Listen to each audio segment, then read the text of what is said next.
Gates of Imagination presents The Island of Doctor Moreau by Herbert George Wells. Read by Arthur Lane. On February 1st, 1887, the Lady Vane was lost by collision with a derelict when about the latitude 1 degree south and longitude 107 degrees west. On January 5th, 1888, that is 11 months and 4 days after, my uncle, Edward Pendrick, a private gentleman, who certainly went aboard the Lady Vane at Callao, and who had been considered drowned, was picked up in latitude 5 degrees, 3 minutes south, and longitude 101 degrees west, in a small open boat of which the name was illegible, but which is supposed to have belonged to the missing schooner, Ipecacuanha. He gave such a strange account of himself that he was supposed demented. Subsequently, he alleged that his mind was a blank from the moment of his escape from the Lady Vane. His case was discussed among psychologists at the time as a curious instance of the lapse of memory consequent upon physical and mental stress. The following narrative was found among his papers by the undersigned, his nephew and heir, but unaccompanied by any definite request for publication.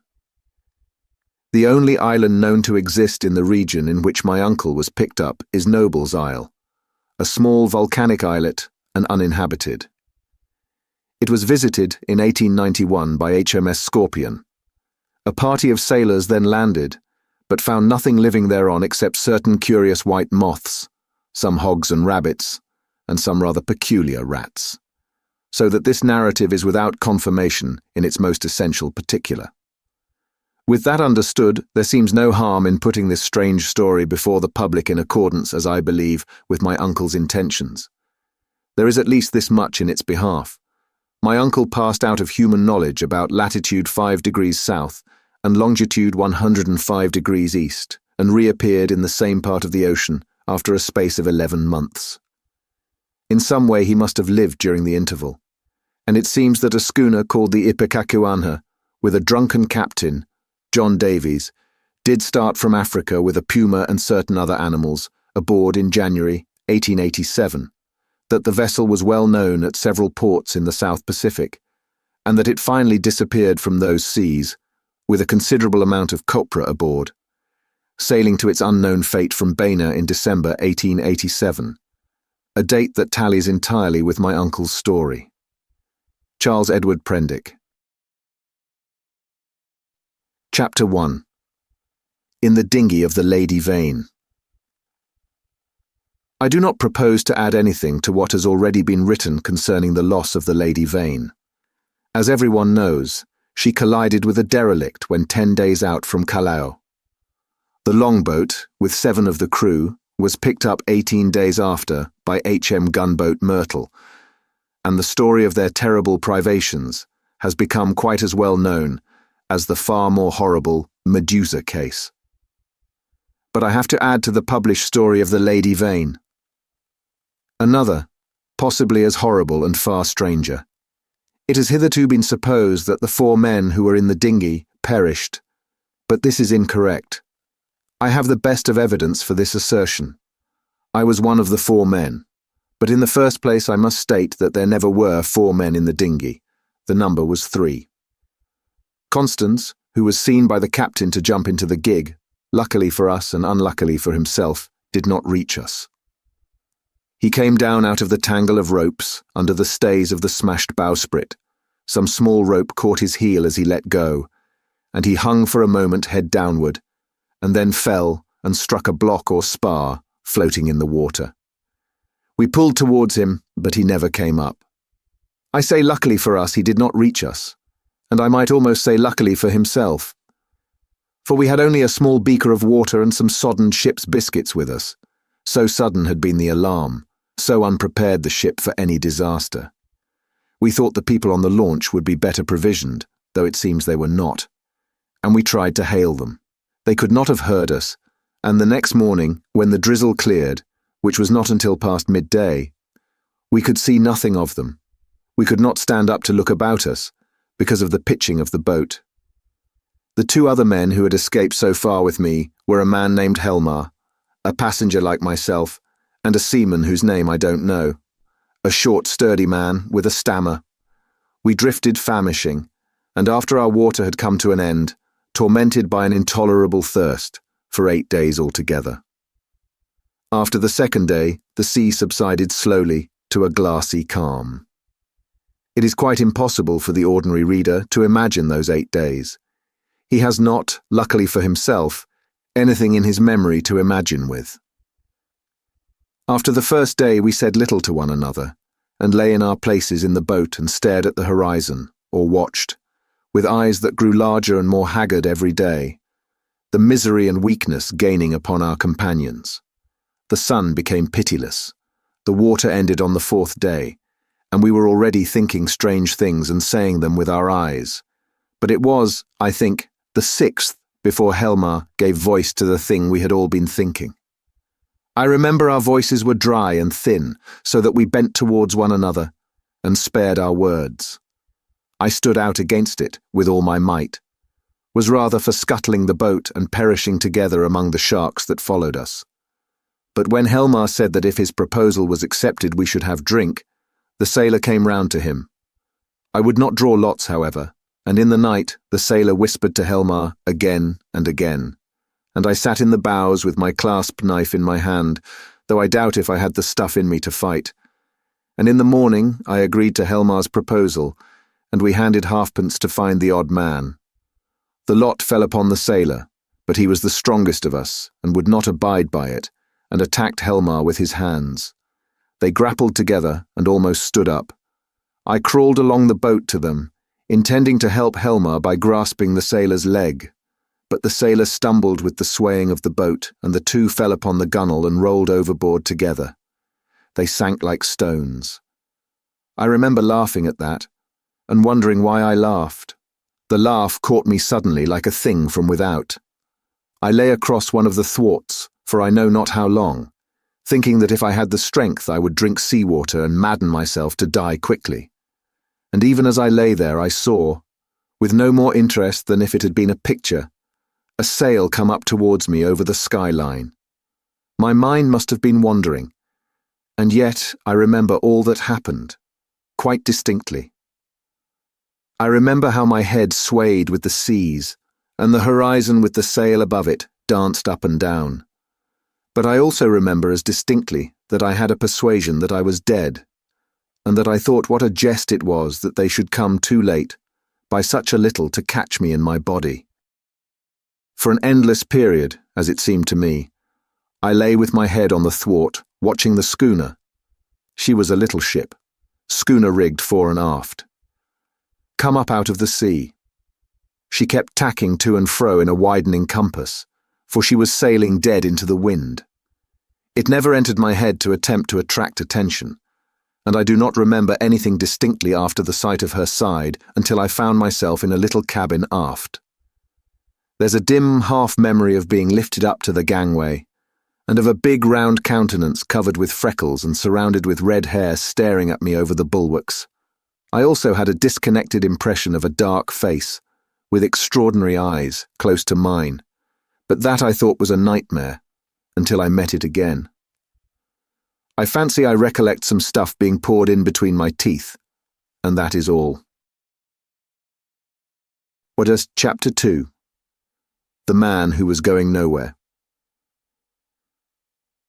The cabin in which I found myself was small and rather untidy.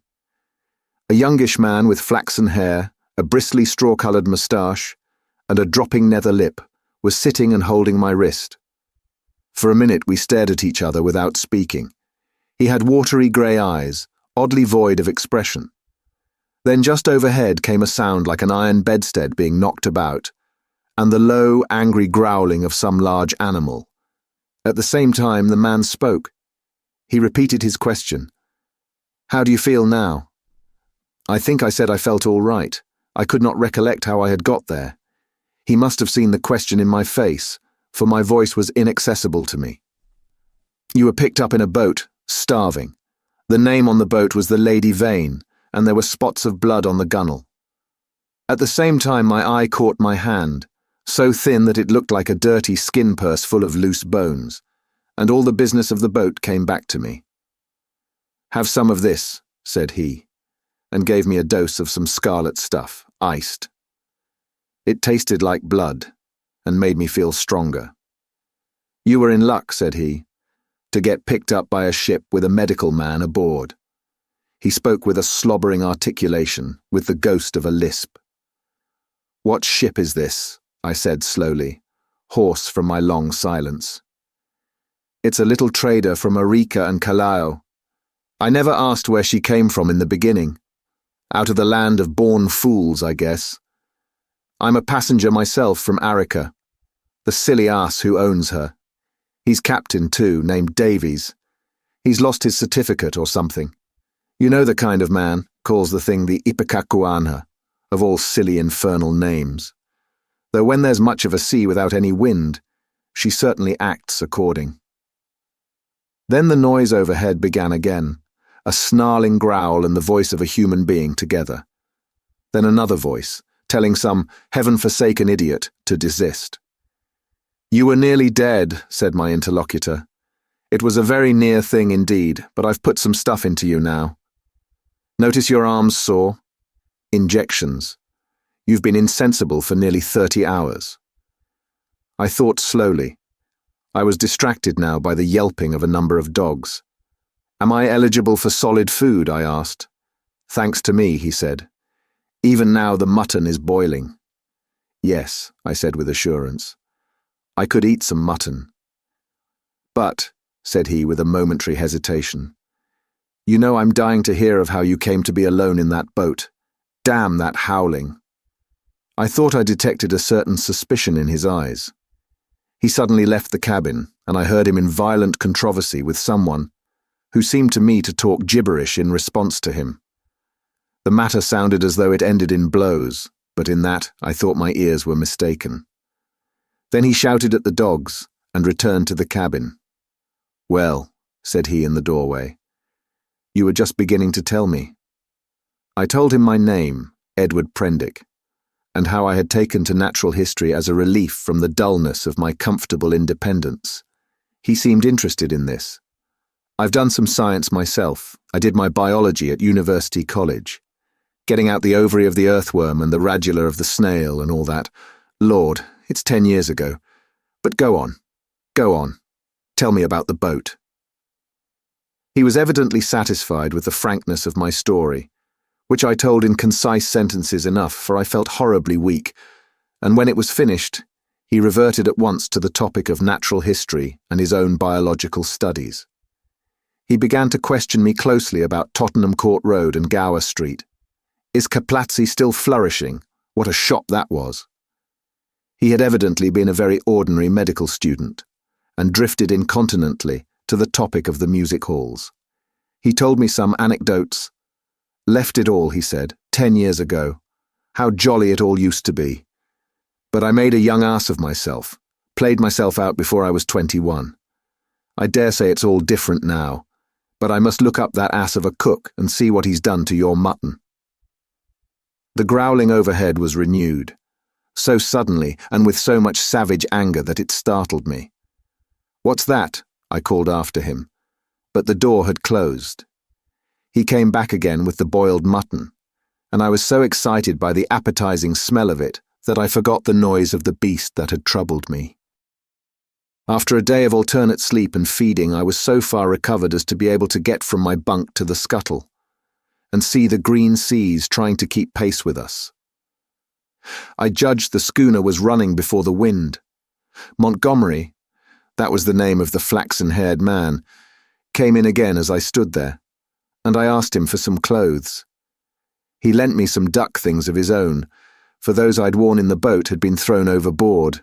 They were rather loose for me, for he was large and long in his limbs. He told me casually that the captain was 3 parts drunk in his own cabin. As I assumed the clothes, I began asking him some questions about the destination of the ship. He said the ship was bound to Hawaii, but that it had to land him first.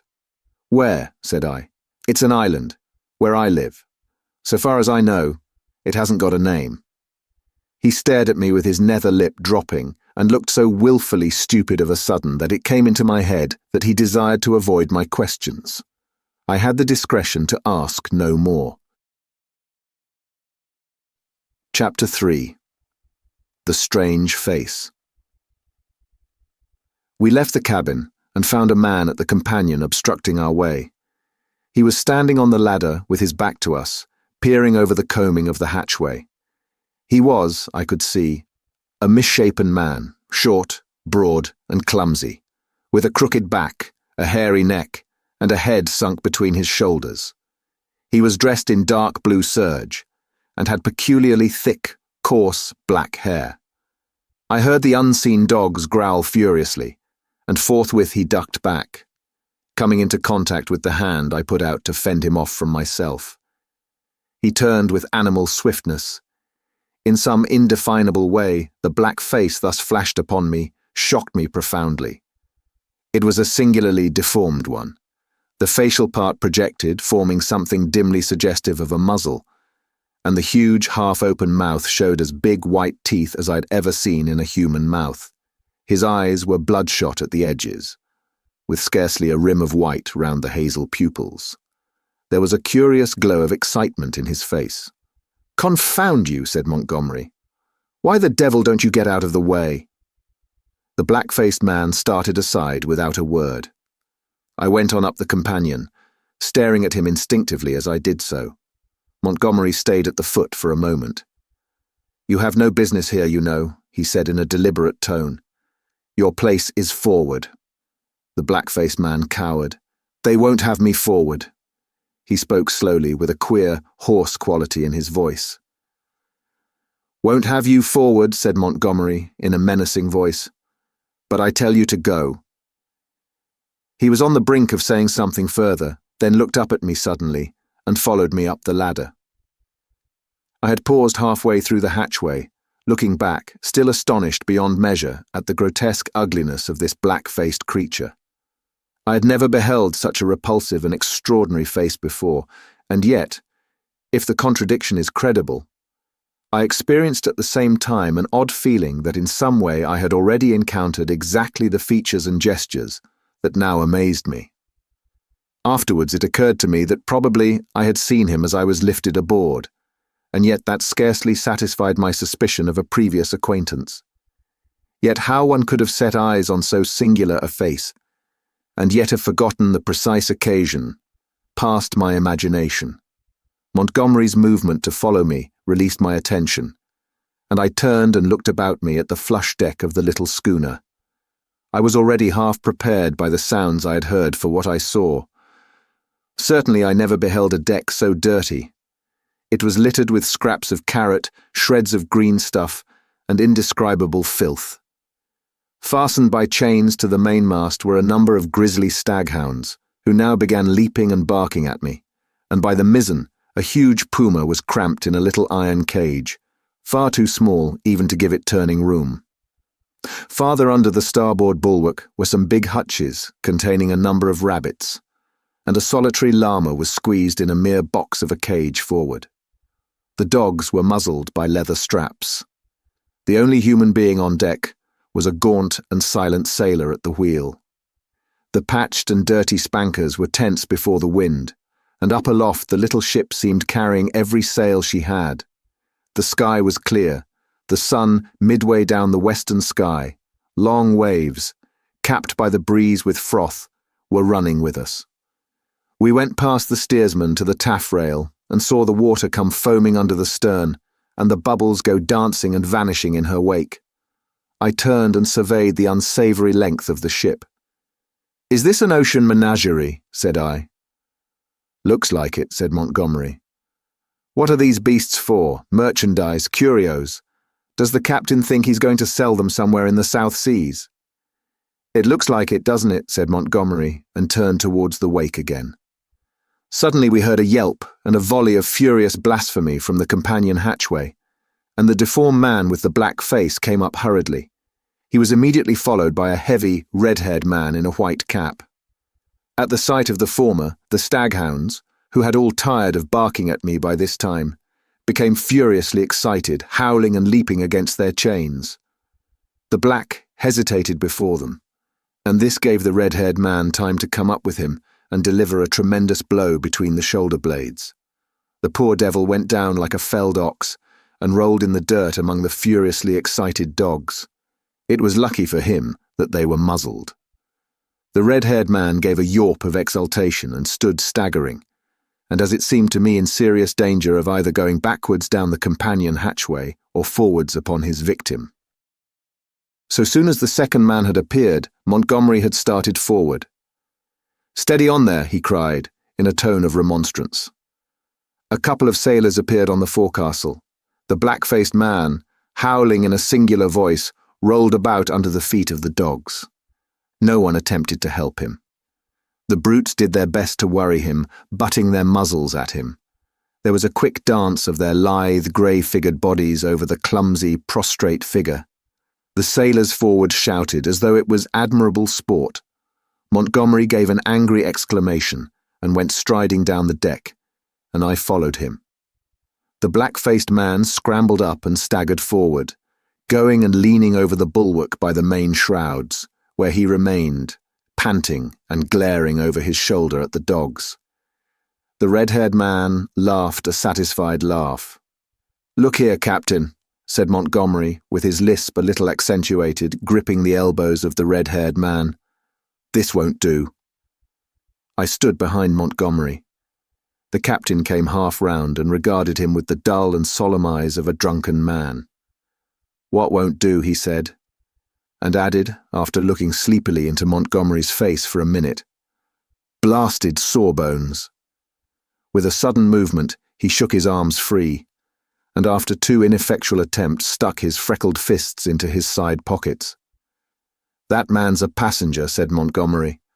"I'd advise you to keep your hands off him." "Go to hell," said the captain loudly. He suddenly turned and staggered towards the side. "Do what I like on my own ship," he said. I think Montgomery might have left him then, seeing the brute was drunk, but he only turned a shade paler and followed the captain to the bulwarks. "Look you here, Captain," he said. "That man of mine is not to be ill-treated. He has been hazed ever since he came aboard." For a minute, alcoholic fumes kept the captain speechless. "Blasted sawbones," was all he considered necessary. I could see that Montgomery had one of those slow, pertinacious tempers that will warm day after day to a white heat, and never again cool to forgiveness. And I saw, too, that this quarrel had been some time growing. "The man's drunk," said I, perhaps officiously. "You'll do no good." Montgomery gave an ugly twist to his dropping lip. "He's always drunk. Do you think that excuses his assaulting his passengers?" "My ship," began the captain, waving his hand unsteadily towards the cages, "was a clean ship. Look at it now." It was certainly anything but clean. "Crew," continued the captain, "clean, respectable crew. You agreed to take the beasts. I wish I'd never set eyes on your infernal island. What the devil? What beasts for on an island like that? Then that man of yours understood he was a man. He's a lunatic, and he hadn't no business aft. Do you think the whole damned ship belongs to you? Your sailors began to haze the poor devil as soon as he came aboard." "That's just what he is. He's a devil, an ugly devil. My men can't stand him, I can't stand him, none of us can't stand him, nor you either." Montgomery turned away. "You leave that man alone anyhow," he said, nodding his head as he spoke. But the captain meant to quarrel now. He raised his voice. "If he comes this end of the ship again, I'll cut his insides out, I tell you. Cut out his blasted insides. Who are you to tell me what I'm to do? I tell you I'm captain of this ship. Captain and owner. I'm the law here, I tell you. The law and the prophets. I bargained to take a man and his attendant to and from Arica and bring back some animals. I never bargained to carry a mad devil and a silly sawbones, well, never mind what he called Montgomery. I saw the latter take a step forward and interposed. "He's drunk," said I. The captain began some abuse even fouler than the last. "Shut up," I said, turning on him sharply, for I'd seen danger in Montgomery's white face. With that I brought the downpour on myself. However, I was glad to avert what was uncommonly near a scuffle, even at the price of the captain's drunken ill will. I do not think I've ever heard quite so much vile language come in a continuous stream from any man's lips before, though I have frequented eccentric company enough. I found some of it hard to endure, though I am a mild-tempered man. But certainly when I told the captain to shut up, I had forgotten that I was merely a bit of human flotsam, cut off from my resources and with my fare unpaid, a mere casual dependent on the bounty, or speculative enterprise, of the ship. He reminded me of it with considerable vigour, but at any rate I prevented a fight. Chapter 4. At the schooner's rail. That night, land was sighted after sundown, and the schooner hove to. Montgomery intimated that was his destination. It was too far to see any details. It seemed to me then simply a low-lying patch of dim blue in the uncertain blue-grey sea. An almost vertical streak of smoke went up from it into the sky. The captain was not on deck when it was sighted. After he had vented his wrath on me, he had staggered below, and I understand he went to sleep on the floor of his own cabin. The mate practically assumed the command. He was the gaunt, taciturn individual we had seen at the wheel. Apparently he was in an evil temper with Montgomery. He took not the slightest notice of either of us. We dined with him in a sulky silence, after a few ineffectual efforts on my part to talk. It struck me too that the men regarded my companion and his animals in a singularly unfriendly manner. I found Montgomery very reticent about his purpose with these creatures, and about his destination, and though I was sensible of a growing curiosity as to both, I did not press him. We remained talking on the quarterdeck until the sky was thick with stars. Except for an occasional sound in the yellow-lit forecastle and a movement of the animals now and then, the night was very still. The puma lay crouched together, watching us with shining eyes, a black heap in the corner of its cage. Montgomery produced some cigars. He talked to me of London in a tone of half-painful reminiscence, asking all kinds of questions about changes that had taken place. He spoke like a man who had loved his life there and had been suddenly and irrevocably cut off from it. I gossiped as well as I could of this and that. All the time the strangeness of him was shaping itself in my mind, and as I talked I peered at his odd, pallid face in the dim light of the binnacle lantern behind me. Then I looked out at the darkling sea, where in the dimness his little island was hidden. This man, it seemed to me, had come out of immensity merely to save my life. Tomorrow he would drop over the side and vanish again out of my existence. Even had it been under commonplace circumstances, it would have made me a trifle thoughtful. But in the first place was the singularity of an educated man, living on this unknown little island, and coupled with that the extraordinary nature of his luggage. I found myself repeating the captain's question. What did he want with the beasts? Why, too, had he pretended they were not his, when I had remarked about them at first? Then again, in his personal attendant, there was a bizarre quality which had impressed me profoundly.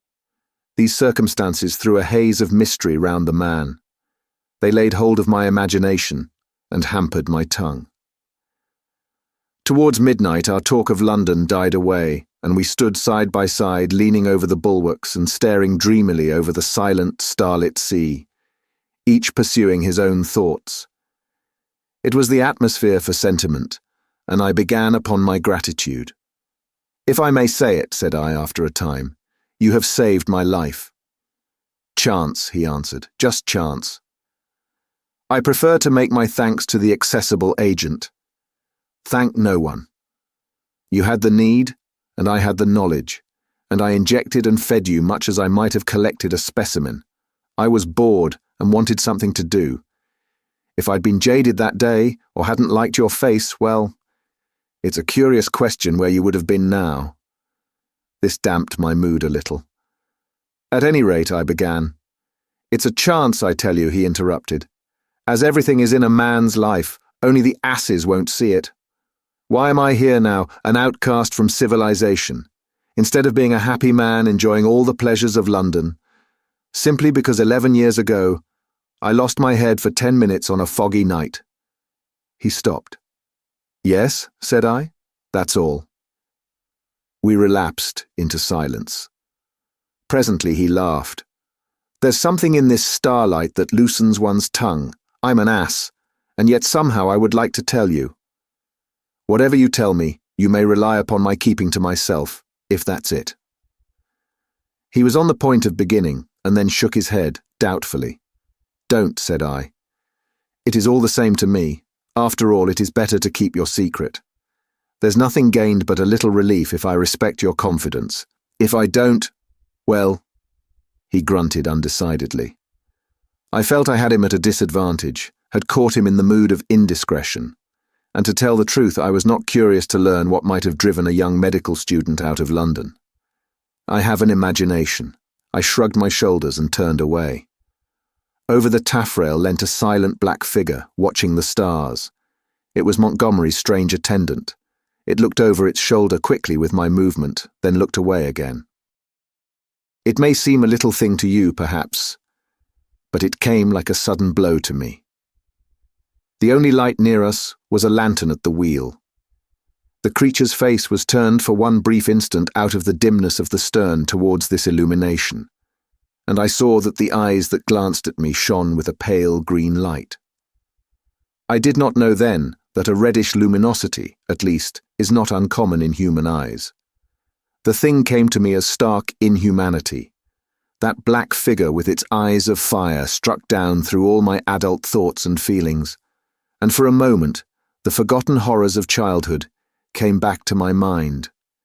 Then the effect passed as it had come. An uncouth black figure of a man, a figure of no particular import, hung over the taffrail against the starlight, and I found Montgomery was speaking to me. I'm thinking of turning in then, said he, if you've had enough of this. I answered him incongruously. We went below, and he wished me good night at the door of my cabin. That night I had some very unpleasant dreams. The waning moon rose late. Its light struck a ghostly white beam across my cabin and made an ominous shape on the planking by my bunk. Then the staghounds woke and began howling and baying, so that I dreamt fitfully and scarcely slept until the approach of dawn. Data Chapter 5. The Man Who Had Nowhere to Go. In the early morning, it was the second morning after my recovery, and I believe the fourth after I was picked up, I awoke through an avenue of tumultuous dreams, dreams of guns and howling mobs, and became sensible of a hoarse shouting above me. I rubbed my eyes and lay listening to the noise, doubtful for a little while of my whereabouts. Then came a sudden pattering of bare feet, the sound of heavy objects being thrown about, a violent creaking and the rattling of chains. I heard the swish of the water as the ship was suddenly brought round, and a foamy yellow-green wave flew across the little round window and left it streaming. I jumped into my clothes and went on deck. As I came up the ladder, I saw against the flushed sky, for the sun was just rising, the broad back and red hair of the captain, and over his shoulder, the Puma spinning from a tackle rigged onto the mizzen spanker boom. The poor brute seemed horribly scared and crouched in the bottom of its little cage. "Overboard with 'em," bawled the captain. "Overboard with 'em. We'll have a clean ship soon of the whole bilin' of 'em."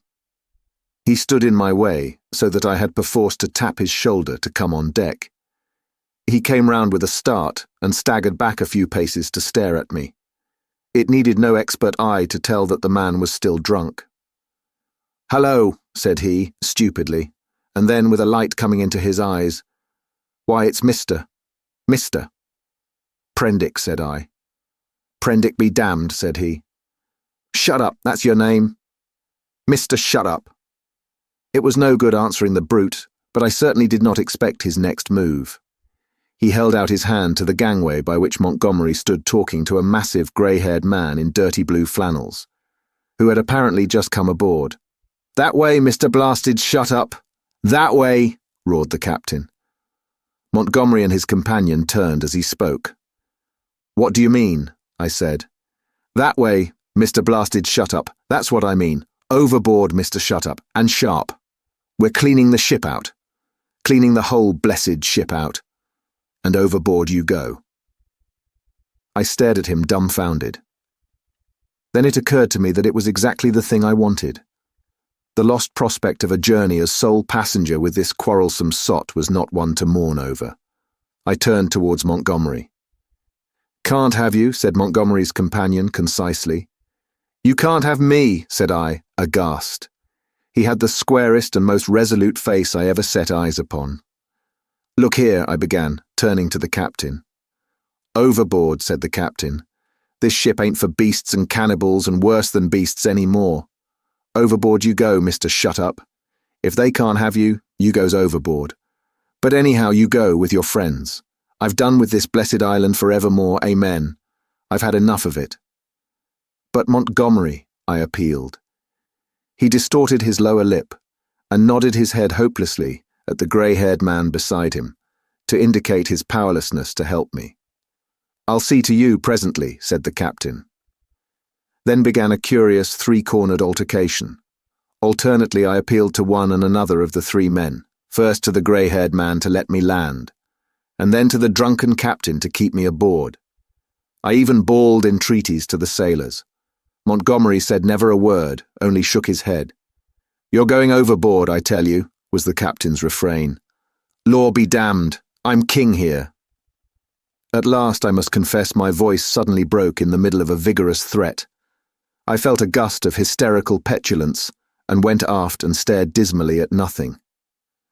Meanwhile, the sailors progressed rapidly with the task of unshipping the packages and caged animals. A large launch with 2 standing lugs lay under the lee of the schooner, and into this the strange assortment of goods were swung.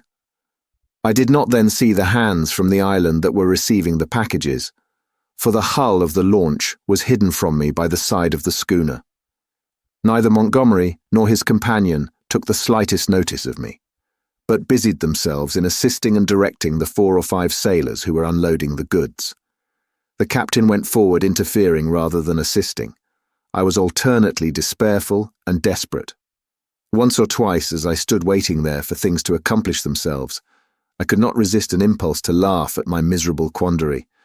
I felt all the wretcheder for the lack of a breakfast.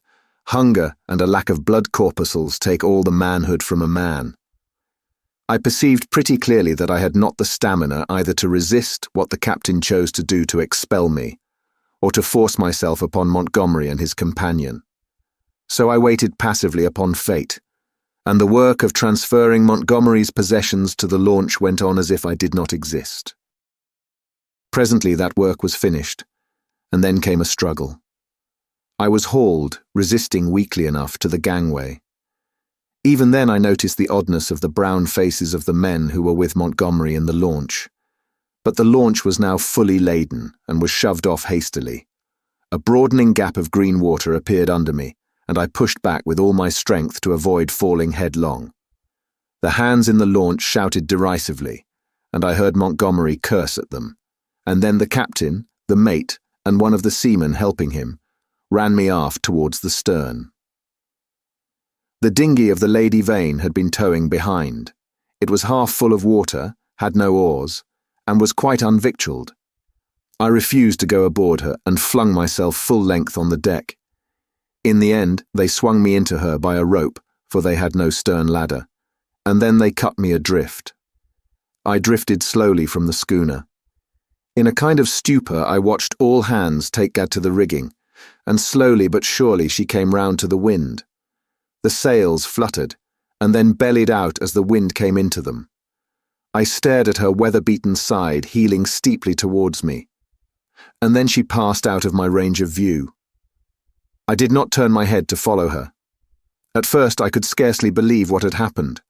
I crouched in the bottom of the dinghy, stunned, and staring blankly at the vacant, oily sea.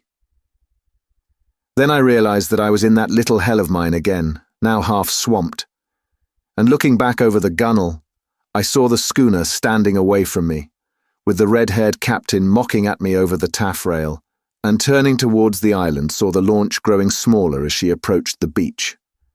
Abruptly, the cruelty of this desertion became clear to me. I had no means of reaching the land unless I should chance to drift there. I was still weak, you must remember, from my exposure in the boat. I was empty and very faint, or I should have had more heart. But as it was, I suddenly began to sob and weep, as I had never done since I was a little child. The tears ran down my face.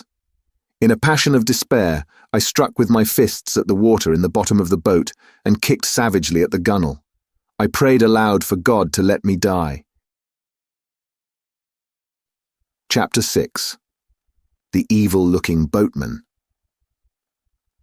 But the islanders, seeing that I was really adrift, took pity on me.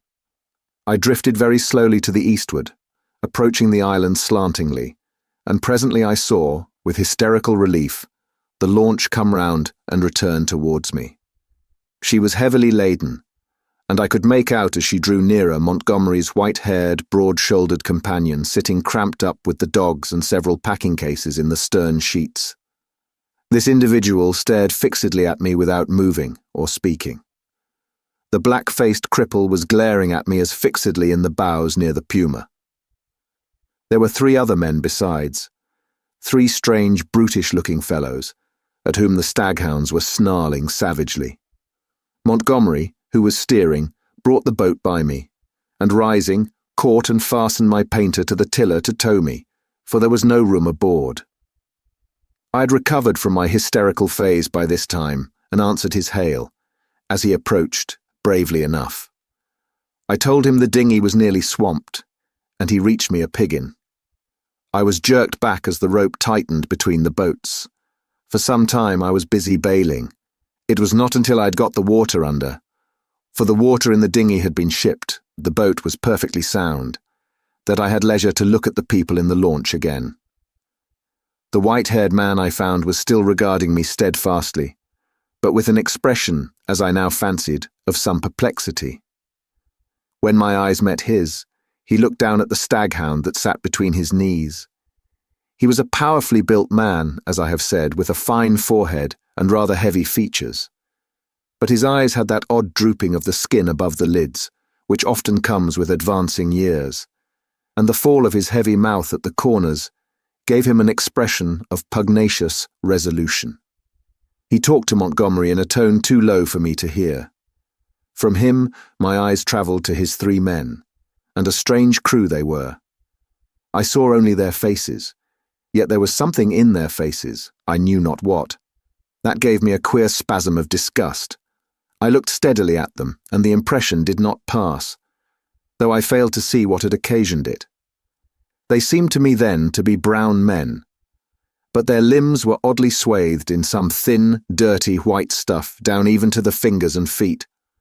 I've never seen men so wrapped up before, and women so only in the East. They wore turbans too, and thereunder peered out their elfin faces at me, faces with protruding lower jaws and bright eyes. They had lank black hair, almost like horsehair, and seemed as they sat to exceed in stature any race of men I have seen. The white-haired man, who I knew was a good 6 feet in height, sat a head below any one of the 3. I found afterwards that really none were taller than myself, but their bodies were abnormally long, and the thigh part of the leg short and curiously twisted. At any rate, they were an amazingly ugly gang, and over the heads of them, under the forward lug, peered the black face of the man whose eyes were luminous in the dark. As I stared at them, they met my gaze, and then first one and then another turned away from my direct stare, and looked at me in an odd, furtive manner. It occurred to me that I was perhaps annoying them, and I turned my attention to the island we were approaching. It was low and covered with thick vegetation, chiefly a kind of palm that was new to me. From one point a thin white thread of vapour rose slantingly to an immense height, and then frayed out like a down feather. We were now within the embrace of a broad bay, flanked on either hand by a low promontory. The beach was of dull grey sand, and sloped steeply up to a ridge, perhaps 60 or 70 feet above the sea level, and irregularly set with trees and undergrowth. Halfway up was a square enclosure of some greyish stone, which I found subsequently was built partly of coral and partly of pumiceous lava. 2 thatched roofs peeped from within this enclosure. A man stood awaiting us at the water's edge. I fancied while we were still far off that I saw some other and very grotesque-looking creatures scuttle into the bushes upon the slope, but I saw nothing of these as we drew nearer. This man was of a moderate size and with a black, negroid face. He had a large, almost lipless mouth, extraordinary lank arms, long, thin feet, and bow legs, and stood with his heavy face thrust forward staring at us. He was dressed like Montgomery and his white-haired companion, in jacket and trousers of blue serge. As we came still nearer, this individual began to run to and fro on the beach, making the most grotesque movements. At a word of command from Montgomery, the 4 men in the launch sprang up, and with singularly awkward gestures struck the lugs. Montgomery steered us round and into a narrow little dock excavated in the beach. Then the man on the beach hastened towards us. This dock, as I call it, was really a mere ditch just long enough at this phase of the tide to take the longboat. I heard the bows ground in the sand, staved the dinghy off the rudder of the big boat with my pig in, and freeing the painter, landed. The 3 muffled men, with the clumsiest movements, scrambled out upon the sand, and forthwith set to landing the cargo, assisted by the man on the beach. I was struck especially by the curious movements of the legs of the 3 swathed and bandaged boatmen. Not stiff they were, but distorted in some odd way, almost as if they were jointed in the wrong place. The dogs were still snarling and strained at their chains after these men, as the white-haired man landed with them. The 3 big fellows spoke to one another in odd guttural tones, and the man who had waited for us on the beach began chattering to them excitedly, a foreign language, as I fancied, as they laid hands on some bales piled near the stern. Somewhere I had heard such a voice before, and I could not think where. The white-haired man stood, holding in a tumult of 6 dogs and bawling orders over their din. Montgomery, having unshipped the rudder, landed likewise, and all set to work at unloading. I was too faint, what with my long fast and the sun beating down on my bare head, to offer any assistance. Presently, the white-haired man seemed to recollect my presence and came up to me. "You look," said he, "as though you had scarcely breakfasted." His little eyes were a brilliant black under his heavy brows. "I must apologize for that. Now you are our guest, we must make you comfortable, though you are uninvited, you know." He looked keenly into my face. "Montgomery says you are an educated man, Mr. Pendrick. Says you know something of science. May I ask what that signifies?" I told him I had spent some years at the Royal College of Science, and had done some researches in biology under Huxley. He raised his eyebrows slightly at that. "That alters the case a little, Mr. Pendrick," he said, with a trifle more respect in his manner. "As it happens, we are biologists here. This is a biological station, of a sort."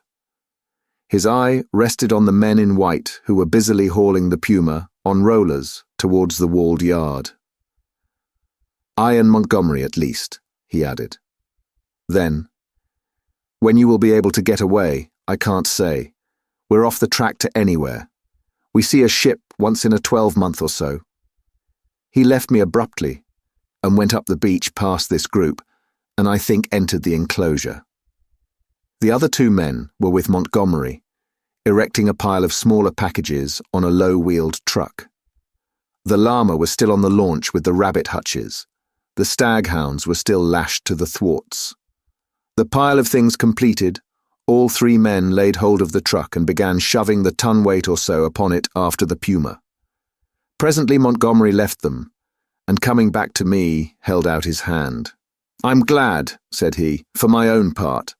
That captain was a silly ass. He'd have made things lively for you." "It was you," said I, "that saved me again." "That depends. You'll find this island an infernally rum place, I promise you. I'd watch my goings carefully if I were you. He hesitated and seemed to alter his mind about what was on his lips. "I wish you'd help me with these rabbits," he said. His procedure with the rabbits was singular. I waded in with him and helped him lug one of the hutches ashore. No sooner was that done than he opened the door of it, and tilting the thing on one end, turned its living contents out on the ground. They fell in a struggling heap, one on the top of the other. He clapped his hands, and forthwith they went off with that hopping run of theirs. 15 or 20 of them, I should think, up the beach.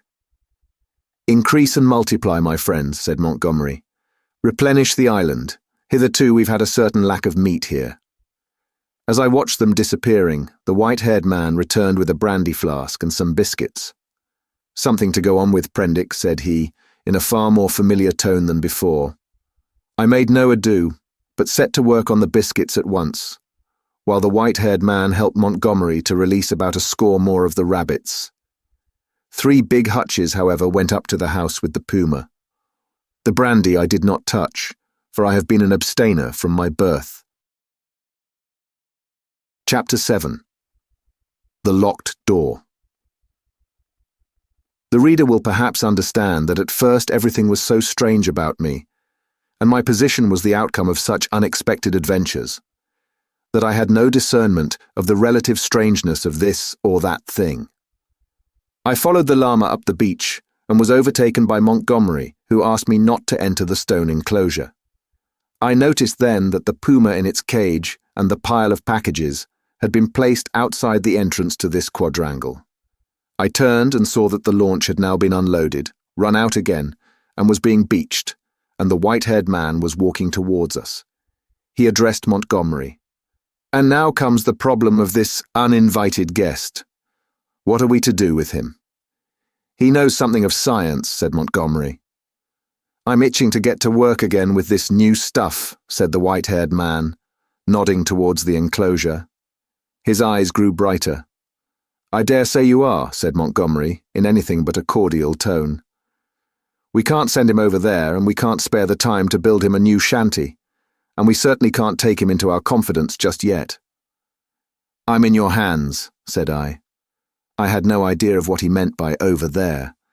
"I've been thinking of the same things," Montgomery answered. "There's my room with the outer door." "That's it," said the elder man promptly, looking at Montgomery, and all 3 of us went towards the enclosure. "I'm sorry to make a mystery, Mr. Pendrick, but you'll remember you're uninvited. Our little establishment here contains a secret or so, is a kind of Bluebeard's chamber, in fact. Nothing very dreadful, really, to a sane man, but just now, as we don't know you—" "Decidedly," said I should be a fool to take offence at any want of confidence."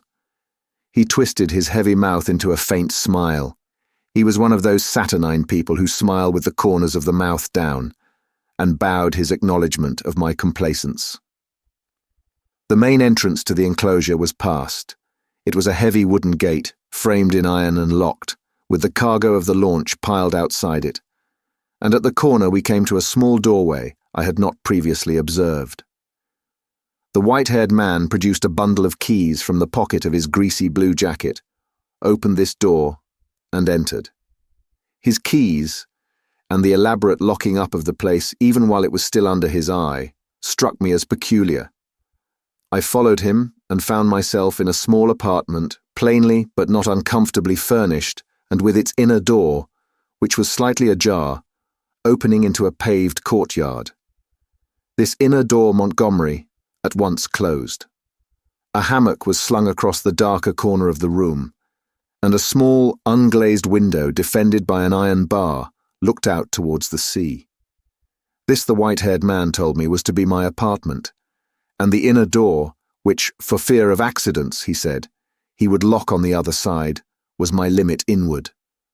He called my attention to a convenient deck chair before the window, and to an array of old books, chiefly, I found, surgical works and editions of the Latin and Greek classics, languages I cannot read with any comfort, on a shelf near the hammock. He left the room by the outer door, as if to avoid opening the inner one again. "We usually have our meals in here," said Montgomery, and then, as if in doubt, went out after the other. "Moreau," I heard him call, and for the moment I do not think I noticed. Then as I handled the books on the shelf, it came up in consciousness. Where had I heard the name of Moreau before? I sat down before the window, took out the biscuits that still remained to me, and ate them with an excellent appetite. Moreau.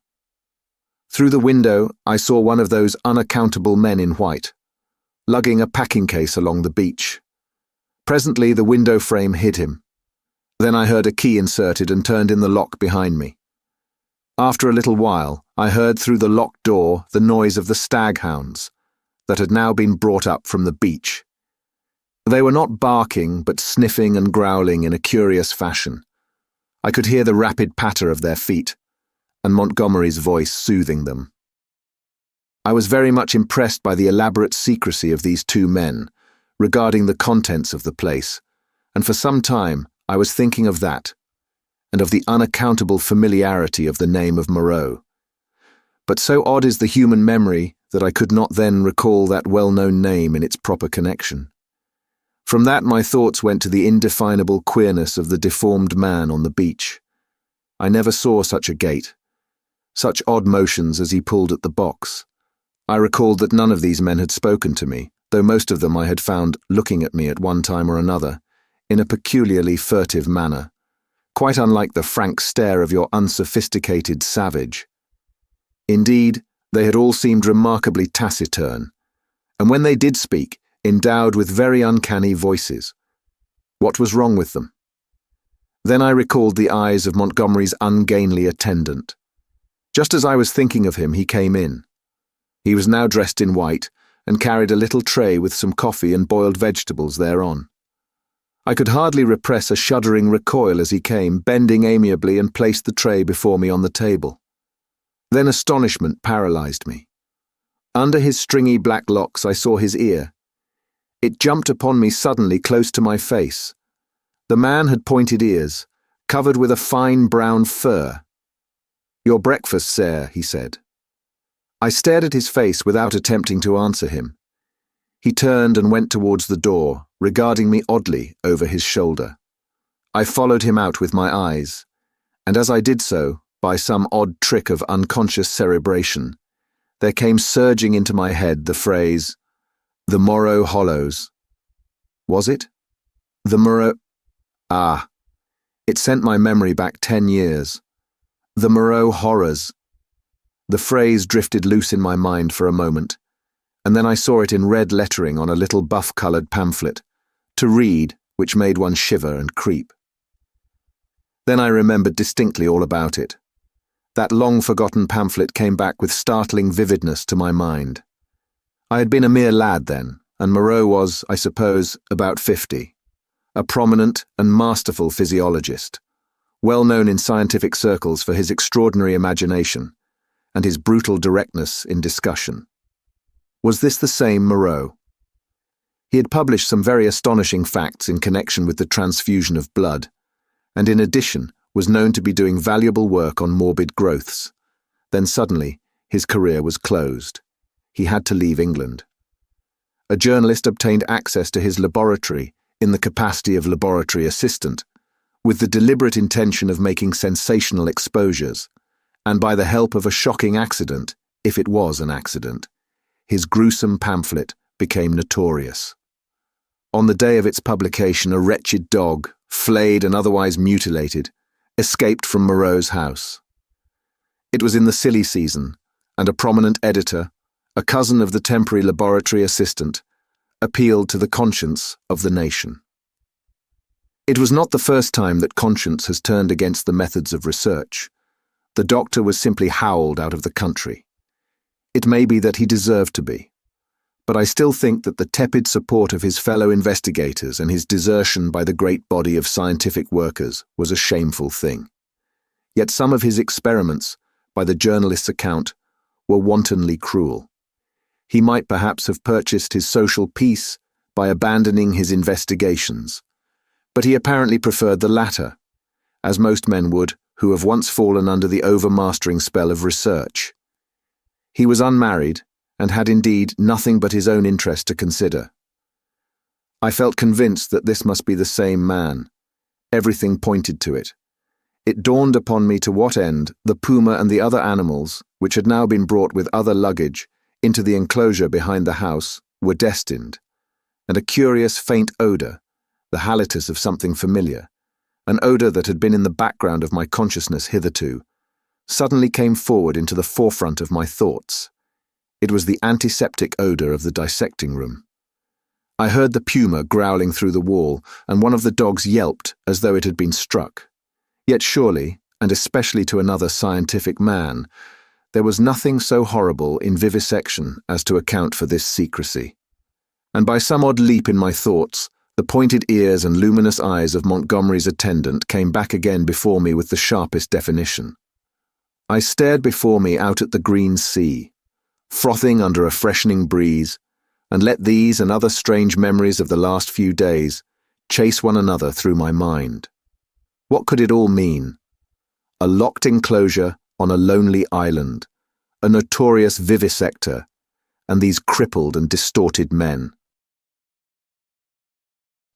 Chapter 8. The Crying of the Puma. Montgomery interrupted my tangle of mystification and suspicion about 1 o'clock, and his grotesque attendant followed him with a tray bearing bread, some herbs and other eatables, a flask of whiskey, a jug of water, and 3 glasses and knives. I glanced askance at this strange creature and found him watching me with his queer, restless eyes. Montgomery said he would lunch with me, but that Moreau was too preoccupied with some work to come. "Moreau," said I. "I know that name." "The devil you do," said he. "What an ass I was to mention it to you. I might have thought. Anyhow, it will give you an inkling of our mysteries. Whiskey?" "No, thanks. I'm an abstainer." "I wish I'd been. But it's no use locking the door after the steed is stolen. It was that infernal stuff which led to my coming here, that and a foggy night. I thought myself in luck at the time when Moreau offered to get me off. It's queer." "Montgomery," said I suddenly, as the outer door closed, "why has your man pointed ears?" "Damn," he said, over his first mouthful of food. He stared at me for a moment and then repeated, "Pointed ears?" "Little points to them," said I, as calmly as possible, with a catch in my breath, "and a fine black fur at the edges." He helped himself to whiskey and water with great deliberation. I was under the impression that his hair covered his ears. I saw them as he stooped by me to put that coffee you sent to me on the table, and his eyes shine in the dark. By this time Montgomery had recovered from the surprise of my question. "I always thought," he said deliberately, with a certain accentuation of his flavouring of lisp, "that there was something the matter with his ears, from the way he covered them. What were they like?" I was persuaded from his manner that this ignorance was a pretence. Still, I could hardly tell the man that I thought him a liar. "Pointed," I said, "rather small and furry, distinctly furry. But the whole man is one of the strangest beings I ever set eyes on." A sharp, hoarse cry of animal pain came from the enclosure behind us. Its depth and volume testified to the puma. I saw Montgomery wince. "Yes," he said. "Where did you pick up the creature?" "San Francisco." "He's an ugly brute, I admit, half-witted, you know. Can't remember where he came from.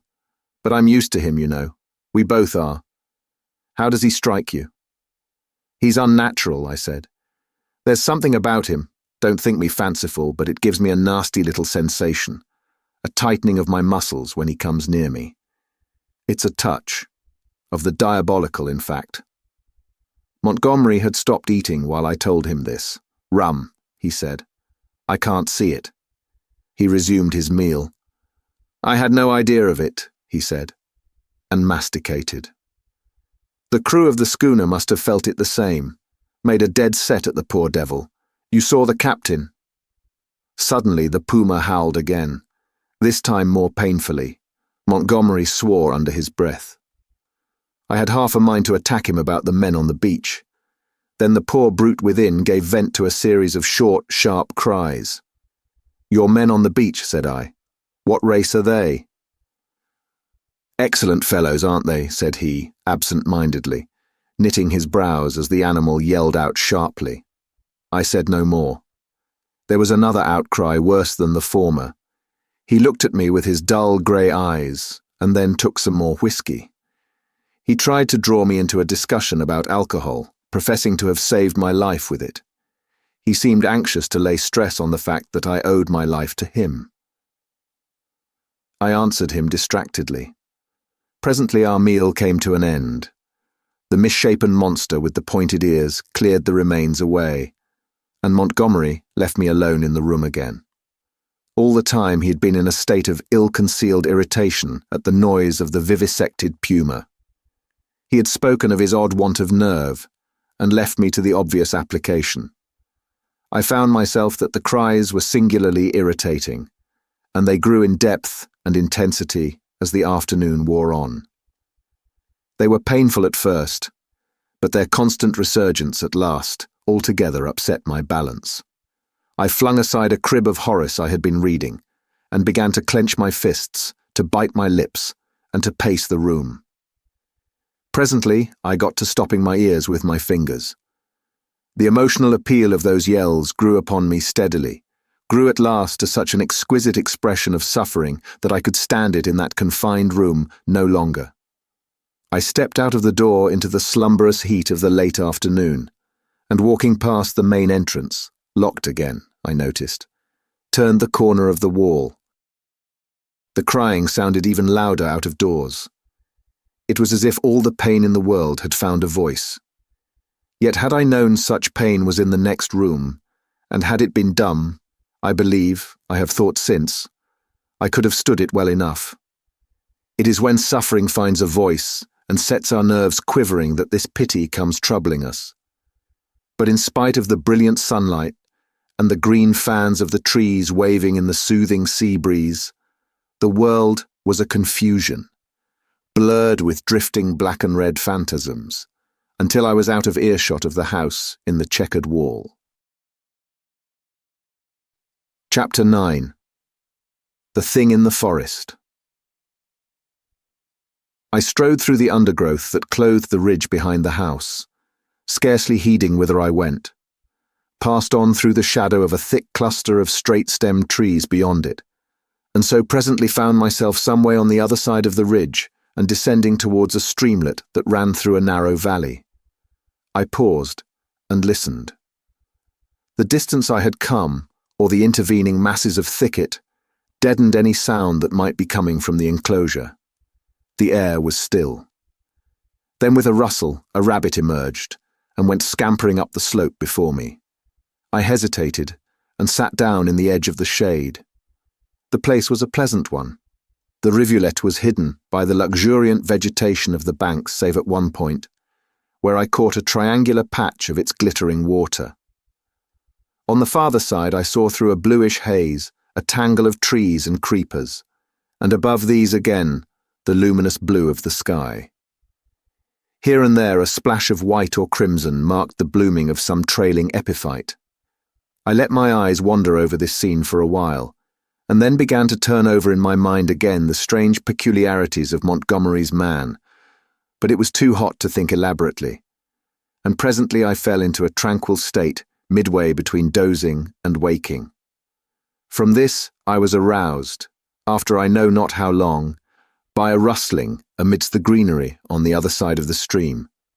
For a moment I could see nothing but the waving summits of the ferns and reeds. Then suddenly, upon the bank of the stream appeared something. At first I could not distinguish what it was. It bowed its round head to the water and began to drink. Then I saw it was a man, going on all fours like a beast. He was clothed in bluish cloth and was of a copper-coloured hue, with black hair. It seemed that grotesque ugliness was an invariable character of these islanders. I could hear the suck of the water at his lips as he drank. I leant forward to see him better, and a piece of lava, detached by my hand, went pattering down the slope. He looked up guiltily, and his eyes met mine. Forthwith he scrambled to his feet and stood wiping his clumsy hand across his mouth and regarding me.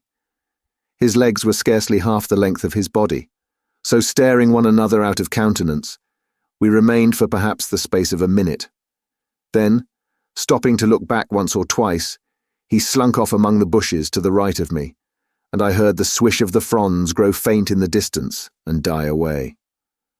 Long after he had disappeared, I remained sitting up, staring in the direction of his retreat. My drowsy tranquility had gone.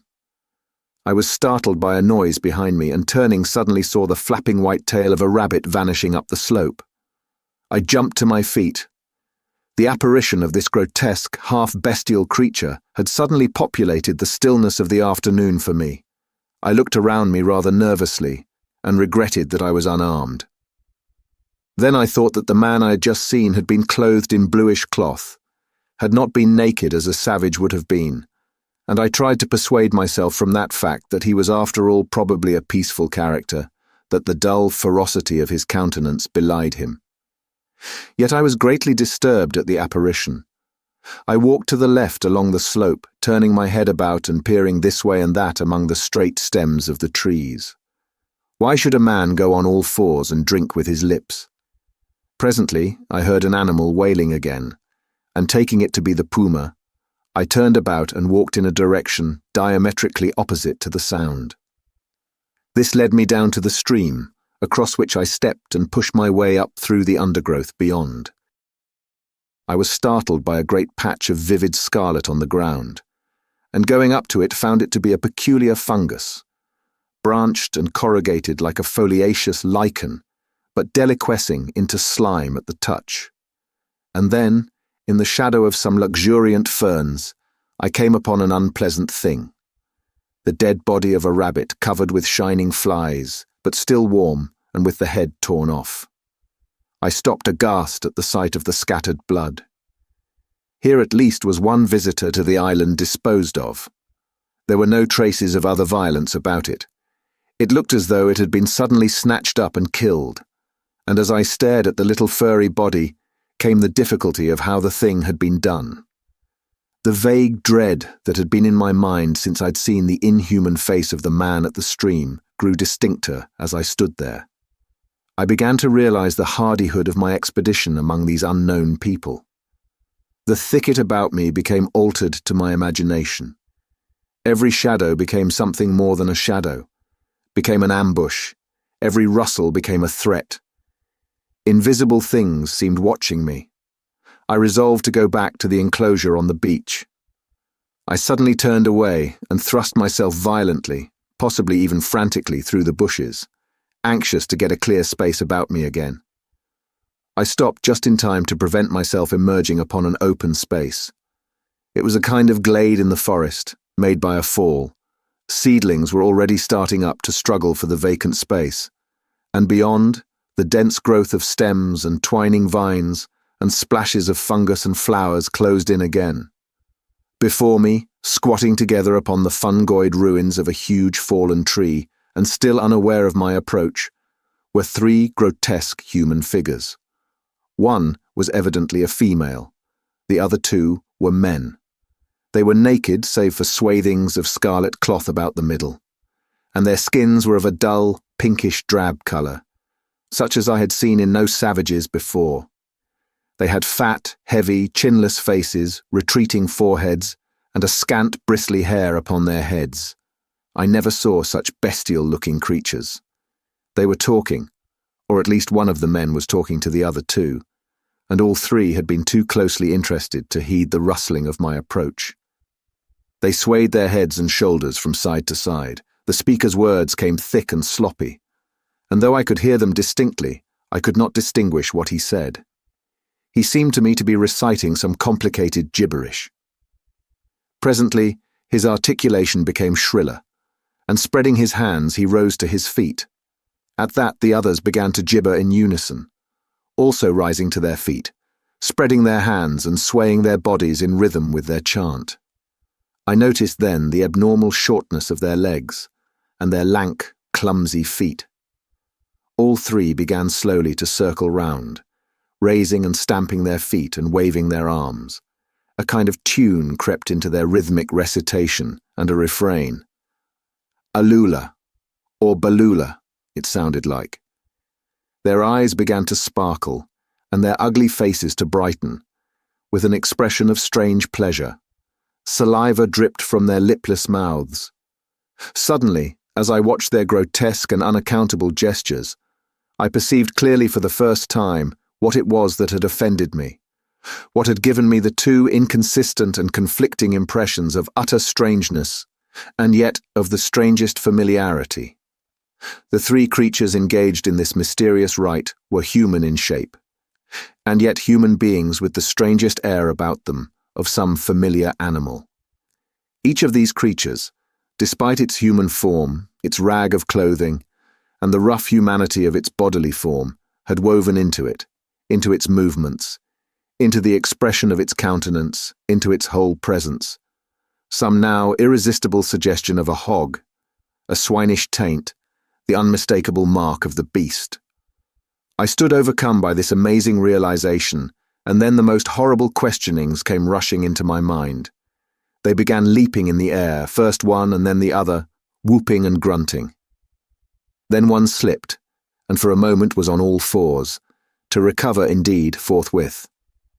But that transitory gleam of the true animalism of these monsters was enough. I turned as noiselessly as possible, and becoming every now and then rigid with the fear of being discovered, as a branch cracked or a leaf rustled, I pushed back into the bushes. It was long before I grew bolder, and dared to move freely. My only idea for the moment was to get away from these foul beings, and I scarcely noticed that I'd emerged upon a faint pathway amidst the trees. Then suddenly traversing a little glade, I saw with an unpleasant start two clumsy legs among the trees, walking with noiseless footsteps parallel with my course, and perhaps 30 yards away from me.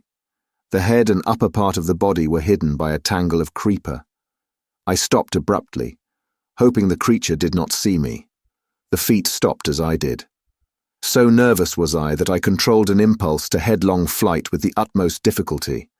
Then looking hard, I distinguished through the interlacing network the head and body of the brute I had seen drinking. He moved his head. There was an emerald flash in his eyes as he glanced at me from the shadow of the trees, a half-luminous colour that vanished as he turned his head again. He was motionless for a moment, and then with a noiseless tread began running through the green confusion. In another moment he had vanished behind some bushes. I could not see him, but I felt that he had stopped and was watching me again. What on earth was he, man or beast? What did he want with me? I had no weapon, not even a stick. Flight would be madness. At any rate, the thing, whatever it was, lacked the courage to attack me. Setting my teeth hard, I walked straight towards him. I was anxious not to show the fear that seemed chilling my backbone. I pushed through a tangle of tall, white-flowered bushes and saw him 20 paces beyond, looking over his shoulder at me and hesitating. I advanced a step or two, looking steadfastly into his eyes. "Who are you?" said I. He tried to meet my gaze. "No," he said suddenly, and turning went bounding away from me through the undergrowth. Then he turned and stared at me again. His eyes shone brightly out of the dusk under the trees. My heart was in my mouth, but I felt my only chance was bluff, and walked steadily towards him. He turned again, and vanished into the dusk. Once more I thought I caught the glint of his eyes, and that was all. For the first time, I realized how the lateness of the hour might affect me. The sun had set some minutes since. The swift dusk of the tropics was already fading out of the eastern sky, and a pioneer moth fluttered silently by my head. Unless I would spend the night among the unknown dangers of the mysterious forest, I must hasten back to the enclosure. The thought of a return to that pain-haunted refuge was extremely disagreeable, but still more so was the idea of being overtaken in the open by darkness, and all that darkness might conceal. I gave one more look into the blue shadows that had swallowed up this odd creature, and then retraced my way down the slope towards the stream, going as I judged in the direction from which I had come. I walked eagerly, my mind confused with many things, and presently found myself in a level place among scattered trees. The colourless clearness that comes after the sunset flush was darkling. The blue sky above grew momentarily deeper, and the little stars, one by one, pierced the attenuated light. The interspaces of the trees, the gaps in the further vegetation that had been hazy blue in the daylight, grew black and mysterious. I pushed on. The color vanished from the world. The treetops rose against the luminous blue sky in inky silhouette, and all below that outline melted into one formless blackness. Presently the trees grew thinner, and the shrubby undergrowth more abundant. Then there was a desolate space covered with a white sand, and then another expanse of tangled bushes. I did not remember crossing the sand opening before. I began to be tormented by a faint rustling upon my right hand. I thought at first it was fancy, for whenever I stopped there was silence, save for the evening breeze in the treetops. Then when I turned to hurry on again, there was an echo to my footsteps. I turned away from the thickets, keeping to the more open ground, and endeavouring by sudden turns now and then to surprise something in the act of creeping upon me. I saw nothing, and nevertheless my sense of another presence grew steadily. I increased my pace, and after some time came to a slight ridge, crossed it, and turned sharply, regarding it steadfastly from the further side. It came out black and clear-cut against the darkling sky, and presently a shapeless lump heaved up momentarily against the skyline and vanished again. I felt assured now that my tawny-faced antagonist was stalking me once more, and coupled with that was another unpleasant realization that I had lost my way. For a time, I hurried on hopelessly perplexed, and pursued by that stealthy approach. Whatever it was, the thing either lacked the courage to attack me, or it was waiting to take me at some disadvantage. I kept studiously to the open. At times I would turn and listen, and presently I had half persuaded myself that my pursuer had abandoned the chase, or was a mere creation of my disordered imagination. Then I heard the sound of the sea. I quickened my footsteps almost into a run, and immediately there was a stumble in my rear. I turned suddenly, and stared at the uncertain trees behind me. One black shadow seemed to leap into another.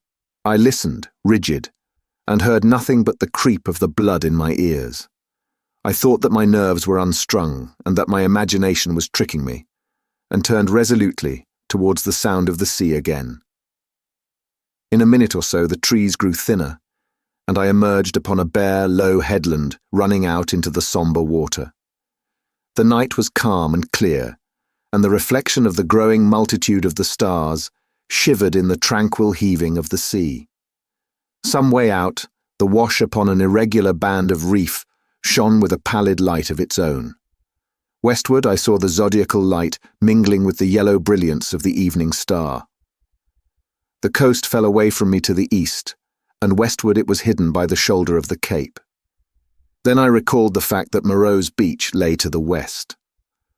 A twig snapped behind me, and there was a rustle. I turned, and stood facing the dark trees. I could see nothing, or else I could see too much. Every dark form in the dimness had its ominous quality, its peculiar suggestion of alert watchfulness. So I stood for perhaps a minute, and then, with an eye to the trees still, turned westward to cross the headland, and as I moved, one among the lurking shadows moved to follow me. My heart beat quickly. Presently the broad sweep of a bay to the westward became visible, and I halted again. The noiseless shadow halted a dozen yards from me. A little point of light shone on the further bend of the curve, and the grey sweep of the sandy beach lay faint under the starlight. Perhaps 2 miles away was that little point of light.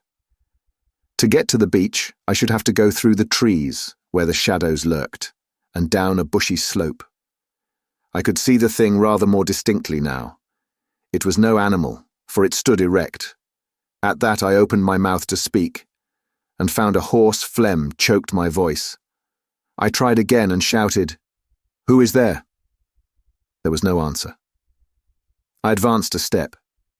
The thing did not move, only gathered itself together. My foot struck a stone. That gave me an idea. Without taking my eyes off the black form before me, I stooped and picked up this lump of rock. but at my motion the thing turned abruptly as a dog might have done, and slunk obliquely into the further darkness. Then I recalled a schoolboy expedient against big dogs, and twisted the rock into my handkerchief, and gave this a turn round my wrist. I heard a movement further off among the shadows, as if the thing was in retreat. Then suddenly my tense excitement gave way. I broke into a profuse perspiration, and fell a-trembling, with my adversary routed and this weapon in my hand. It was some time before I could summon resolution to go down through the trees and bushes upon the flank of the headland to the beach. At last, I did it at a run, and as I emerged from the thicket upon the sand, I heard some other body come crashing after me. At that I completely lost my head with fear and began running along the sand. Forthwith there came the swift patter of soft feet in pursuit. I gave a wild cry and redoubled my pace. Some dim, black things about 3 or 4 times the size of rabbits went running or hopping up from the beach towards the bushes as I passed. So long as I live, I shall remember the terror of that chase. I ran near the water's edge and heard every now and then the splash of the feet that gained upon me. Far away, hopelessly far, was the yellow light. All the night about us was black and still. Splash, splash came the pursuing feet, nearer and nearer.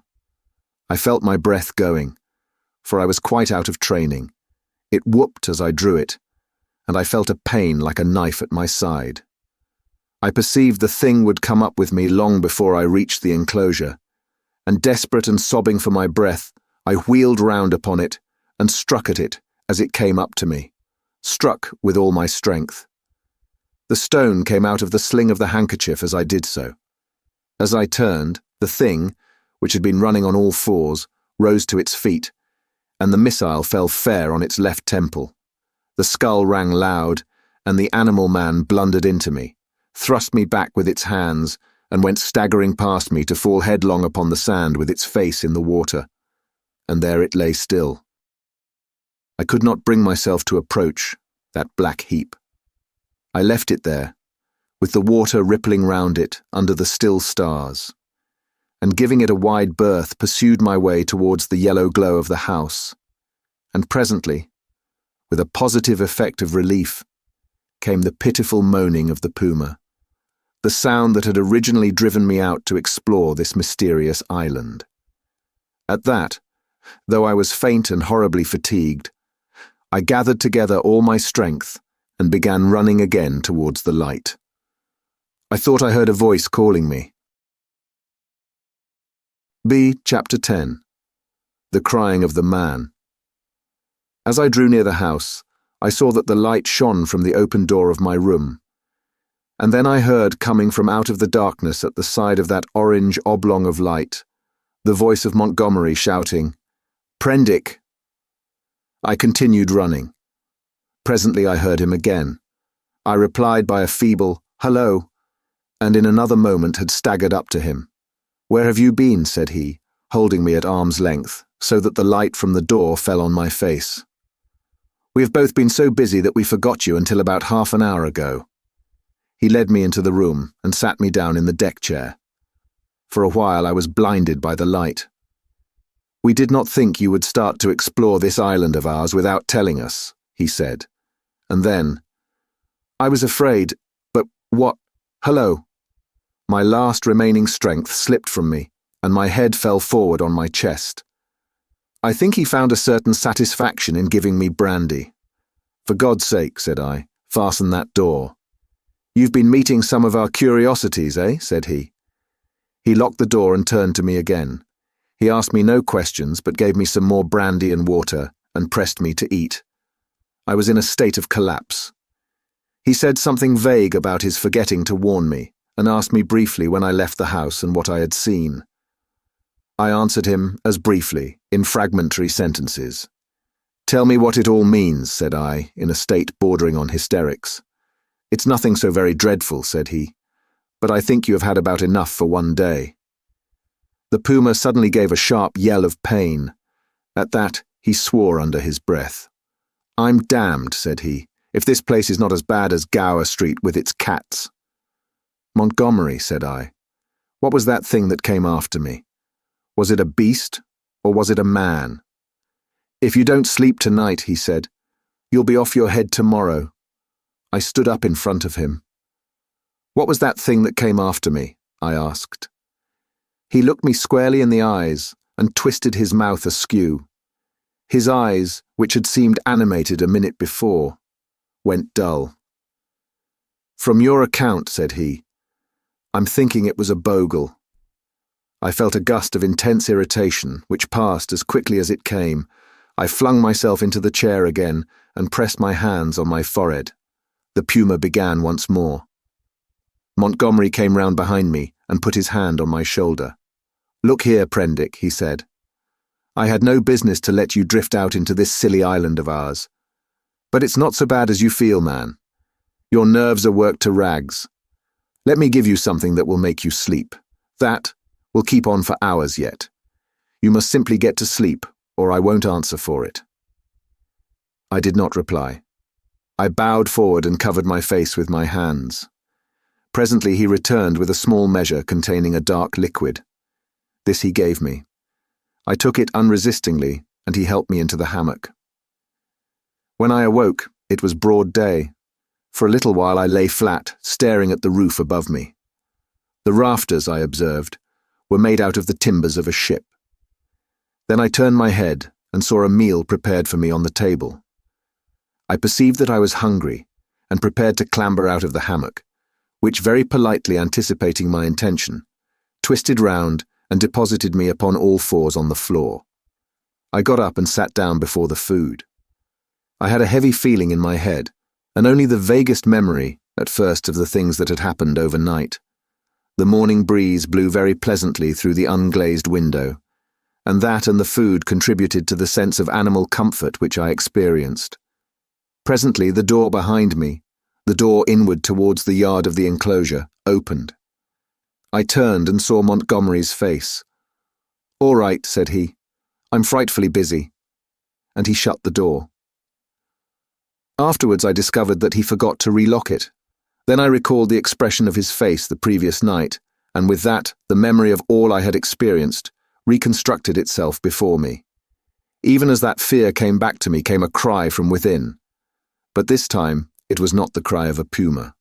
I put down the mouthful that hesitated upon my lips and listened. Silence, save for the whisper of the morning breeze. I began to think my ears had deceived me. After a long pause, I resumed my meal, but with my ears still vigilant. Presently I heard something else, very faint and low. I sat as if frozen in my attitude. Though it was faint and low, it moved me more profoundly than all that I had hitherto heard of the abominations behind the wall. There was no mistake this time in the quality of the dim, broken sounds. No doubt at all of their source. For it was groaning, broken by sobs and gasps of anguish. It was no brute this time. It was a human being in torment. As I realized this, I rose, and in 3 steps had crossed the room, seized the handle of the door into the yard, and flung it open before me. Pendrick, man, stop, cried Montgomery, intervening. A startled deerhound yelped and snarled. There was blood I saw in the sink, brown and some scarlet, and I smelt the peculiar smell of carbolic acid. Then through an open doorway beyond, in the dim light of the shadow, I saw something bound painfully upon a framework, scarred, red, and bandaged. And then blotting this out appeared the face of old Moreau, white and terrible. In a moment he had gripped me by the shoulder with a hand that was smeared red, had twisted me off my feet, and flung me headlong back into my own room. He lifted me as though I was a little child. I fell at full length upon the floor, and the door slammed and shut out the passionate intensity of his face. Then I heard the key turn in the lock, and Montgomery's voice in expostulation. Ruin the work of a lifetime, I heard Moreau say. He does not understand, said Montgomery, and other things that were inaudible. I can't spare the time yet, said Moreau. The rest I did not hear. I picked myself up and stood trembling, my mind a chaos of the most horrible misgivings. Could it be possible, I thought, that such a thing as the vivisection of men was carried on here? The question shot like lightning across a tumultuous sky, and suddenly the clouded horror of my mind condensed into a vivid realization of my own danger. Chapter 11. The Hunting of the Man. It came before my mind with an unreasonable hope of escape that the outer door of my room was still open to me. I was convinced now, absolutely assured, that Moreau had been vivisecting a human being. All the time since I'd heard his name, I'd been trying to link in my mind in some way the grotesque animalism of the islanders with his abominations. And now I thought I saw it all. The memory of his work on the transfusion of blood recurred to me. These creatures I had seen were the victims of some hideous experiment. These sickening scoundrels had merely intended to keep me back, to fool me with their display of confidence, and presently to fall upon me with a fate more horrible than death, with torture, and after torture, the most hideous degradation it is possible to conceive, to send me off a lost soul, a beast, to the rest of their commuse route. I looked round for some weapon. Nothing. Then with an inspiration I turned over the deck chair, put my foot on the side of it, and tore away the side rail. It happened that a nail came away with the wood, and projecting, gave a touch of danger to an otherwise petty weapon. I heard a step outside, and incontinently flung open the door, and found Montgomery within a yard of it. He meant to lock the outer door. I raised this nailed stick of mine and cut at his face, but he sprang back. I hesitated a moment, then turned and fled round the corner of the house. "Pendrick, man," I heard his astonished cry. "Don't be a silly ass, man." Another minute, thought I, and he would have had me locked in, and as ready as a hospital rabbit for my fate. He emerged behind the corner, for I heard him shout, "Pendrick!" Then he began to run after me, shouting things as he ran. This time running blindly, I went northeastward in a direction at right angles to my previous expedition. Once, as I went running headlong up the beach, I glanced over my shoulder and saw his attendant with him. I ran furiously up the slope, over it, then turning eastward along a rocky valley fringed on either side with jungle. I ran for perhaps a mile altogether, my chest straining, my heart beating in my ears, and then hearing nothing of Montgomery or his man, and feeling upon the verge of exhaustion, I doubled sharply back towards the beach as I judged, and lay down in the shelter of a canebrake. There I remained for a long time, too fearful to move, and indeed too fearful even to plan a course of action. The wild scene about me lay sleeping silently under the sun, and the only sound near me was the thin hum of some small gnats that had discovered me. Presently I became aware of a drowsy breathing sound, the soughing of the sea upon the beach. After about an hour, I heard Montgomery shouting my name, far away to the north. That set me thinking of my plan of action. As I interpreted it then, this island was inhabited only by these two vivisectors and their animalized victims. Some of these no doubt they could press into their service against me if need arose. I knew both Moreau and Montgomery carried revolvers, and, save for a feeble bar of deal spiked with a small nail, the merest mockery of a mace, I was unarmed. So I lay still there until I began to think of food and drink, and at that thought the real hopelessness of my position came home to me. I knew no way of getting anything to eat. I was too ignorant of botany to discover any resort of root or fruit that might lie about me. I had no means of trapping the few rabbits upon the island. It grew blanker the more I turned the prospect over. At last, in the desperation of my position, my mind turned to the animal men I had encountered. I tried to find some hope in what I remembered of them. In turn, I recalled each one I had seen, and tried to draw some augury of assistance from my memory. Then suddenly I heard a staghound bay, and at that realized a new danger. I took little time to think, or they would have caught me then, but snatching up my nailed stick, rushed headlong from my hiding place towards the sound of the sea. I remember a growth of thorny plants, with spines that stabbed like penknives. I emerged bleeding and with torn clothes upon the lip of a long creek opening northward. I went straight into the water without a minute's hesitation, wading up the creek, and presently finding myself knee-deep in a little stream. I scrambled out at last on the westward bank, and with my heart beating loudly in my ears, crept into a tangle of ferns to await the issue. I heard the dog, there was only one, draw nearer, and yelp when it came to the thorns. Then I heard no more, and presently began to think I had escaped. The minutes passed. The silence lengthened out, and at last, after an hour of security, my courage began to return to me. By this time, I was no longer very much terrified or very miserable. I had, as it were, passed the limit of terror and despair. I felt now that my life was practically lost, and that persuasion made me capable of daring anything. I had even a certain wish to encounter Moreau face to face, and as I had waded into the water I remembered that, if I were too hard pressed, at least one path of escape from torment still lay open to me. They could not very well prevent my drowning myself. I had half a mind to drown myself then, but an odd wish to see the whole adventure out, a queer, impersonal, spectacular interest in myself, restrained me. I stretched my limbs, sore and painful from the pricks of the spiny plants, and stared around me at the trees, and so suddenly that it seemed to jump out of the green tracery about it, my eyes lit upon a black face watching me. I saw that it was the simian creature who had met the launch upon the beach. He was clinging to the oblique stem of a palm tree. I gripped my stick and stood up facing him. He began chattering. You, was all I could distinguish at first. Suddenly he dropped from the tree, and in another moment was holding the fronds apart and staring curiously at me. I did not feel the same repugnance towards this creature which I had experienced in my encounters with the other beast men.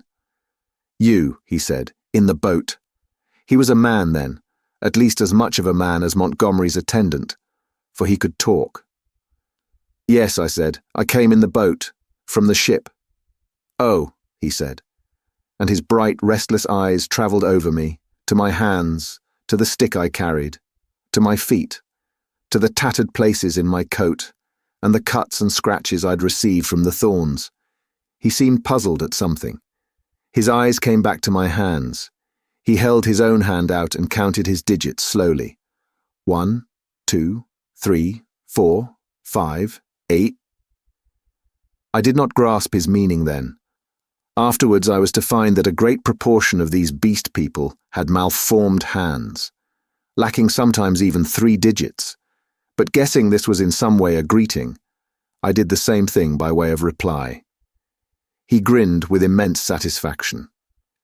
Then his swift roving glance went round again. He made a swift movement and vanished.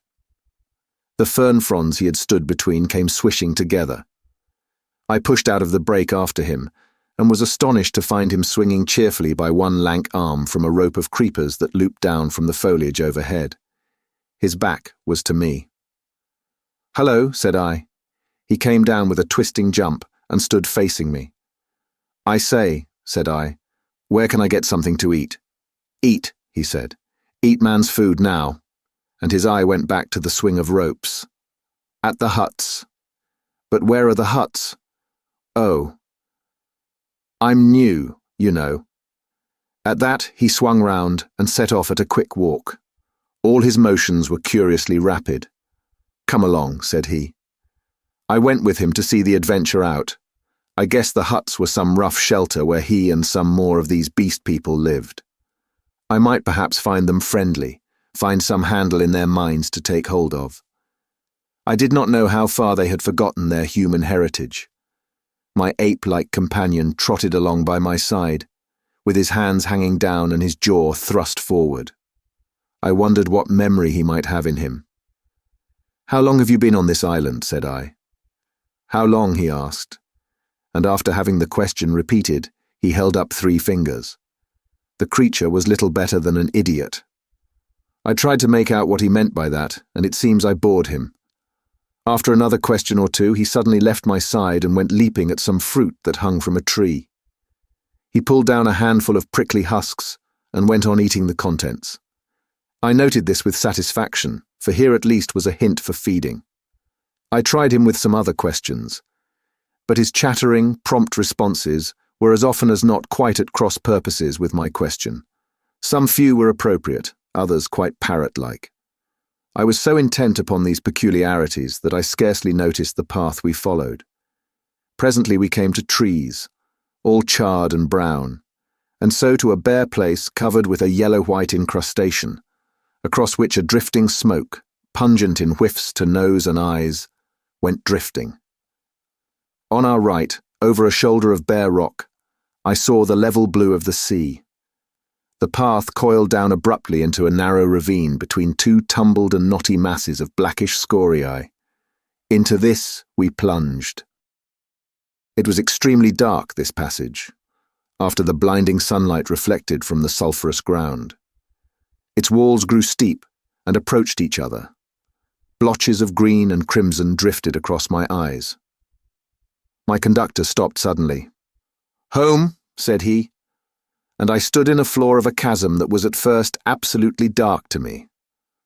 I heard some strange noises and thrust the knuckles of my left hand into my eyes. I became aware of a disagreeable odour, like that of a monkey's cage ill-cleaned. Beyond, the rock opened again upon a gradual slope of sunlit greenery, and on either hand the light smote down through narrow ways into the central gloom. Chapter 12. The Sayers of the Law. Then something cold touched my hand. I started violently, and saw close to me a dim, pinkish thing, looking more like a flayed child than anything else in the world. The creature had exactly the mild but repulsive features of a sloth, the same low forehead and slow gestures. As the first shock of the change of light passed, I saw about me more distinctly. The little sloth-like creature was standing and staring at me. My conductor had vanished. The place was a narrow passage between high walls of lava, a crack in the knotted rock, and on either side interwoven heaps of sea mat, palm fans, and reeds, leaning against the rock, formed rough and impenetrably dark dens. The winding way up the ravine between these was scarcely 3 yards wide, and was disfigured by lumps of decaying fruit pulp and other refuse, which accounted for the disagreeable stench of the place. The little pink sloth creature was still blinking at me when my ape-man reappeared at the aperture of the nearest of these dens, and beckoned me in. As he did so, a slouching monster wriggled out of one of the places, further up this strange street, and stood up in featureless silhouette against the bright green beyond, staring at me. I hesitated, having half a mind to bolt the way I had come, and then, determined to go through with the adventure, I gripped my nailed stick about the middle and crawled into the little evil-smelling lean-to after my conductor. It was a semicircular space, shaped like the half of a beehive, and against the rocky wall that formed the inner side of it was a pile of variegated fruits, coconuts among others. Some rough vessels of lava and wood stood about the floor, and one on a rough stool. There was no fire. In the darkest corner of the hut sat a shapeless mass of darkness that grunted, "Hey!" as I came in, and my ape-man stood in the dim light of the doorway and held out a split coconut to me as I crawled into the other corner and squatted down. I took it and began gnawing it, as serenely as possible, in spite of a certain trepidation and the nearly intolerable closeness of the den. The little pink sloth creature stood in the aperture of the hut, and something else with a drab face and bright eyes came staring over its shoulder. "Hey!" came out of the lump of mystery opposite. "It is a man." "It is a man," gabbled my conductor. A man, a 5-man, like me." "Shut up," said the voice from the dark, and grunted. I gnawed my coconut amid an impressive stillness. I peered hard into the blackness, but could distinguish nothing. "It is a man," the voice repeated. "He comes to live with us?" It was a thick voice, with something in it, a kind of whistling overtone that struck me as peculiar, but the English accent was strangely good. The ape-man looked at me as though he expected something. I perceived the pause was interrogative. "He comes to live with you," I said. "It is a man. He must learn the law." I began to distinguish now a deeper blackness in the black, a vague outline of a hunched-up figure. Then I noticed the opening of the place was darkened by two more black heads. My hand tightened on my stick. The thing in the dark repeated in a louder tone. "Say the words." I had missed its last remark. "Not to go on all fours. That is the law." It repeated in a kind of sing-song. I was puzzled.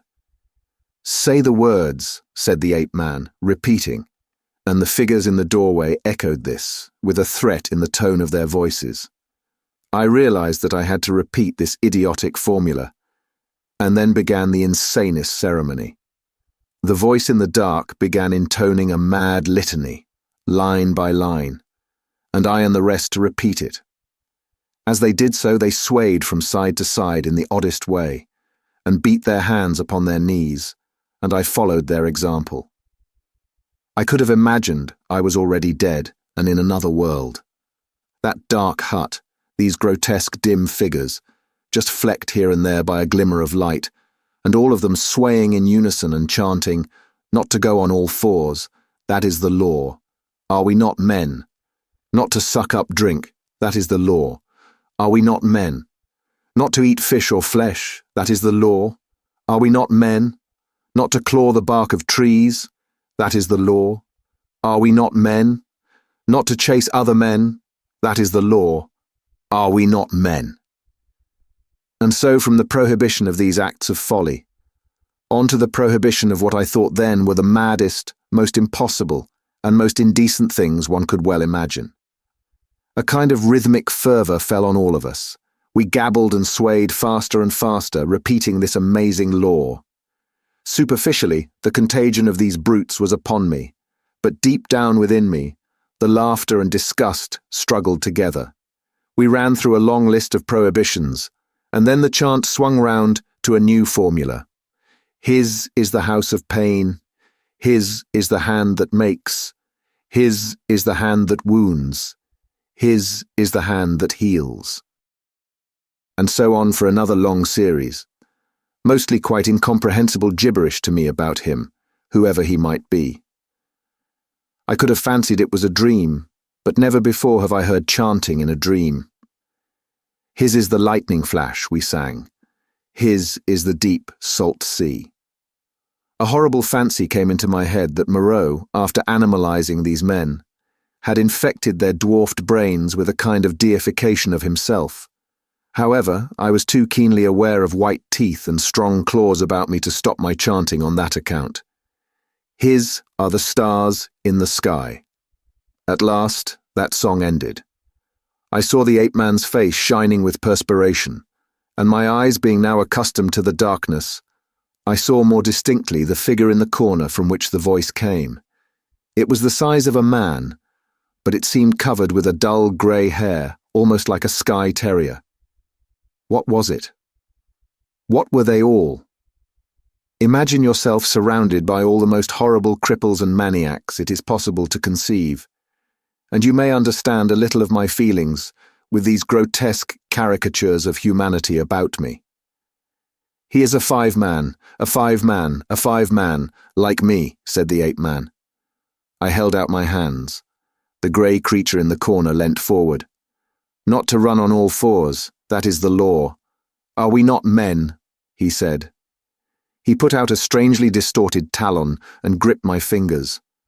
The thing was almost like the hoof of a deer produced into claws. I could have yelled with surprise and pain. His face came forward and peered at my nails, came forward into the light of the opening of the hut, and I saw with a quivering disgust that it was like the face of neither man nor beast, but a mere shock of grey hair, with 3 shadowy overarchings to mark the eyes and mouth. "He has little nails," said this grisly creature in his hairy beard. "It is well."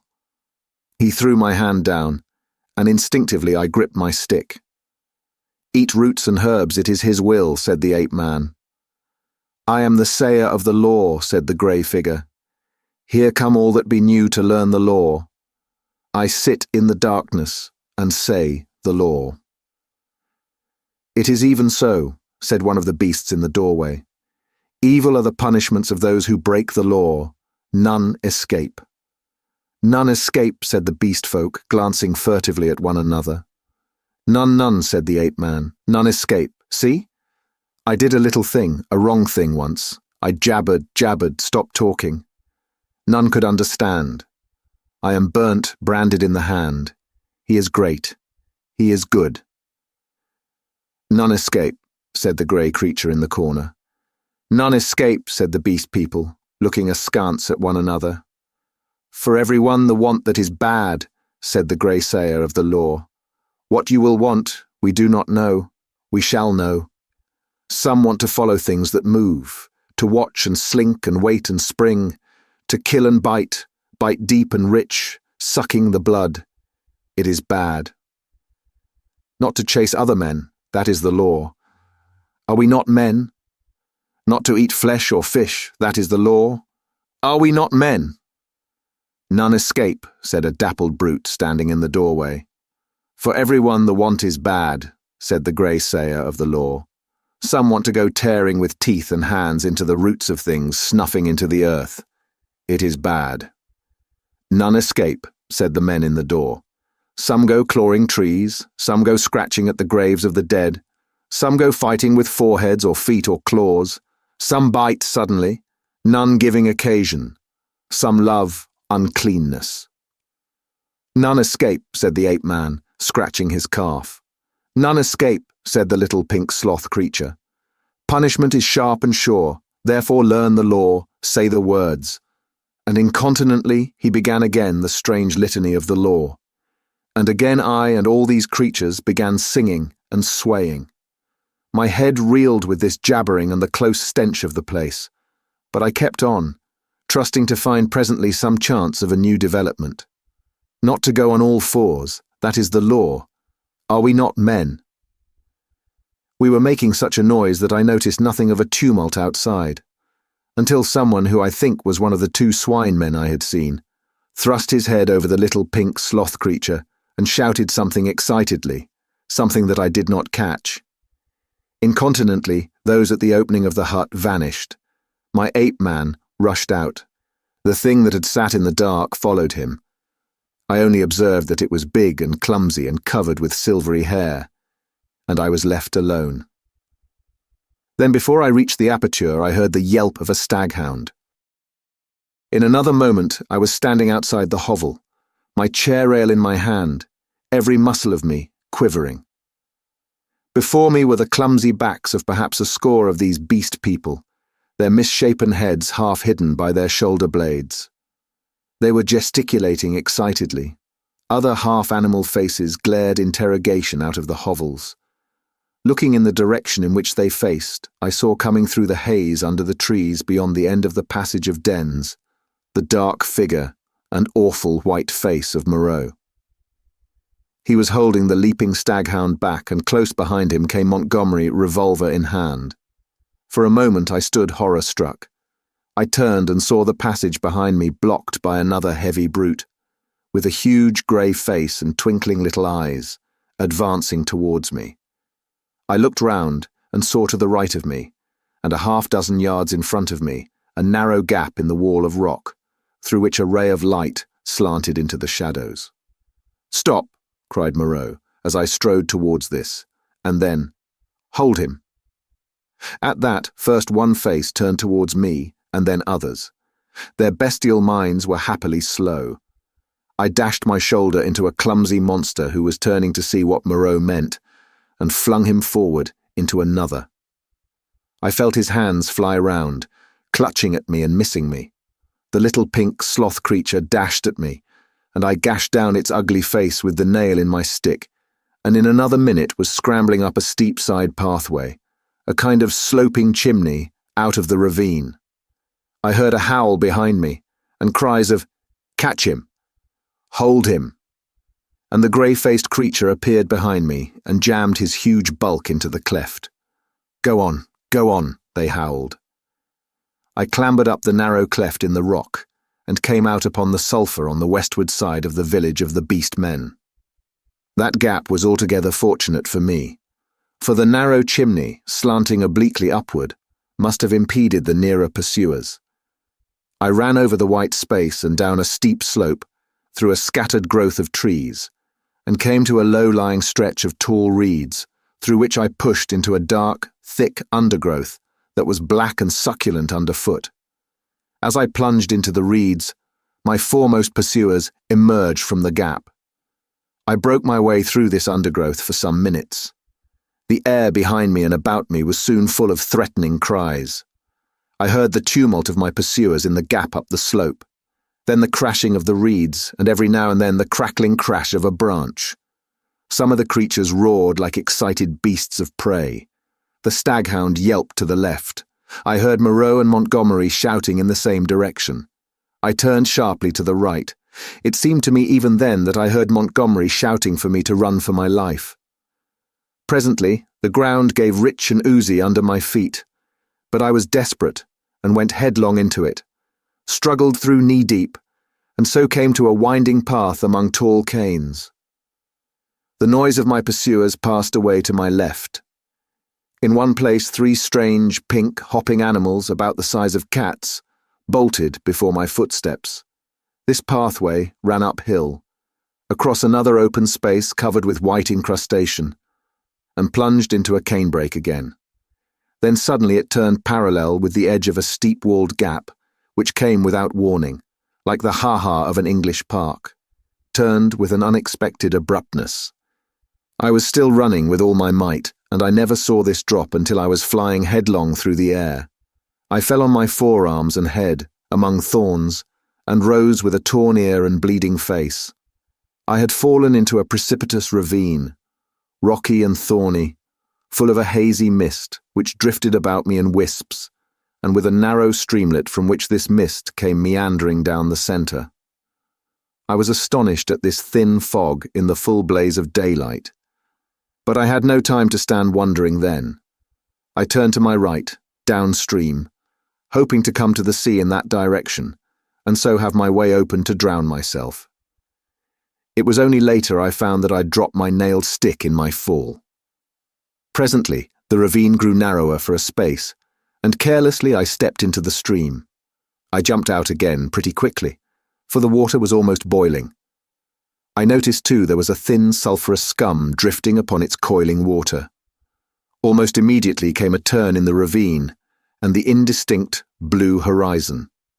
The nearer sea was flashing the sun from a myriad facets. I saw my death before me, but I was hot and panting, with the warm blood oozing out on my face and running pleasantly through my veins. I felt more than a touch of exultation too, at having distanced my pursuers. It was not in me then to go out and drown myself yet.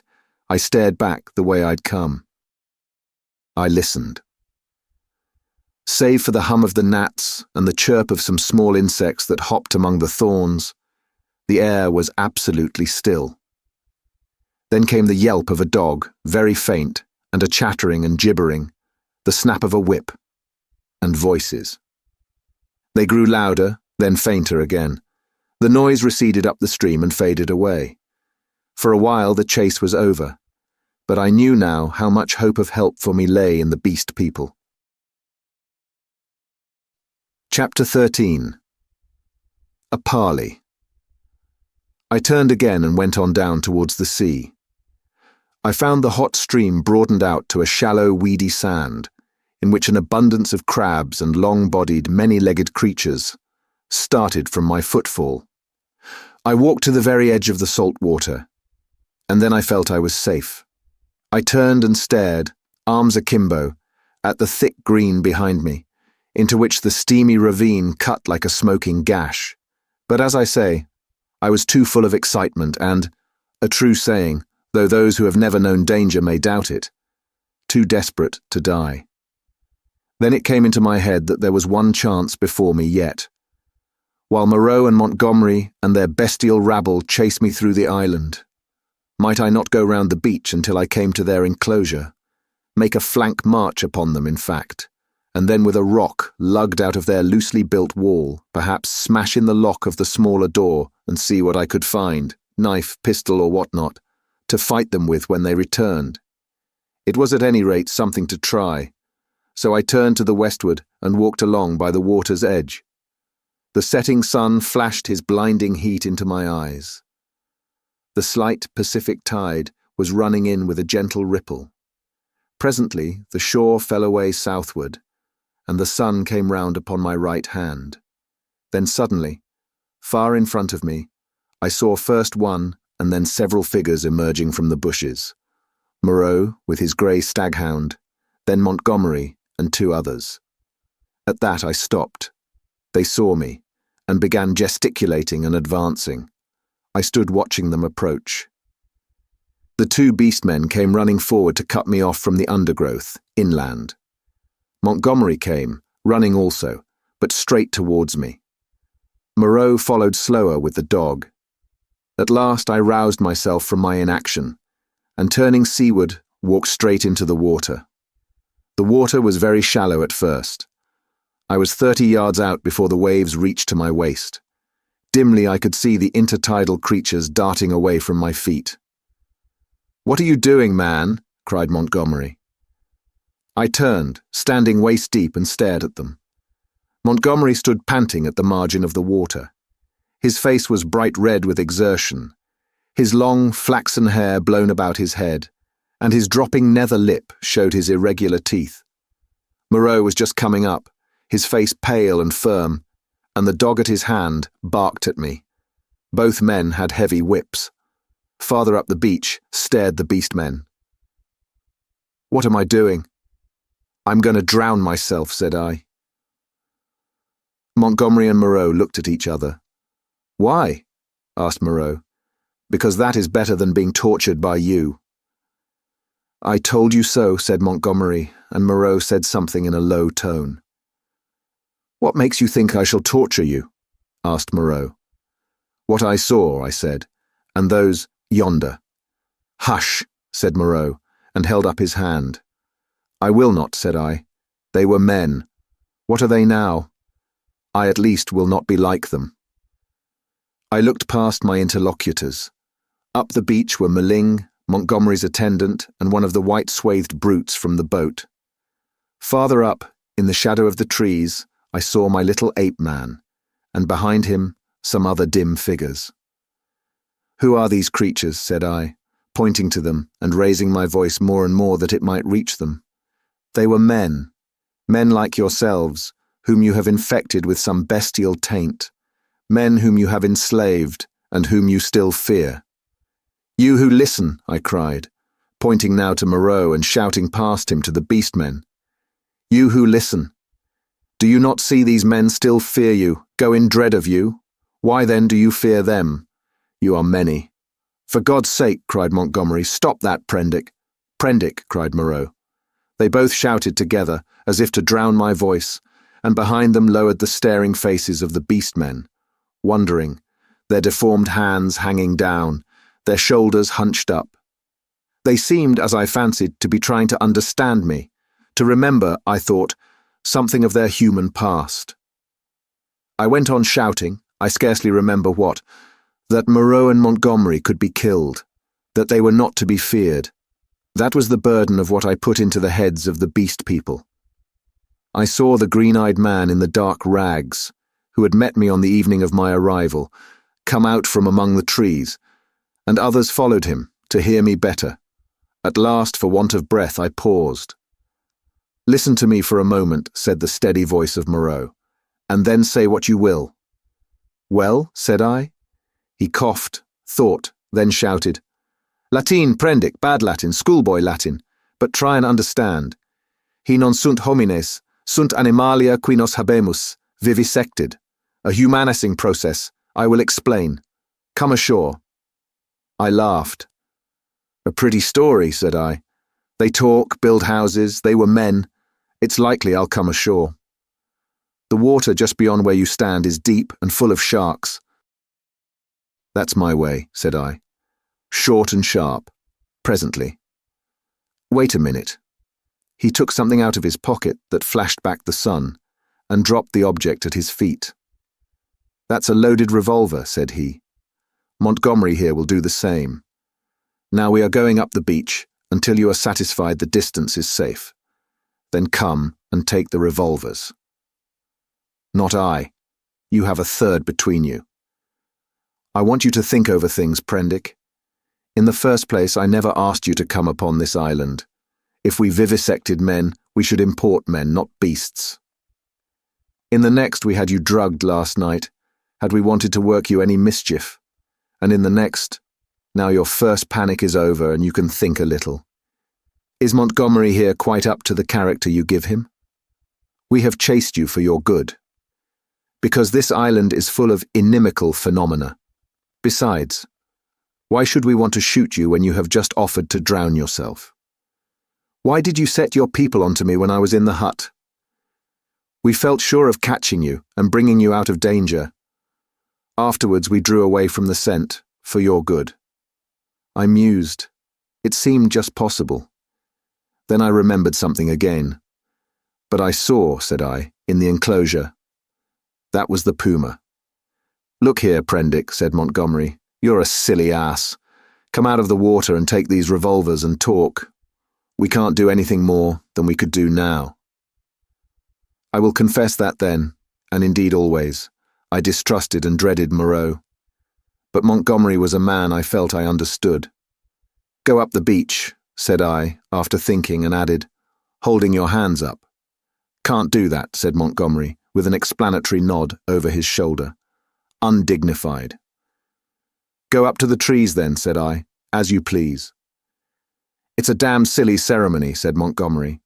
Both turned and faced the 6 or 7 grotesque creatures, who stood there in the sunlight, solid, casting shadows, moving and yet so incredibly unreal. Montgomery cracked his whip at them, and forthwith they all turned and fled helter-skelter into the trees. And when Montgomery and Moreau were at a distance I judged sufficient, I waded ashore and picked up and examined the revolvers. To satisfy myself against the subtlest trickery, I discharged one at a round lump of lava, and had the satisfaction of seeing the stone pulverized and the beach splashed with lead. Still I hesitated for a moment. "I'll take the risk," said I, at last, and with a revolver in each hand I walked up the beach towards them. "That's better," said Moreau, without affectation. "As it is, you have wasted the best part of my day with your confounded imagination." And with a touch of contempt which humiliated me, he and Montgomery turned and went on in silence before me. The knot of beast men, still wondering, stood back among the trees. I passed them as serenely as possible. One started to follow me but retreated again when Montgomery cracked his whip. The rest stood silent, watching. They may once have been animals, but I never before saw an animal trying to think. Chapter 14. Dr. Moreau Explains. "And now, Pendrick, I will explain," said Dr. Moreau, so soon as we had eaten and drunk. "I must confess that you are the most dictatorial guest I ever entertained. I warn you that this is the last I shall do to oblige you. The next thing you threaten to commit suicide about, I shan't do, even at some personal inconvenience." He sat in my deck chair, a cigar half consumed in his white, dexterous-looking fingers. The light of the swinging lamp fell on his white hair. He stared through the little window out at the starlight. I sat as far away from him as possible, the table between us and the revolvers to hand. Montgomery was not present. I did not care to be with the two of them in such a little room. "You admit that the vivisected human being, as you called it, is, after all, only the puma," said Moreau. He had made me visit that horror in the inner room, to assure myself of its inhumanity. "It is the puma," I said, "still alive, but so cut and mutilated as I pray I may never see living flesh again. Of all vile—" "Never mind that," said Moreau. At least spare me those youthful horrors. Montgomery used to be just the same. You admit that it is the puma. Now be quiet while I reel off my physiological lecture to you. And forthwith, beginning in the tone of a man supremely bored, but presently warming a little, he explained his work to me. He was very simple and convincing. Now and then there was a touch of sarcasm in his voice. Presently, I found myself hot with shame at our mutual positions. The creatures I had seen were not men, had never been men. They were animals, humanized animals, triumphs of vivisection. You forget all that a skilled vivisector can do with living things, said Moreau. For my own part, I'm puzzled why the things I've done here have not been done before. Small efforts, of course, have been made: amputation, tongue-cutting, excisions. Of course you know a squint may be induced or cured by surgery. Then in the case of excisions you have all kinds of secondary changes, pigmentary disturbances, modifications of the passions, alterations in the secretion of fatty tissue. I have no doubt you have heard of these things. Of course, said I. But these foul creatures of yours. All in good time, said he, waving his hand at me. I am only beginning. Those are trivial cases of alteration. Surgery can do better things than that. There is building up as well as breaking down and changing. You have heard, perhaps, of a common surgical operation resorted to in cases where the nose has been destroyed. A flap of skin is cut from the forehead, turned down on the nose, and heals in the new position. This is a kind of grafting in a new position of part of an animal upon itself. Grafting of freshly obtained material from another animal is also possible. The case of teeth, for example. The grafting of skin and bone is done to facilitate healing. The surgeon places in the middle of the wound pieces of skin snipped from another animal, or fragments of bone from a victim freshly killed. Hunter's cockspur, possibly you have heard of that, flourished on the bull's neck, and the rhinoceros rats of the Algerian zouaves are also to be thought of. Monsters, manufactured by transferring a slip from the tail of an ordinary rat to its snout, and allowing it to heal in that position. Monsters manufactured, said I. Then you mean to tell me? Yes. These creatures you have seen are animals carven and wrought into new shapes. To that, to the study of the plasticity of living forms, my life has been devoted. I have studied for years, gaining in knowledge as I go. I see you look horrified, and yet I'm telling you nothing new. It all lay in the surface of practical anatomy years ago, but no one had the temerity to touch it. It is not simply the outward form of an animal which I can change. The physiology, the chemical rhythm of the creature, may also be made to undergo an enduring modification, of which vaccination and other methods of inoculation with living or dead matter are examples that will no doubt be familiar to you. A similar operation is the transfusion of blood, with which subject indeed I began. These are all familiar cases. Less so, and probably far more extensive, were the operations of those medieval practitioners who made dwarfs and beggar cripples, show monsters, some vestiges of whose art still remain in the preliminary manipulation of the young mountebank or contortionist. Victor Hugo gives an account of them in Le Homme Quirit. But perhaps my meaning grows plain now.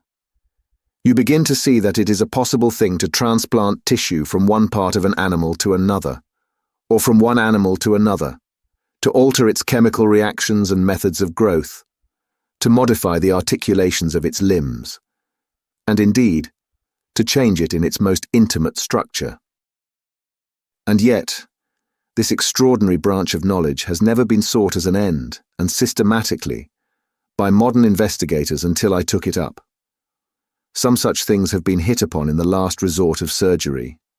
Most of the kindred evidence that will recur to your mind has been demonstrated as it were by accident, by tyrants, by criminals, by the breeders of horses and dogs, by all kinds of untrained, clumsy-handed men working for their own immediate ends. I was the first man to take up this question armed with antiseptic surgery, and with a really scientific knowledge of the laws of growth. Yet one would imagine it must have been practiced in secret before. such creatures as the Siamese twins, and in the vaults of the Inquisition. No doubt their chief aim was artistic torture, but some, at least, of the inquisitors must have had a touch of scientific curiosity. But, said I, these animals talk. He said that was so, and proceeded to point out that the possibility of vivisection does not stop at a mere physical metamorphosis. A pig may be educated. The mental structure is even less determinate than the bodily. In our growing science of hypnotism, we find the promise of a possibility of superseding old inherent instincts by new suggestions, grafting upon or replacing the inherited fixed ideas. Very much indeed of what we call moral education, he said, is such an artificial modification and perversion of instinct. Pugnacity is trained into courageous self-sacrifice, and suppressed sexuality into religious emotion. And the great difference between man and monkey is in the larynx, he continued, in the incapacity to frame delicately different sound symbols by which thought could be sustained. In this I failed to agree with him, but with a certain incivility he declined to notice my objection. He repeated that the thing was so and continued his account of his work. I asked him why he had taken the human form as a model. There seemed to me then, and there still seems to me now, a strange wickedness for that choice. He confessed that he had chosen that form by chance. I might just as well have worked to form sheep into llamas and llamas into sheep. I suppose there is something in the human form that appeals to the artistic turn of mind more powerfully than any animal shape can. But I've not confined myself to man-making. Once or twice. He was silent, for a minute perhaps. These years, how they have slipped by. And here I have wasted a day saving your life, and am now wasting an hour explaining myself. But, said I still do not understand. Where is your justification for inflicting all this pain? The only thing that could excuse vivisection to me would be some application. Precisely, said he. But you see, I am differently constituted. We are on different platforms. You are a materialist. I am not a materialist, I began hotly. In my view. For it is just this question of pain that parts us. So long as visible or audible pain turns you sick, so long as your own pains drive you, so long as pain underlies your propositions about sin, so long, I tell you, you are an animal, thinking a little less obscurely what an animal feels. This pain. I gave an impatient shrug at such sophistry. Oh, but it is such a little thing. A mind truly open to what science has to teach must see that it is a little thing. It may be that save in this little planet, this speck of cosmic dust, invisible long before the nearest star could be attained, it may be, I say, that nowhere else does this thing called pain occur. But the laws we feel our way towards, why even on this earth, even among living things, what pain is there? As he spoke, he drew a little penknife from his pocket, opened the smaller blade, and moved his chair so that I could see his thigh.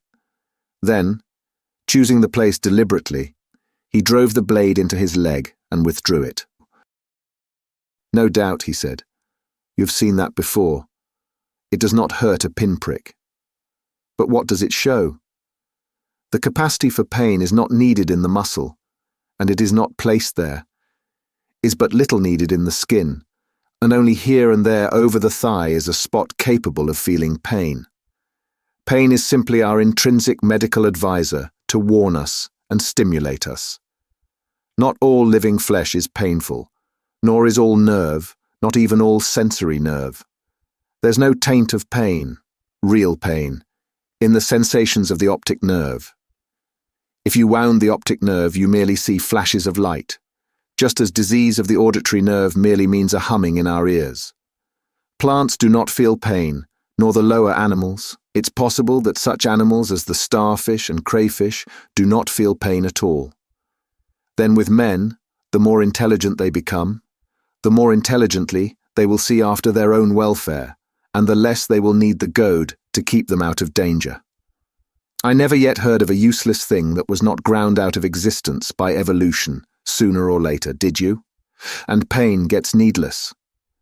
Then I am a religious man, Pendrick, as every sane man must be. It may be, I fancy, that I have seen more of the ways of this world's maker than you, for I have sought his laws, in my way, all my life, while you, I understand, have been collecting butterflies.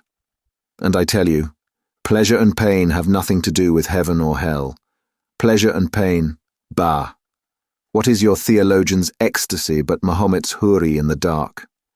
This store which men and women set on pleasure and pain, Pendrick, is the mark of the beast upon them, the mark of the beast from which they came. Pain and pleasure. They are for us only so long as we wriggle in the dust. You see, I went on with this research just the way it led me. That is the only way I ever heard of true research going. I asked a question, devised some method of obtaining an answer, and got a fresh question. Was this possible or that possible? You cannot imagine what this means to an investigator, what an intellectual passion grows upon him. You cannot imagine the strange, colourless delight of these intellectual desires. The thing before you is no longer an animal, a fellow creature, but a problem, sympathetic pain. All I know of it, I remember as a thing I used to suffer from years ago.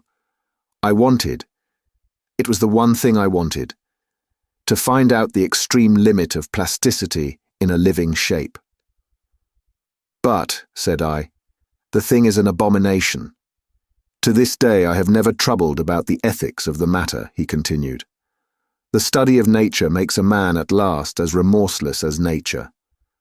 I have gone on, not heeding anything but the question I was pursuing, and the material has dripped into the huts yonder. It is nearly 11 years since we came here, I and Montgomery and 6 Kanakas. I remember the green stillness of the island and the empty ocean about us, as though it was yesterday. The place seemed waiting for me. The stores were landed, and the house was built. The Kanakas founded some huts near the ravine. I went to work here upon what I had brought with me. There were some disagreeable things happened at first. I began with a sheep, and killed it after a day and a half, by a slip of the scalpel. I took another sheep, and made a thing of pain and fear, and left it bound up to heal. It looked quite human to me when I had finished it. But when I went to it, I was discontented with it. It remembered me, and was terrified beyond imagination, and it had no more than the wits of a sheep. The more I looked at it, the clumsier it seemed, until at last I put the monster out of its misery. These animals without courage, these fear-haunted, pain-driven things, without a spark of pugnacious energy to face torment, they are no good for man-making. Then I took a gorilla I had, and upon that, working with infinite care and mastering difficulty after difficulty, I made my first man. All the week, night and day, I moulded him. With him it was chiefly the brain that needed moulding. Much had to be added, much changed. I thought him a fair specimen of the negroid type when I had finished him, and he lay bandaged, bound, and motionless before me. It was only when his life was assured that I left him and came into this room again, and found Montgomery much as you are. He had heard some of the cries as the thing grew human, cries like those that disturbed you so. I didn't take him completely into my confidence at first, and the Kanakas too had realized something of it. They were scared out of their wits by the sight of me. I got Montgomery over to me, in a way, but I and he had the hardest job to prevent the Kanakas deserting. Finally they did, and so we lost the yacht. I spent many days educating the brute.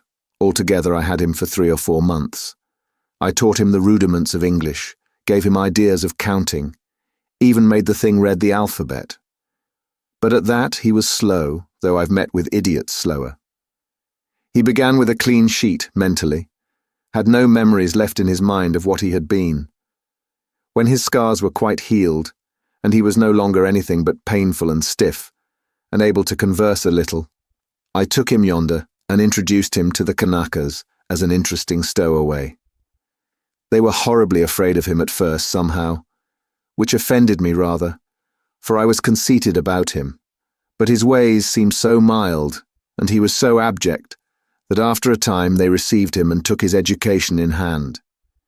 He was quick to learn, very imitative and adaptive, and built himself a hovel rather better, it seemed to me, than their own shanties. There was one among the boys a bit of a missionary, and he taught the thing to read, or at least to pick out letters, and gave him some rudimentary ideas of morality, but it seems the beast's habits were not all that is desirable. I rested from work for some days after this, and was in a mind to write an account of the whole affair to wake up English physiology. Then I came upon the creature squatting up in a tree, and gibbering at two of the Kanakas who had been teasing him. I threatened him, told him the inhumanity of such a proceeding, aroused his sense of shame, and came home resolved to do better before I took my work back to England. I've been doing better.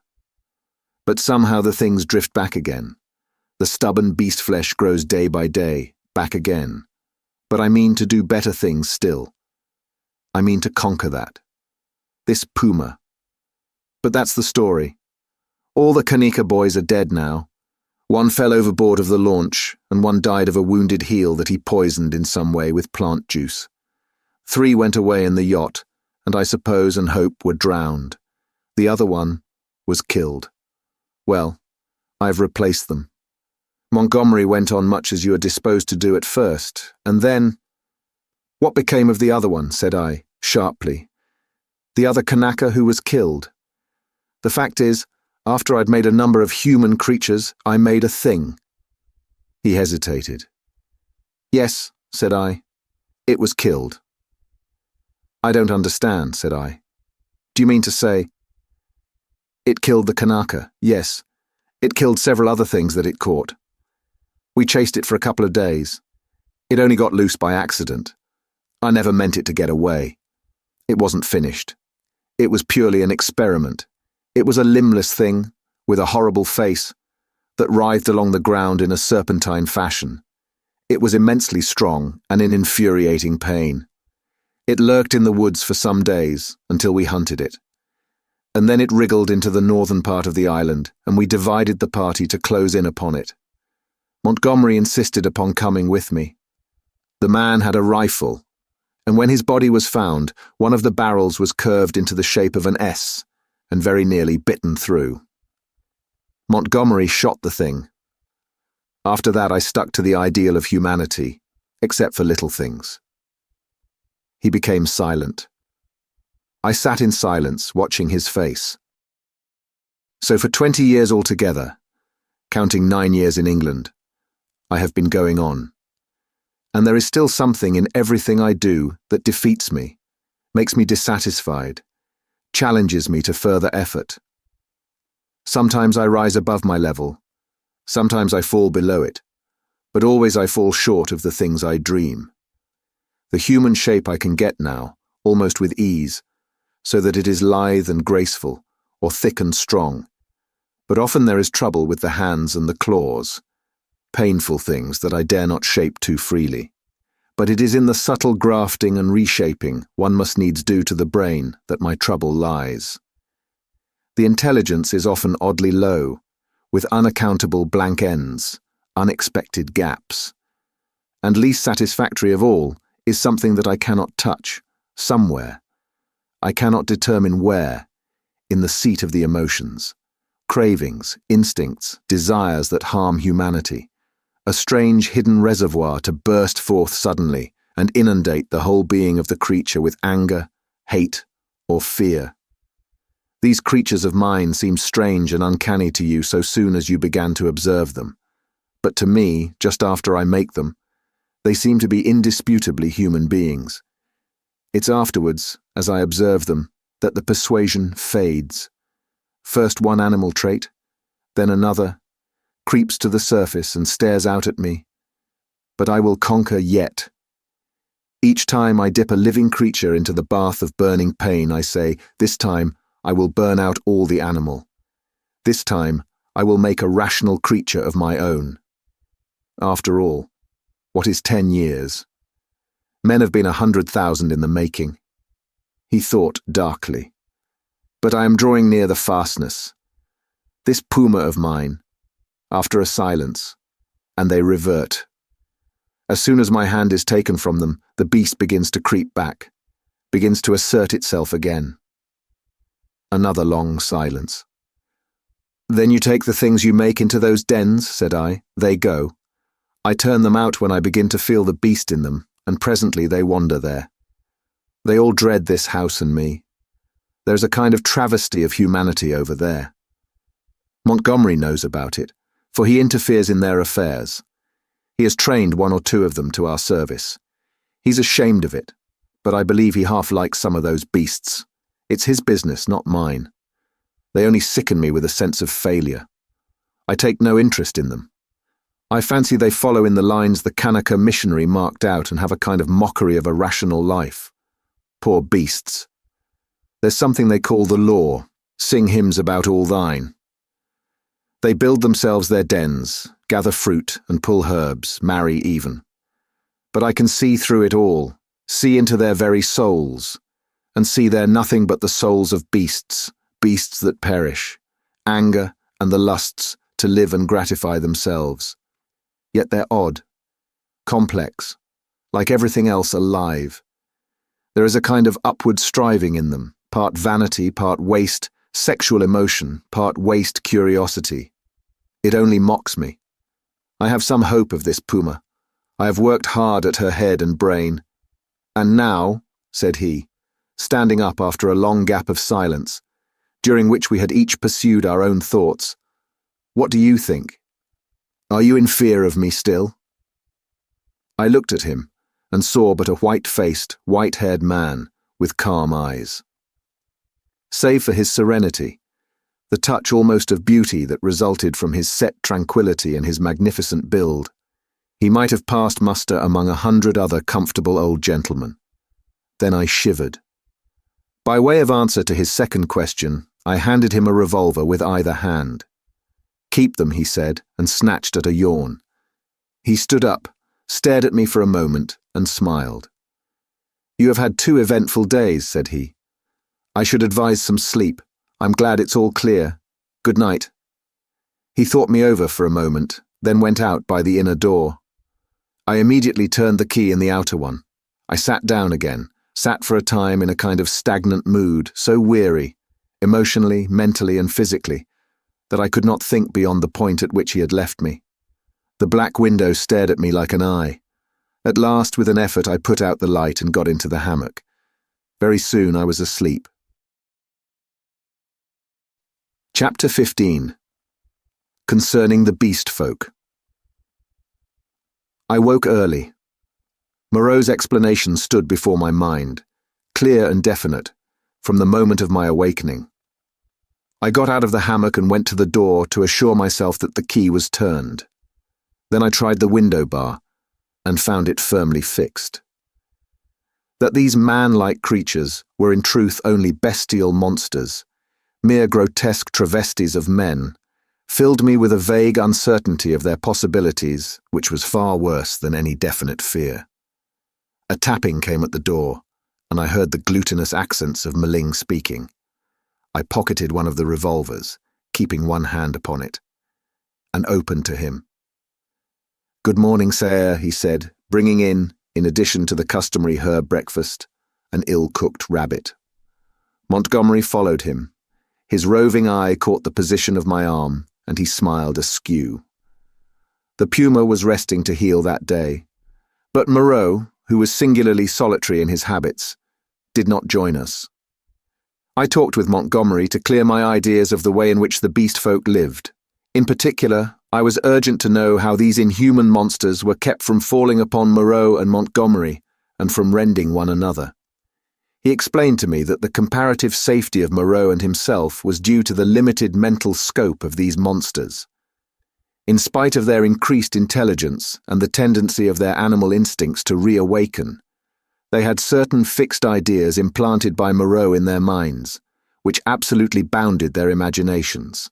They were really hypnotized, had been told that certain things were impossible, and that certain things were not to be done, and these prohibitions were woven into the texture of their minds beyond any possibility of disobedience or dispute. Certain matters, however, in which old instinct was at war with Moreau's convenience, were in a less stable condition. A series of propositions called the law, I had already heard them recited, battled in their minds with the deep-seated, ever-rebellious cravings of their animal natures. This law they were ever repeating, I found, and ever breaking.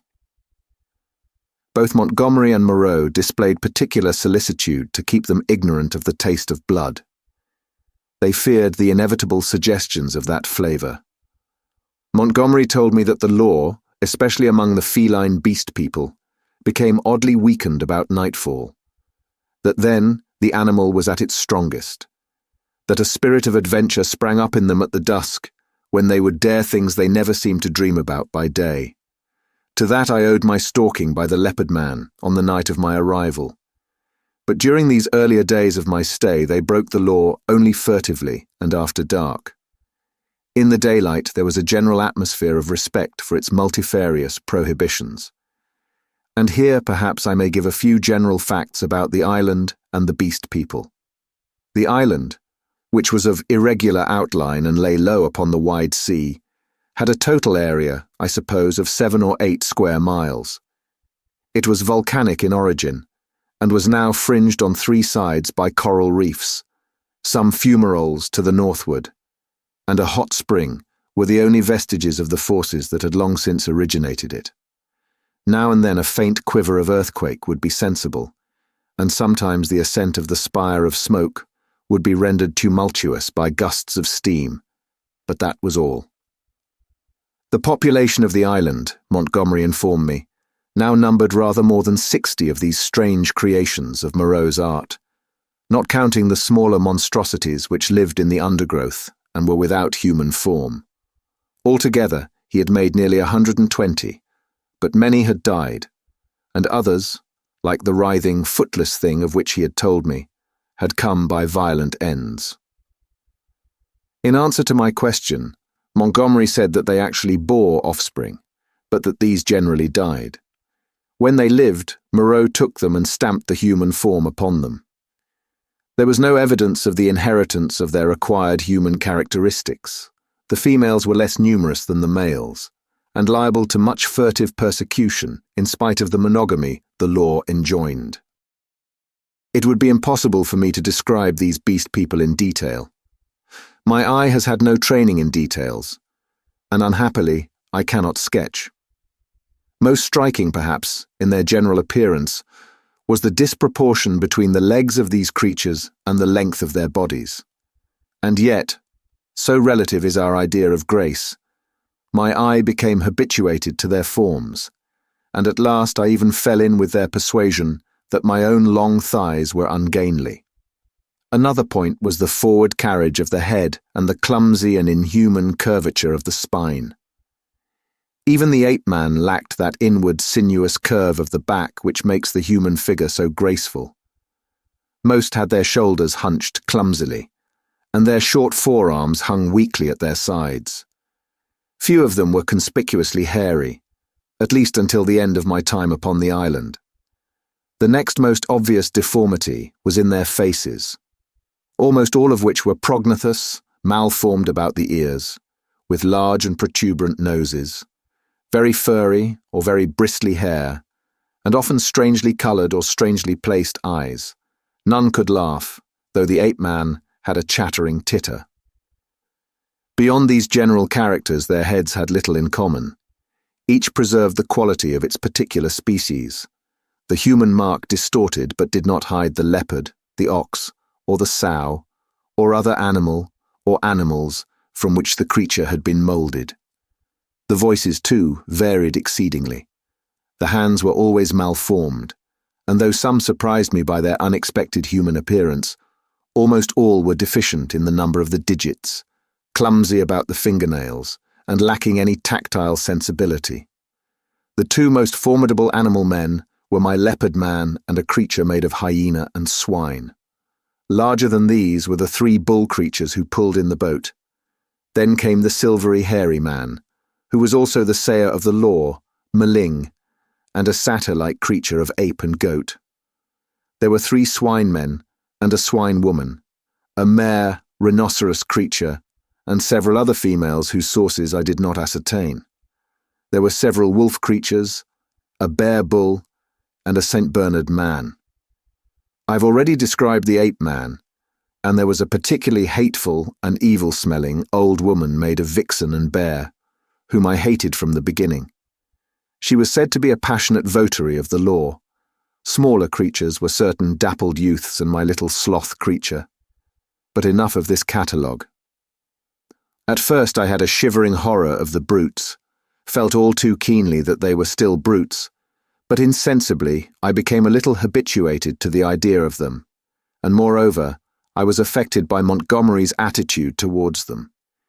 He had been with them so long that he had come to regard them as almost normal human beings. His London days seemed a glorious, impossible past to him.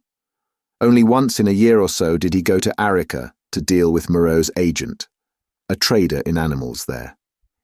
He hardly met the finest type of mankind in that seafaring village of Spanish mongrels. The men aboard ship, he told me, seemed at first just as strange to him as the beast men seemed to me, unnaturally long in the leg, flat in the face, prominent in the forehead, suspicious, dangerous, and cold-hearted. In fact, he did not like men. His heart had warmed to me, he thought, because he had saved my life. I fancied even then that he had a sneaking kindness for some of these metamorphosed brutes, a vicious sympathy with some of their ways, but that he attempted to veil it from me at first.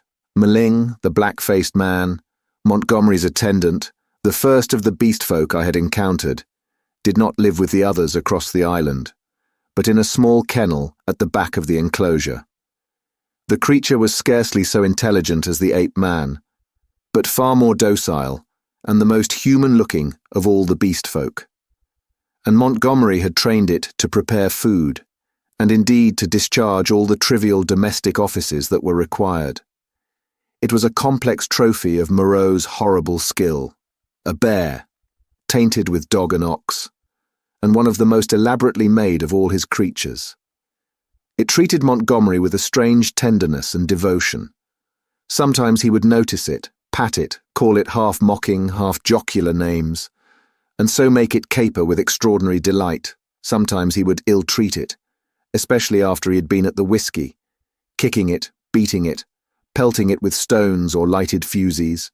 But whether he treated it well or ill, it loved nothing so much as to be near him. I say I became habituated to the beast people. That 1,000 things which had seemed unnatural and repulsive speedily became natural and ordinary to me. I suppose everything in existence takes its colour from the average hue of our surroundings. Montgomery and Moreau were too peculiar and individual to keep my general impressions of humanity well defined.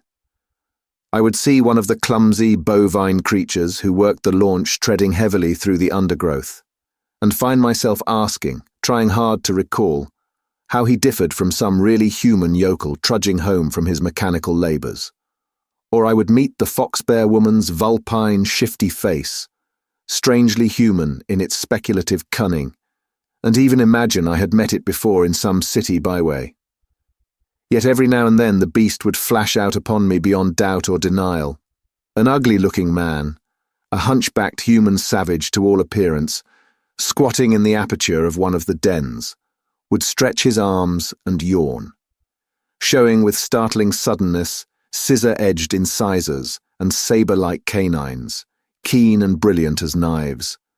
Or in some narrow pathway, glancing with a transitory daring into the eyes of some lithe, white-swathed female figure, I would suddenly see, with a spasmodic revulsion, that she had slit-like pupils, or glancing down note the curving nail with which she held her shapeless wrap about her.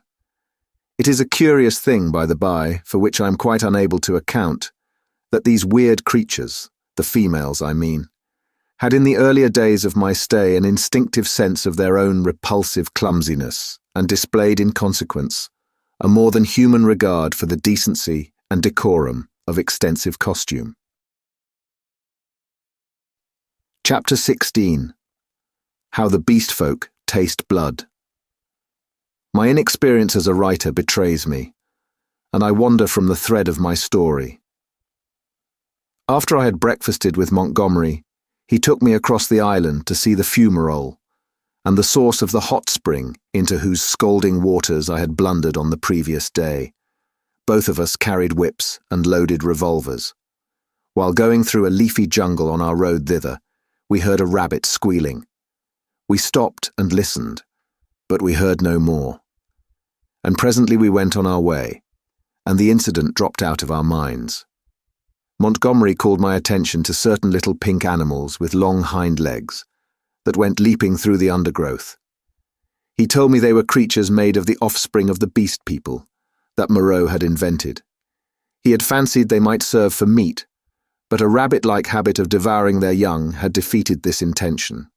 I'd already encountered some of these creatures, once during my moonlight flight from the leopard man, and once during my pursuit by Moreau on the previous day. By chance, one hopping to avoid us, leapt into the hole caused by the uprooting of a wind-blown tree. Before it could extricate itself, we managed to catch it.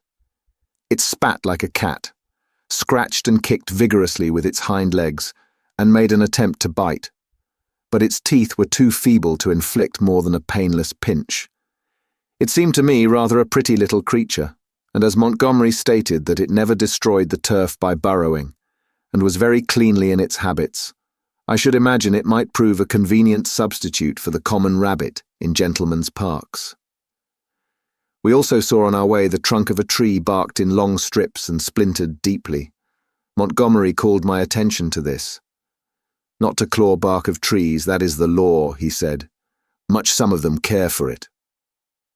It was after this, I think, that we met the satyr and the ape man. The satyr was a gleam of classical memory on the part of Moreau, his face ovine in expression, like the coarser Hebrew type. His voice a harsh bleat, his nether extremities satanic. He was gnawing the husk of a pod-like fruit as he passed us. Both of them saluted Montgomery. "Hail," said they, to the other with the whip. "There's a third with a whip now," said Montgomery, "so you'd better mind." "Was he not made?" said the ape man. He said he was made." The satyr man looked curiously at me. "The third with the whip, he that walks weeping into the sea, has a thin white face." "He has a thin long whip," said Montgomery. "Yesterday he bled and wept," said the satyr. "You never bleed nor weep. The master does not bleed or weep." "Ollendorfian beggar," said Montgomery. "You'll bleed and weep if you don't look out." "He has 5 fingers. He's a 5-man like me," said the ape man. "Come along, Pendrick," said Montgomery, taking my arm, and I went on with him. The satyr and the ape man stood watching us and making other remarks to each other. "He says nothing," said the satyr. "Men have voices." "Yesterday he asked me of things to eat," said the ape man. "He did not know." Then they spoke inaudible things, and I heard the satyr laughing. It was on our way back that we came upon the dead rabbit. The red body of the wretched little beast was rent to pieces, many of the ribs stripped white, and the backbone indisputably gnawed. At that, Montgomery stopped. "Good God," said he, stooping down and picking up some of the crushed vertebrae to examine them more closely. "Good God," he repeated, "what can this mean?" "Some carnivore of yours has remembered its old habits," I said after a pause. "This backbone has been bitten through."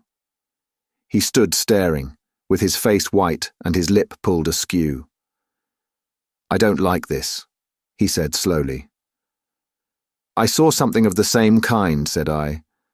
"The first day I came here." "The devil you did, what was it?" "A rabbit with its head twisted off." "The day you came here?" "The day I came here, in the undergrowth at the back of the enclosure, when I went out in the evening. The head was completely wrung off." He gave a long, low whistle. "And what is more, I have an idea which of your brutes did the thing. It's only a suspicion, you know.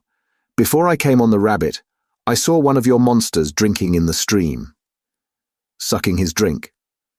"Yes. Not to suck your drink, that is the law. Much the brutes care for the law, eh? When Moreau's not about. It was the brute who chased me." Of course, said Montgomery. It's just the way with carnivores. After a kill, they drink. It's the taste of blood, you know. What was the brute like? He continued. Would you know him again? He glanced about us, standing astride over the mess of dead rabbit, his eyes roving among the shadows and screens of greenery, the lurking places and ambuscades of the forest that bounded us in. The taste of blood, he said again. He took out his revolver, examined the cartridges in it and replaced it. Then he began to pull at his dropping lip. I think I should know the brute again, I said. I stunned him.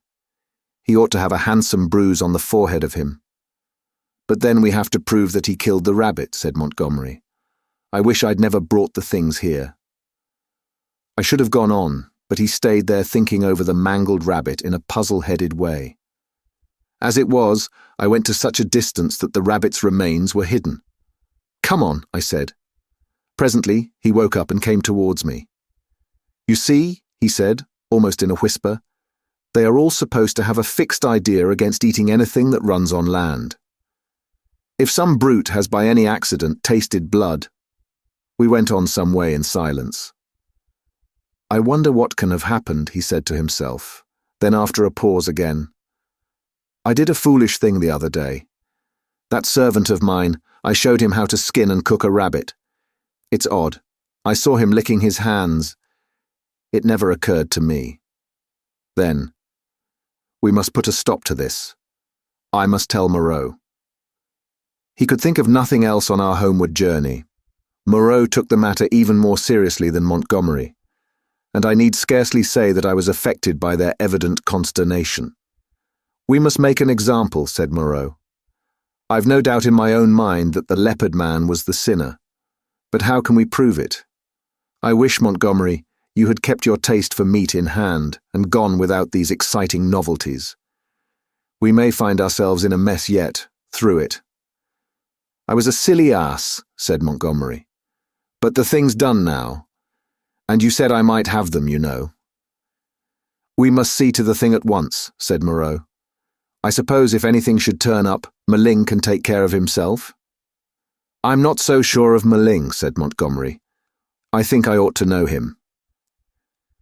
In the afternoon, Moreau, Montgomery, myself, and Maling went across the island to the huts in the ravine. We three were armed. Maling carried the little hatchet he used in chopping firewood and some coils of wire. Moreau had a huge cowherd's horn slung over his shoulder. You will see a gathering of the beast people, said Montgomery. It is a pretty sight.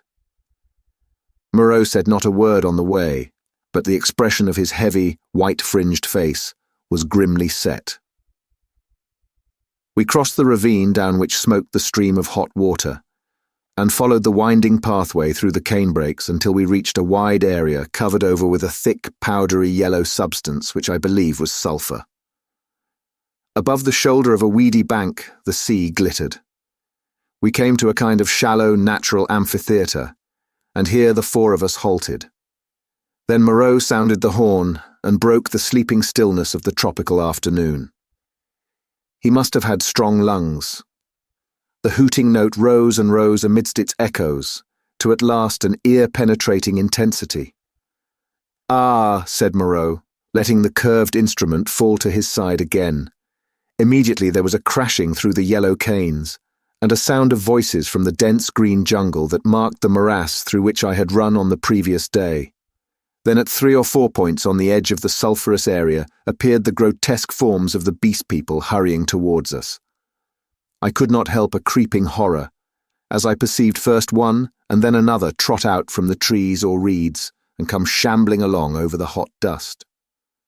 But Moreau and Montgomery stood calmly enough, and perforce, I stuck beside them. First to arrive was the satyr, strangely unreal for all that he cast a shadow and tossed the dust with his hooves. After him from the brake came a monstrous lout, a thing of horse and rhinoceros, chewing a straw as it came. Then appeared the swine woman and 2 wolf women. Then the fox-bear witch, with her red eyes in her peaked red face. And then others, all hurrying eagerly. As they came forward, they began to cringe towards Moreau and chant, quite regardless of one another, fragments of the latter, half of the litany of the law.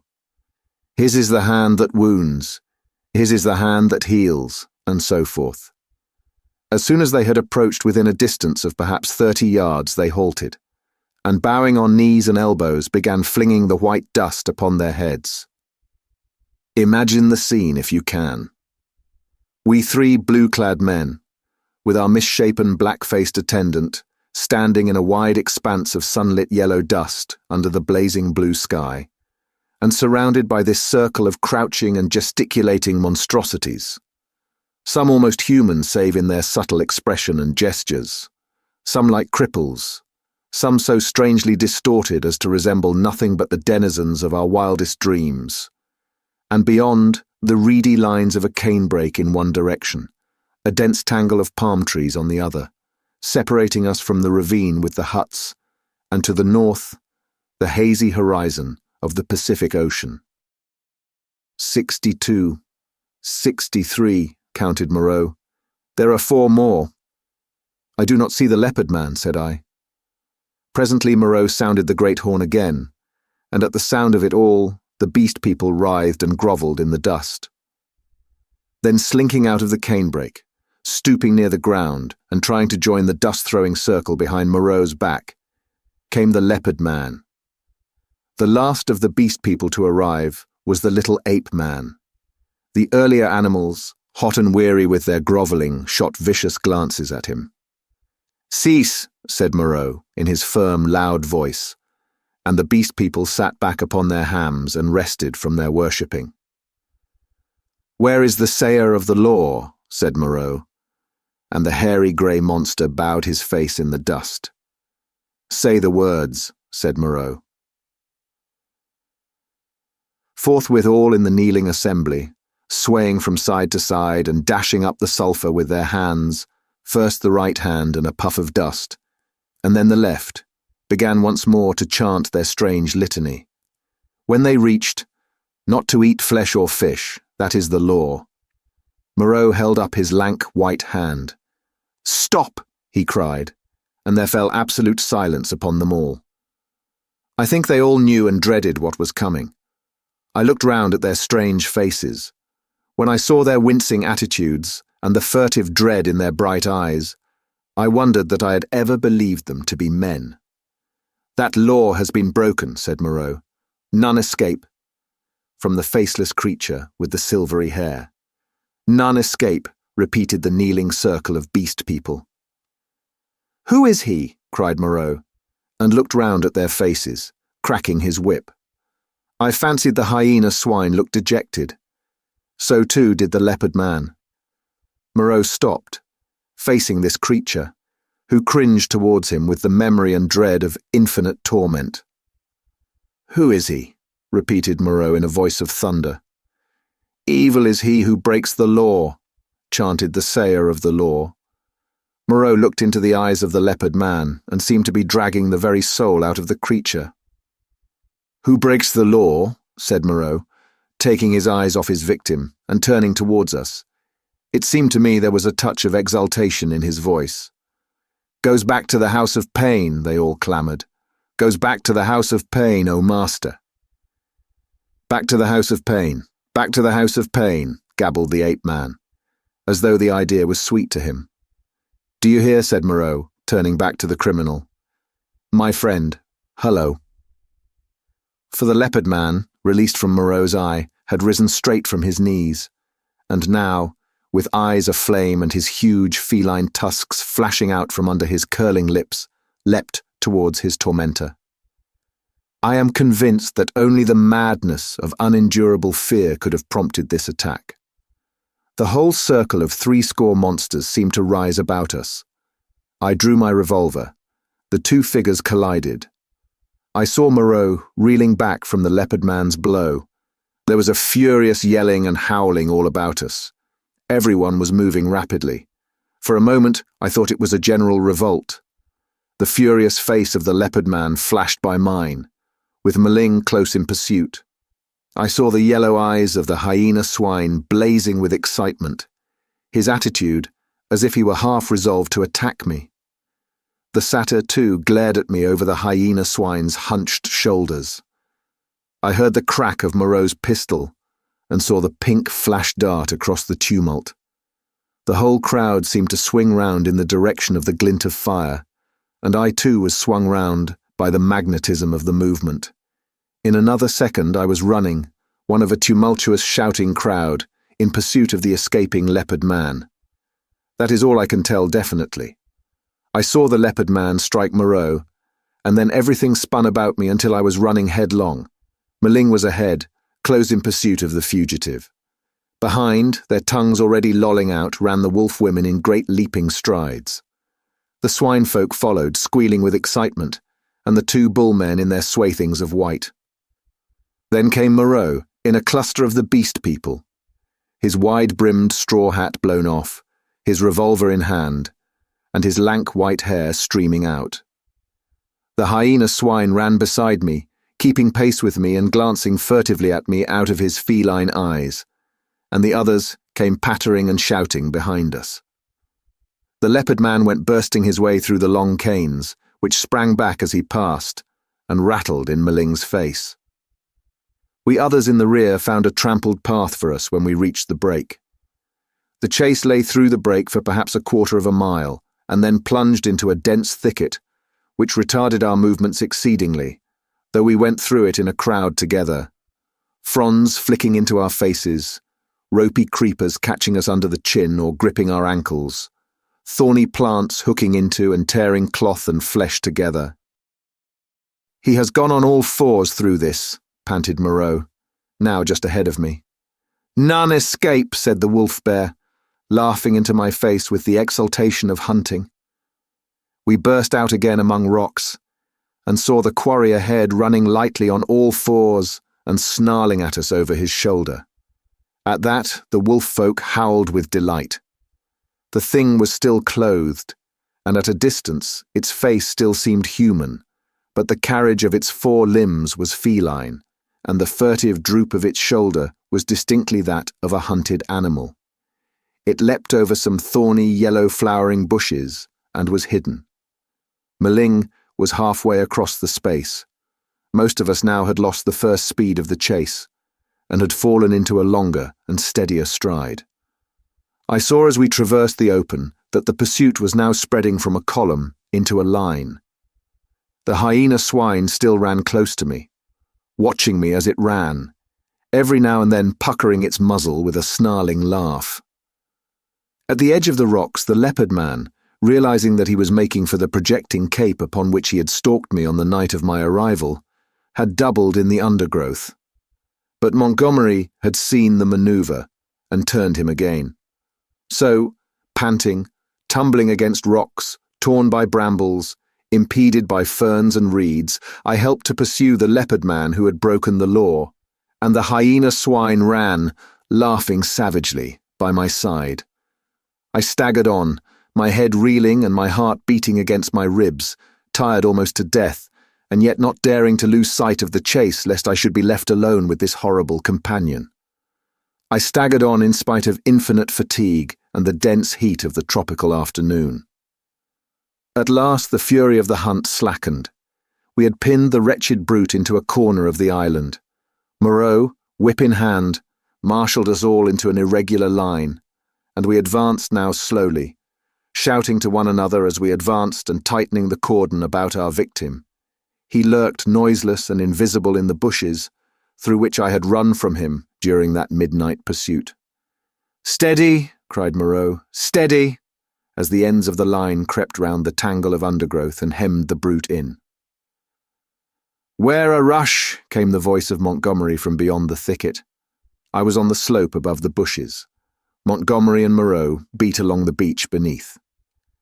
Slowly we pushed in among the fretted network of branches and leaves. The quarry was silent. "Back to the House of Pain! The House of Pain! The House of Pain!" yelped the voice of the ape-man, some 20 yards to the right. When I heard that, I forgave the poor wretch all the fear he had inspired in me. I heard the twigs snap and the boughs swish aside before the heavy tread of the horse rhinoceros upon my right. Then suddenly, through a polygon of green, in the half-darkness under the luxuriant growth, I saw the creature we were hunting. I halted. He was crouched together into the smallest possible compass, his luminous green eyes turned over his shoulder regarding me. It may seem a strange contradiction in me, I cannot explain the fact, but now, seeing the creature there, in a perfectly animal attitude, with the light gleaming in its eyes and its imperfectly human face distorted with terror, I realized again the fact of its humanity.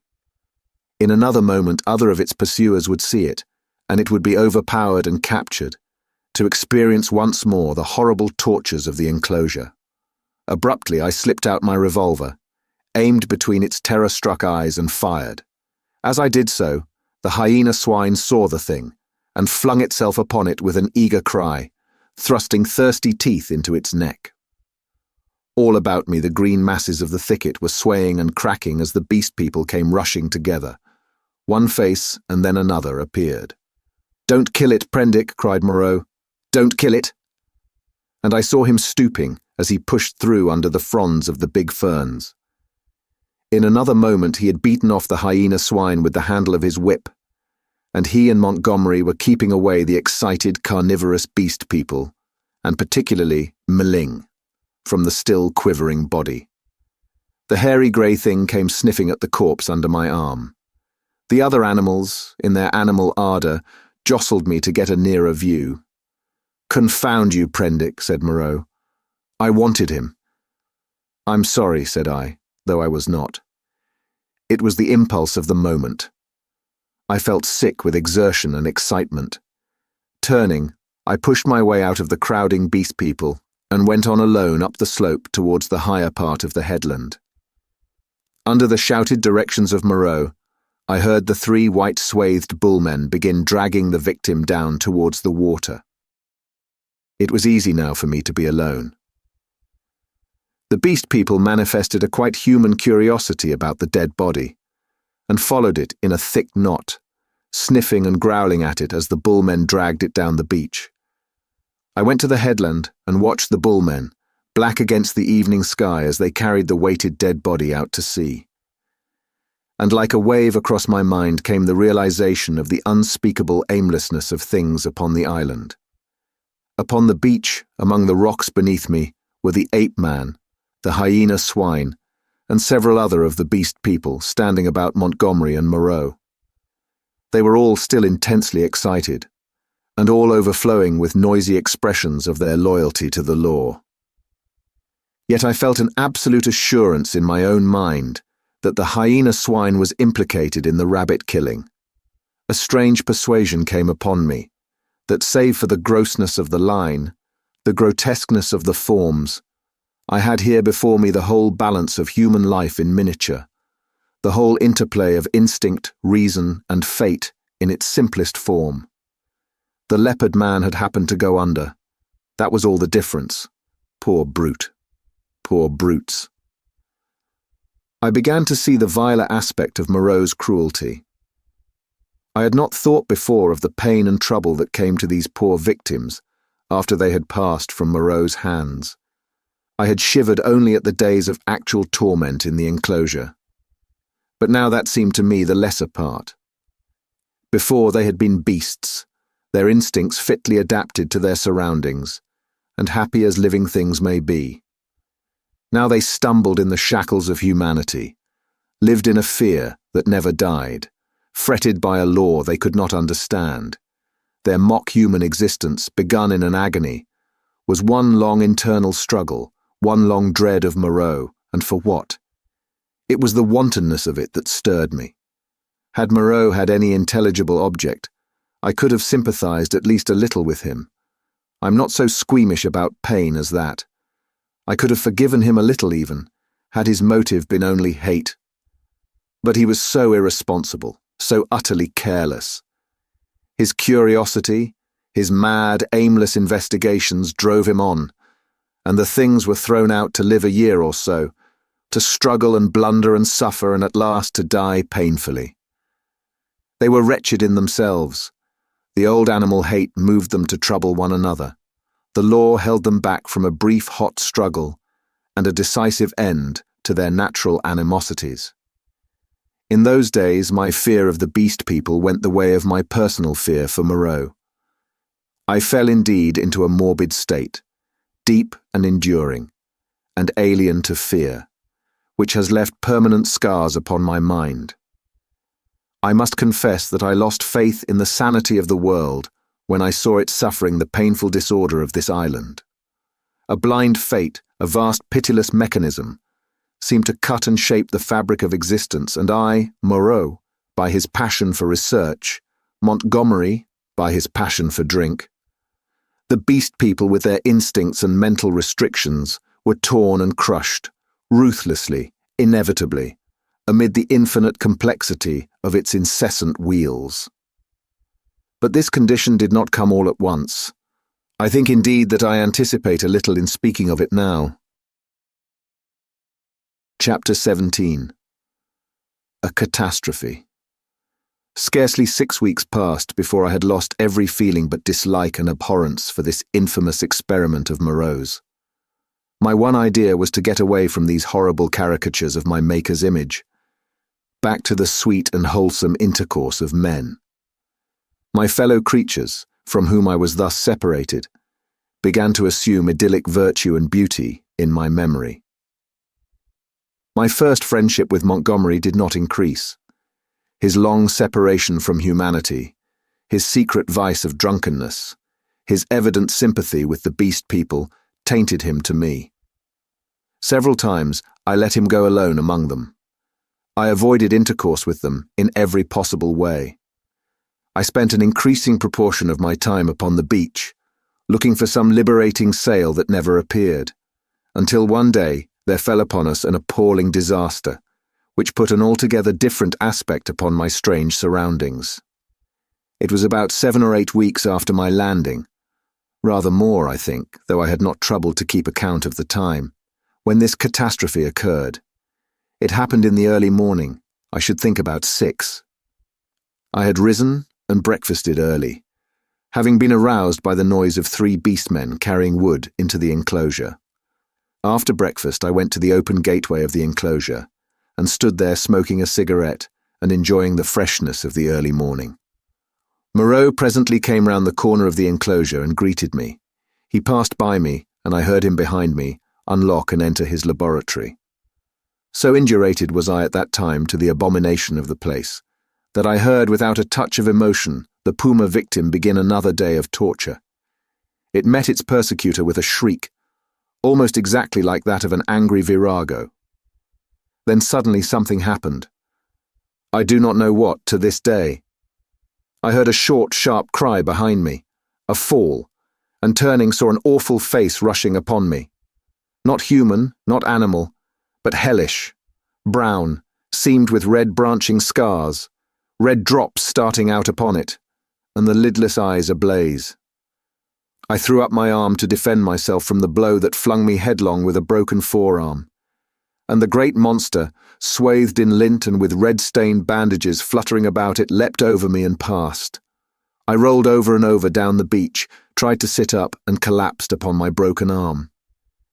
Then Moreau appeared, his massive white face all the more terrible for the blood that trickled from his forehead. He carried a revolver in one hand. He scarcely glanced at me, but rushed off at once in pursuit of the puma. I tried the other arm and sat up. The muffled figure in front ran in great striding leaps along the beach, and Moreau followed her.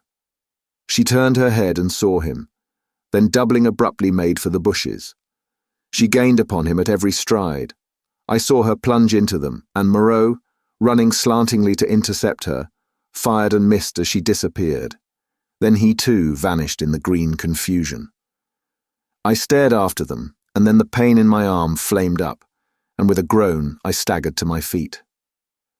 Montgomery appeared in the doorway, dressed, and with his revolver in his hand. "Great God, Pendrick," he said, not noticing that I was hurt. "That brute's loose. Tore the fetter out of the wall. Have you seen them?" Then sharply, seeing I gripped my arm, "What's the matter?" "I was standing in the doorway," said I. He came forward and took my arm.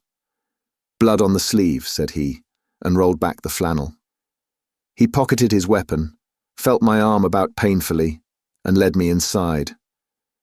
"Your arm is broken," he said, and then, "Tell me exactly how it happened. What happened?" I told him what I had seen, told him in broken sentences, with gasps of pain between them, and very dexterously and swiftly he bound my arm meanwhile. He slung it from my shoulder, stood back and looked at me. "You'll do," he said. "And now?" He thought. Then he went out and locked the gates of the enclosure.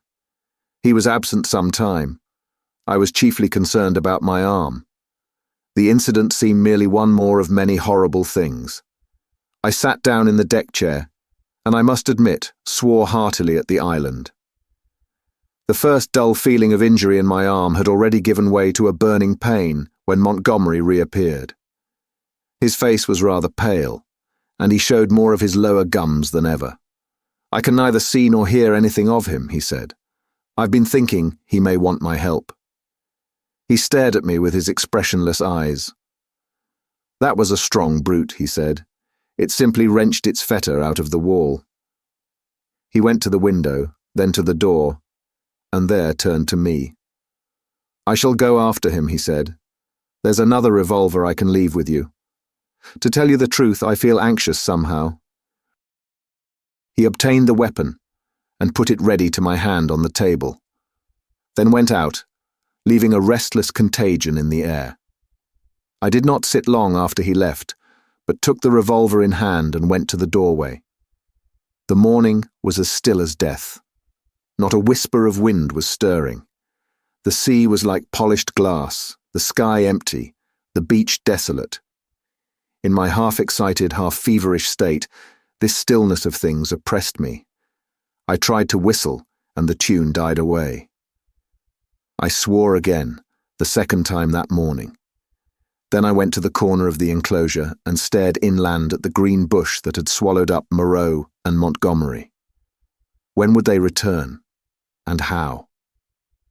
Then far away, up the beach, a little grey beast man appeared, ran down to the water's edge and began splashing about. I strolled back to the doorway, then to the corner again, and so began pacing to and fro like a sentinel upon duty.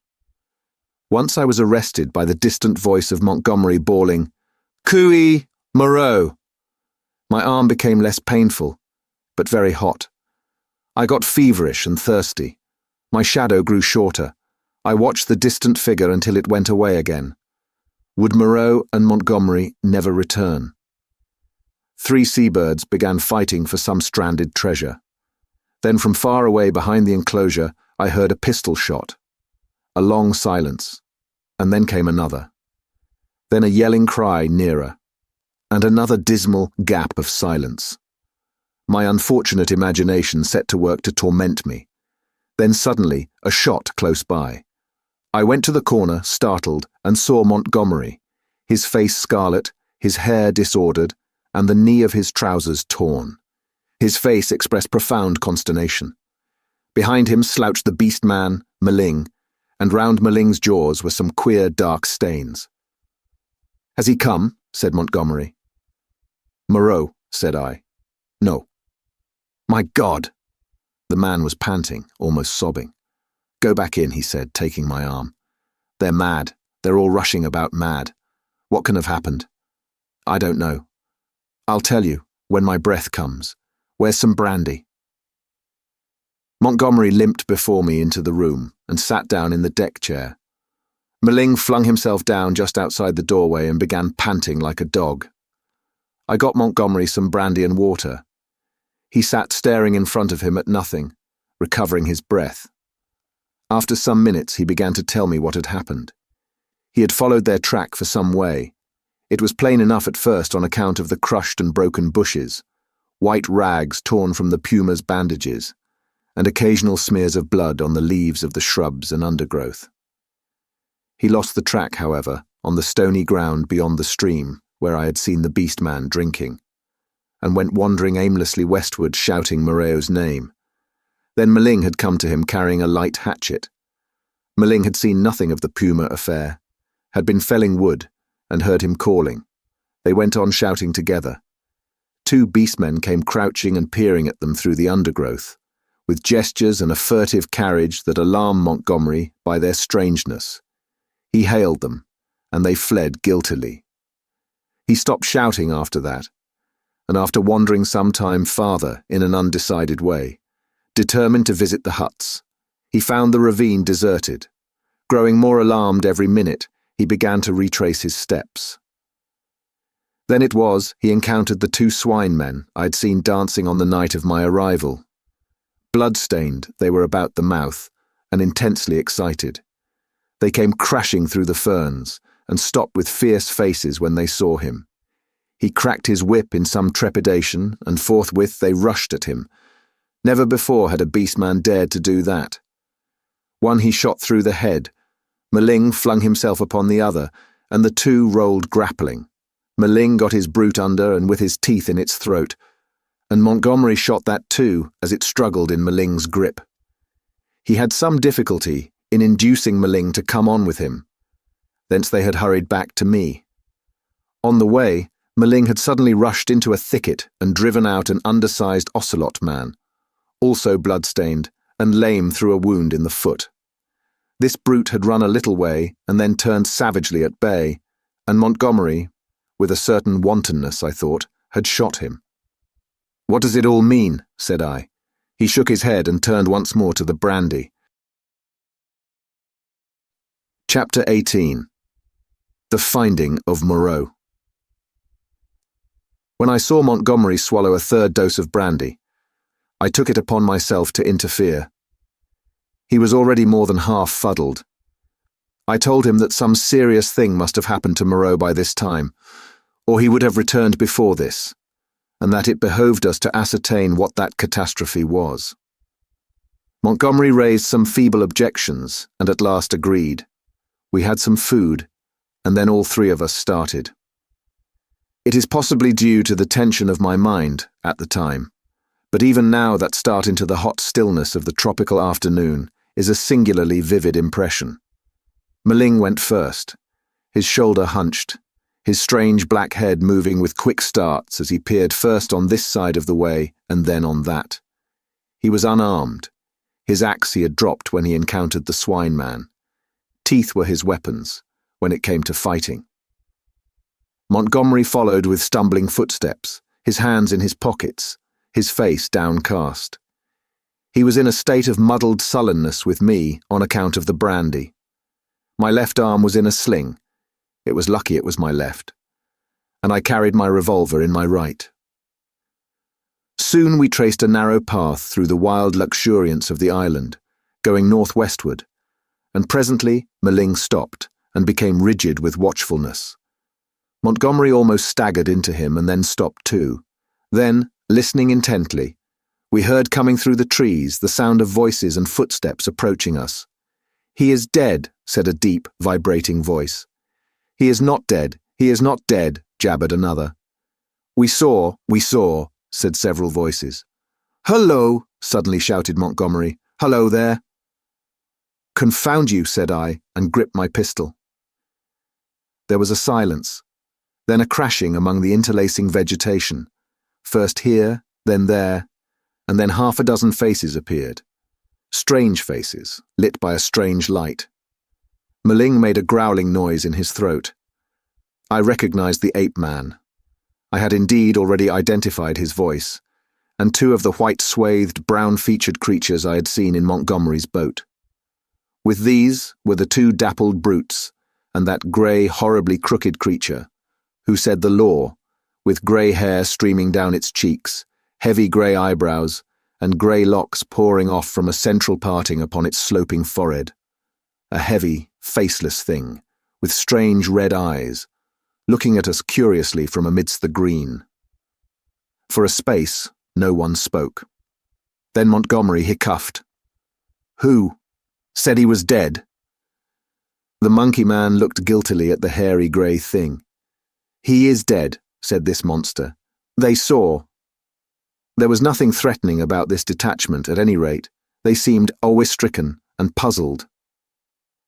"Where is he?" said Montgomery. "Beyond," and the grey creature pointed. "Is there a law now?" asked the monkey man. "Is it still to be this and that? Is he dead indeed?" "Is there a law?" repeated the man in white. "Is there a law, thou other with the whip?" "He is dead," said the hairy grey thing, and they all stood watching us. "Pendrick," said Montgomery, turning his dull eyes to me. "He's dead, evidently." I'd been standing behind him during this colloquy. I began to see how things lay with them. I suddenly stepped in front of Montgomery and lifted up my voice. "Children of the law," I said. "He is not dead." Maling turned his sharp eyes on me. "He has changed his shape. He has changed his body," I went on. "For a time you will not see him. He is there," I pointed upward, "where he can watch you. You cannot see him, but he can see you. Fear the law." I looked at them squarely. They flinched. "He is great, he is good," said the ape man, peering fearfully upward among the dense trees. "And the other thing?" I demanded. "The thing that bled and ran screaming and sobbing, that is dead too," said the grey thing, still regarding me. "That's well," grunted Montgomery. "The other with the whip," began the grey thing. "Well," said I, "said he was dead." But Montgomery was still sober enough to understand my motive in denying Moreau's death. "He is not dead," he said slowly. "Not dead at all. No more dead than I am. Some," said I, "have broken the law. They will die. Some have died. Show us now where his old body lies, the body he cast away, because he had no more need of it." "It is this way, man who walked in the sea," said the grey thing. And with these 6 creatures guiding us, we went through the tumult of ferns and creepers and tree stems towards the northwest. Then came a yelling, a crashing among the branches, and a little pink homunculus rushed by us shrieking. Immediately after appeared a monster in headlong pursuit, blood-bedabbled, who was amongst us almost before he could stop his career. The grey thing leapt aside. Maling, with a snarl, flew at it and was struck aside. Montgomery fired and missed, bowed his head, threw up his arm, and turned to run. I fired, and the thing still came on. Fired again, point blank, into its ugly face. I saw its features vanish in a flash. Its face was driven in. Yet it passed me, gripped Montgomery, and holding him, fell headlong beside him, and pulled him sprawling upon itself in its death agony. I found myself alone with Maling, the dead brute, and the prostrate man.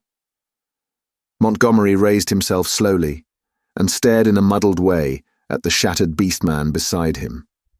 It more than half sobered him. He scrambled to his feet.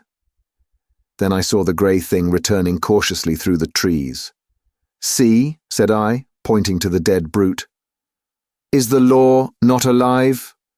This came of breaking the law." He peered at the body. "He sends the fire that kills," said he, in his deep voice, repeating part of the ritual. The others gathered round and stared for a space. At last we drew near the westward extremity of the island. We came upon the gnawed and mutilated body of the puma, its shoulder bone smashed by a bullet, and perhaps 20 yards farther found at last what we sought. Moreau lay face downward in a trampled space in a canebrake. One hand was almost severed at the wrist, and his silvery hair was dabbled in blood. His head had been battered in by the fetters of the puma. The broken canes beneath him were smeared with blood. His revolver we could not find. Montgomery turned him over. Resting at intervals, and with the help of the 7 beast people, for he was a heavy man, we carried Moreau back to the enclosure. The night was darkling. Twice we heard unseen creatures howling and shrieking past our little band, and once the little pink sloth creature appeared and stared at us, and vanished again. But we were not attacked again. At the gates of the enclosure our company of beast people left us, Maling going with the rest. We locked ourselves in, and then took Moreau's mangled body into the yard and laid it upon a pile of brushwood. Then we went into the laboratory, and put an end to all we found living there. Chapter 19. Montgomery's Bank Holiday. When this was accomplished, and we had washed and eaten, Montgomery and I went into my little room and seriously discussed our position for the first time. It was then near midnight. He was almost sober, but greatly disturbed in his mind. He had been strangely under the influence of Moreau's personality. I do not think it had ever occurred to him that Moreau could die. This disaster was the sudden collapse of the habits that had become part of his nature in the 10 or more monotonous years he had spent on the island. He talked vaguely, answered my questions crookedly, wandered into general questions. "This silly ass of a world," he said. "What a muddle it all is. I haven't had any life. I wonder when it's going to begin. 16 years being bullied by nurses and schoolmasters at their own sweet will. 5 in London, grinding hard at medicine, bad food, shabby lodging, shabby clothes, shabby vice, a blunder. I didn't know any better. And hustled off to this beastly island. 10 years here. What's it all for, Pendrick? Are we bubbles blown by a baby?" It was hard to deal with such ravings. "The thing we have to think of now," said I, "is how to get away from this island. What's the good of getting away? I'm an outcast. Where am I to join on? It's all very well for you, Pendrick, poor old Moreau. We can't leave him here to have his bones picked. As it is. And besides, what will become of the decent part of the beast folk?" "Well," said I, "that will do tomorrow. I've been thinking we might make the brushwood into a pyre and burn his body. And those other things." "Then what will happen with the beast folk?" "I don't know. I suppose those that were made of beasts of prey will make silly asses of themselves sooner or later. We can't massacre the lot, can we? I suppose that's what your humanity would suggest. But they'll change. They are sure to change." He talked thus inconclusively until at last I felt my temper going. "Damnation!" he exclaimed at some petulance of mine. "Can't you see I'm in a worse hole than you are?" And he got up and went for the brandy. "Drink," he said, returning. "You logic-chopping, chalky-faced saint of an atheist. Drink." "Not I," said I, and sat grimly watching his face under the yellow paraffin flare, as he drank himself into a garrulous misery. I have a memory of infinite tedium. He wandered into a maudlin defence of the beast people and of Meling. Meling, he said, was the only thing that had ever really cared for him. And suddenly an idea came to him. "I'm damned," said he, staggering to his feet and clutching the brandy bottle. By some flash of intuition, I knew what it was he intended. "You don't give drink to that beast," I said, rising and facing him. "Beast," said he. "You're the beast. He takes his liquor like a Christian. Come out of the way, Pendrick." "For God's sake," said I. "Get out of the way," he roared, and suddenly whipped out his revolver. "Very well," said I, and stood aside, half-minded to fall upon him as he put his hand upon the latch, but deterred by the thought of my useless arm. "You've made a beast of yourself. To the beasts you may go." He flung the doorway open and stood half-facing me between the yellow lamplight and the pallid glare of the moon. His eye sockets were blotches of black under his stubbly eyebrows. "You're a solemn prig, Pendrick, a silly ass. You're always fearing and fancying. We're on the edge of things. I'm bound to cut my throat tomorrow. I'm going to have a damned bank holiday tonight." He turned and went out into the moonlight. "Meling," he cried. "Meling, old friend." 3 dim creatures in the silvery light came along the edge of the wan beach. One a white-wrapped creature, the other 2 blotches of blackness following it. They halted, staring. Then I saw Meling's hunched shoulders as he came round the corner of the house. "Drink!" cried Montgomery. "Drink, you brutes! Drink and be men! Damn, I'm the cleverest. Moreau forgot this. This is the last touch. Drink, I tell you." And waving the bottle in his hand, he started off at a kind of quick trot to the westward, Meling ranging himself between him and the 3 dim creatures who followed. I went to the doorway. They were already indistinct in the mist of the moonlight before Montgomery halted. I saw him administer a dose of the raw brandy to Meling, and saw the 5 figures melt into one vague patch. "Sing!" I heard Montgomery shout. "Sing all together! Confound old Pendrick!" That's right, now again. Confound old Pendrick. The black group broke up into 5 separate figures, and wound slowly away from me along the band of shining beach. Each went howling at his own sweet will, yelping insults at me or giving whatever other vent this new inspiration of brandy demanded. Presently I heard Montgomery's voice shouting, "Right turn," and they passed with their shouts and howls into the blackness of the landward trees. Slowly, very slowly, they receded into silence. The peaceful splendor of the night healed again. The moon was now past the meridian and traveling down the west. It was at its full and very bright, riding through the empty blue sky. The shadow of the wall lay, a yard wide and of inky blackness, at my feet. The eastward sea was a featureless grey, dark and mysterious, and between the sea and the shadow, the grey sands, of volcanic glass and crystals, flashed and shone like a beach of diamonds.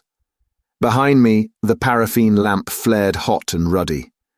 Then I shut the door, locked it, and went into the enclosure where Moreau lay beside his latest victims, the staghounds and the llama and some other wretched brutes, with his massive face calm even after his terrible death, and with the hard eyes open, staring at the dead white moon above.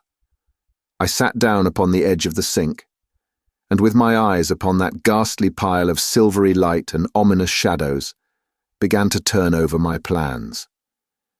In the morning I would gather some provisions in the dinghy, and after setting fire to the pyre before me, push out into the desolation of the high sea once more. I felt that for Montgomery there was no help, that he was, in truth, half akin to these beast folk, unfitted for human kindred.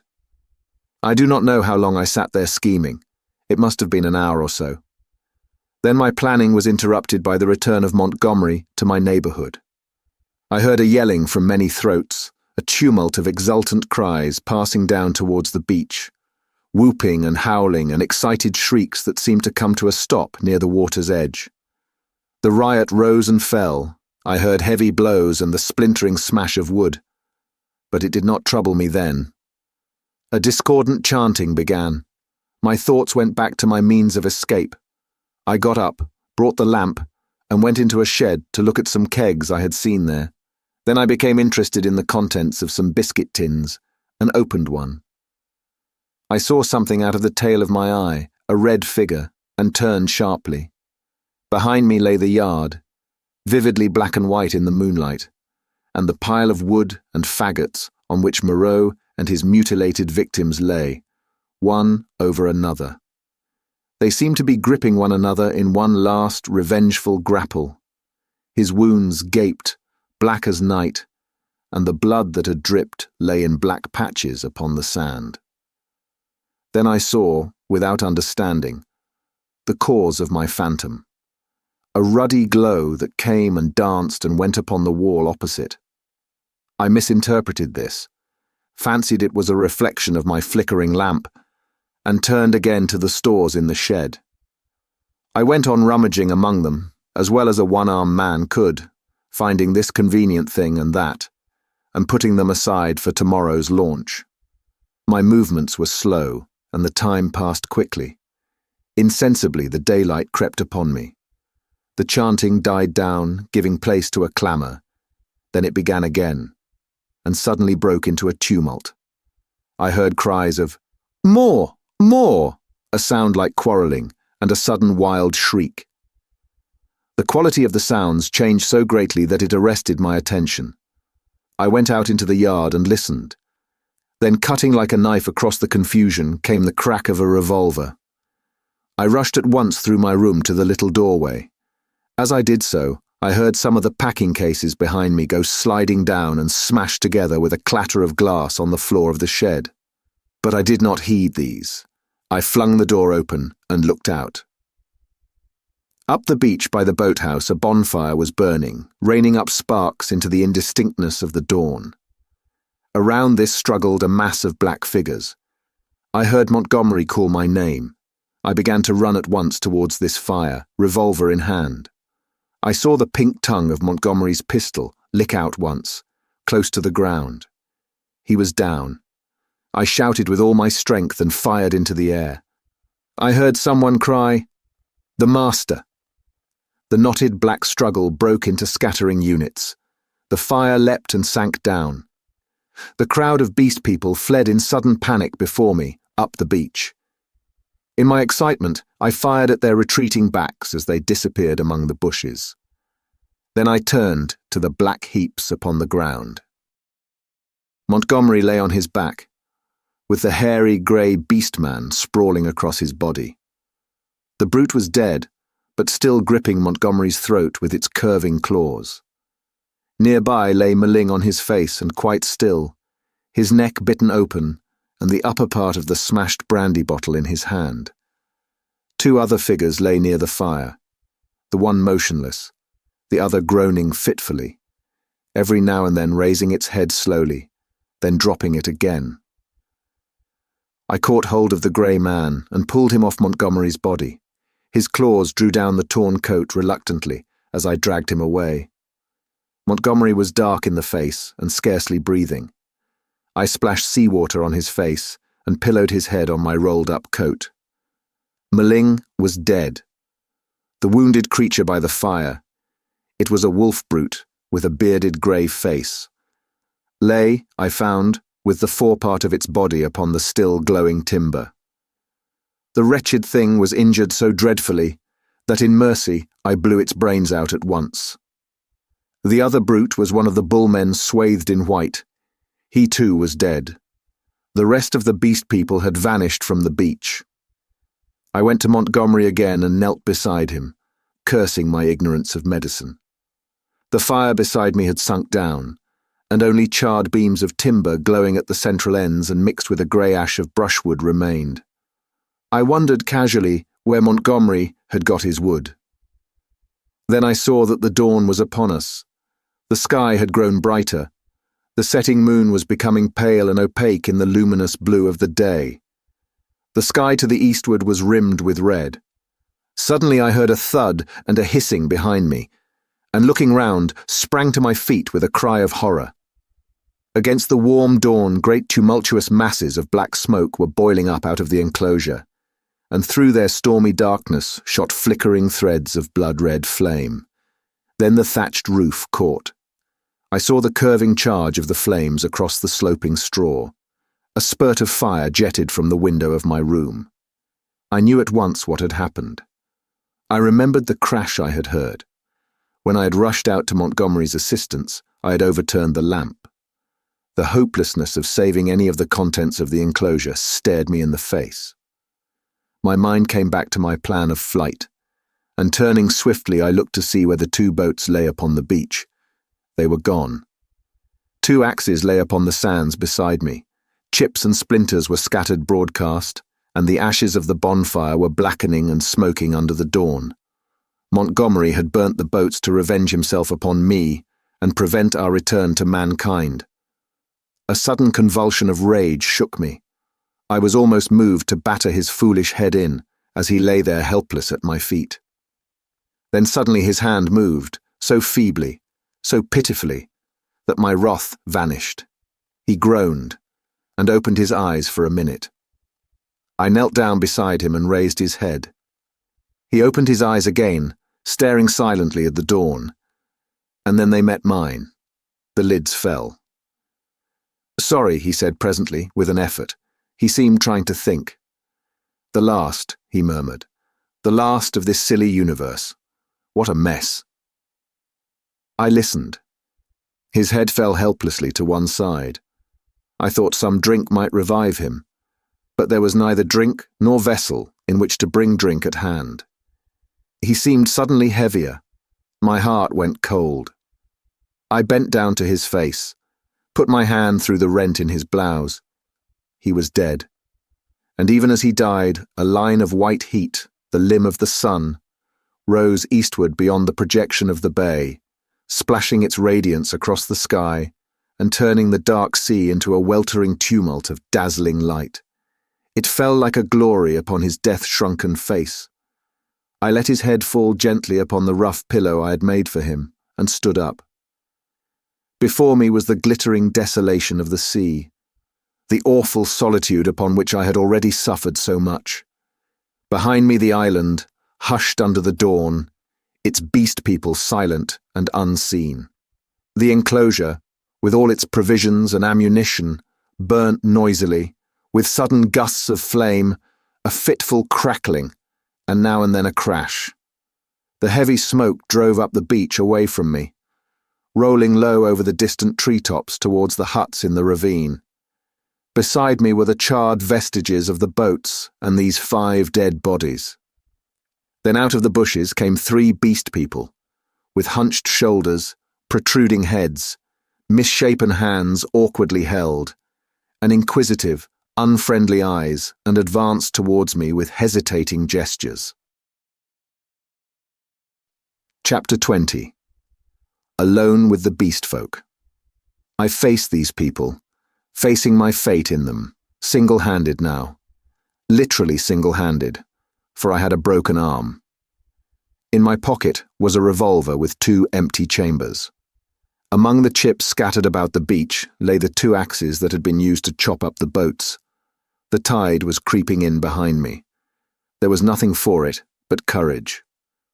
I looked squarely into the faces of the advancing monsters. They avoided my eyes, and their quivering nostrils investigated the bodies that lay beyond me on the beach. I took 6 steps, picked up the blood-stained whip that lay beneath the body of the wolf-man, and cracked it. They stopped and stared at me. "Salute," said I. "Bow down." They hesitated. One bent his knees. I repeated my command, with my heart in my mouth, and advanced upon them. One knelt, then the other 2. I turned and walked towards the dead bodies, keeping my face towards the 3 kneeling beast men, very much as an actor passing up the stage faces the audience. "They broke the law," said I, putting my foot on the sayer of the law. "They have been slain, even the sayer of the law, even the other with the whip. Great is the law. Come and see." "None escape," said one of them, advancing and peering. "None escape," said I. "Therefore hear and do as I command." They stood up, looking questioningly at one another. "Stand there," said I. I picked up the hatchets and swung them by their heads from the sling of my arm, turned Montgomery over, picked up his revolver still loaded in 2 chambers, and bending down to rummage, found 6 cartridges in his pocket. "Take him," said I, standing up again and pointing with the whip. "Take him and carry him out and cast him into the sea." They came forward, evidently still afraid of Montgomery, but still more afraid of my cracking red whiplash, and after some fumbling and hesitation, some whip cracking and shouting, they lifted him gingerly, carried him down to the beach, and went splashing into the dazzling welter of the sea. "On," said I, "on, carry him far." They went in up to their armpits and stood regarding me. "Let go," said I, and the body of Montgomery vanished with a splash. Something seemed to tighten across my chest. "Good," said I, with a break in my voice, and they came back, hurrying and fearful, to the margin of the water, leaving long wakes of black in the silver. At the water's edge they stopped, turning and glaring into the sea as though they presently expected Montgomery to arise therefrom and exact vengeance. "Now these," said I, pointing to the other bodies. They took care not to approach the place where they had thrown Montgomery into the water, but instead carried the 4 dead beast people slantingly along the beach for perhaps 100 yards before they waded out and cast them away. As I watched them disposing of the mangled remains of Maling, I heard a light footfall behind me, and turning quickly saw the big hyena swine perhaps 12 yards away. His head was bent down, his bright eyes were fixed upon me, his stumpy hands clenched and held close by his side. He stopped in this crouching attitude when I turned, his eyes a little averted. For a moment we stood eye to eye. I dropped the whip and snatched at the pistol in my pocket, for I meant to kill this brute, the most formidable of any left now upon the island, at the first excuse. It may seem treacherous, but so I was resolved. I was far more afraid of him than of any other two of the beast folk. His continued life was, I knew, a threat against mine. I was perhaps a dozen seconds collecting myself. Then cried I, "Salute! Bow down!" His teeth flashed upon me in a snarl. "Who are you that I should—" Perhaps a little too spasmodically, I drew my revolver, aimed quickly and fired. I heard him yelp, saw him run sideways and turn, knew I had missed, and clicked back the cock with my thumb for the next shot. But he was already running headlong, jumping from side to side, and I dared not risk another miss. Every now and then he looked back at me over his shoulder.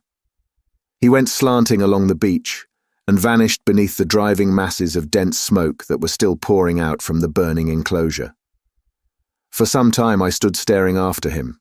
I turned to my three obedient beast folk again and signalled them to drop the body they still carried. Then I went back to the place by the fire where the bodies had fallen and kicked the sand until all the brown bloodstains were absorbed and hidden. I dismissed my three serfs with a wave of the hand and went up the beach into the thickets. I carried my pistol in my hand, my whip thrust with the hatchets in the sling of my arm. I was anxious to be alone, to think out the position in which I was now placed. A dreadful thing that I was only beginning to realize was that over all this island there was now no safe place where I could be alone and secure to rest or sleep. I had recovered strength amazingly since my landing, but I was still inclined to be nervous and to break down under any great stress. I felt that I ought to cross the island and establish myself with the beast people and make myself secure in their confidence, but my heart failed me. I went back to the beach and, turning eastward past the burning enclosure, made for a point where a shallow spit of coral sand ran out towards the reef. Here I could sit down and think, my back to the sea and my face against any surprise.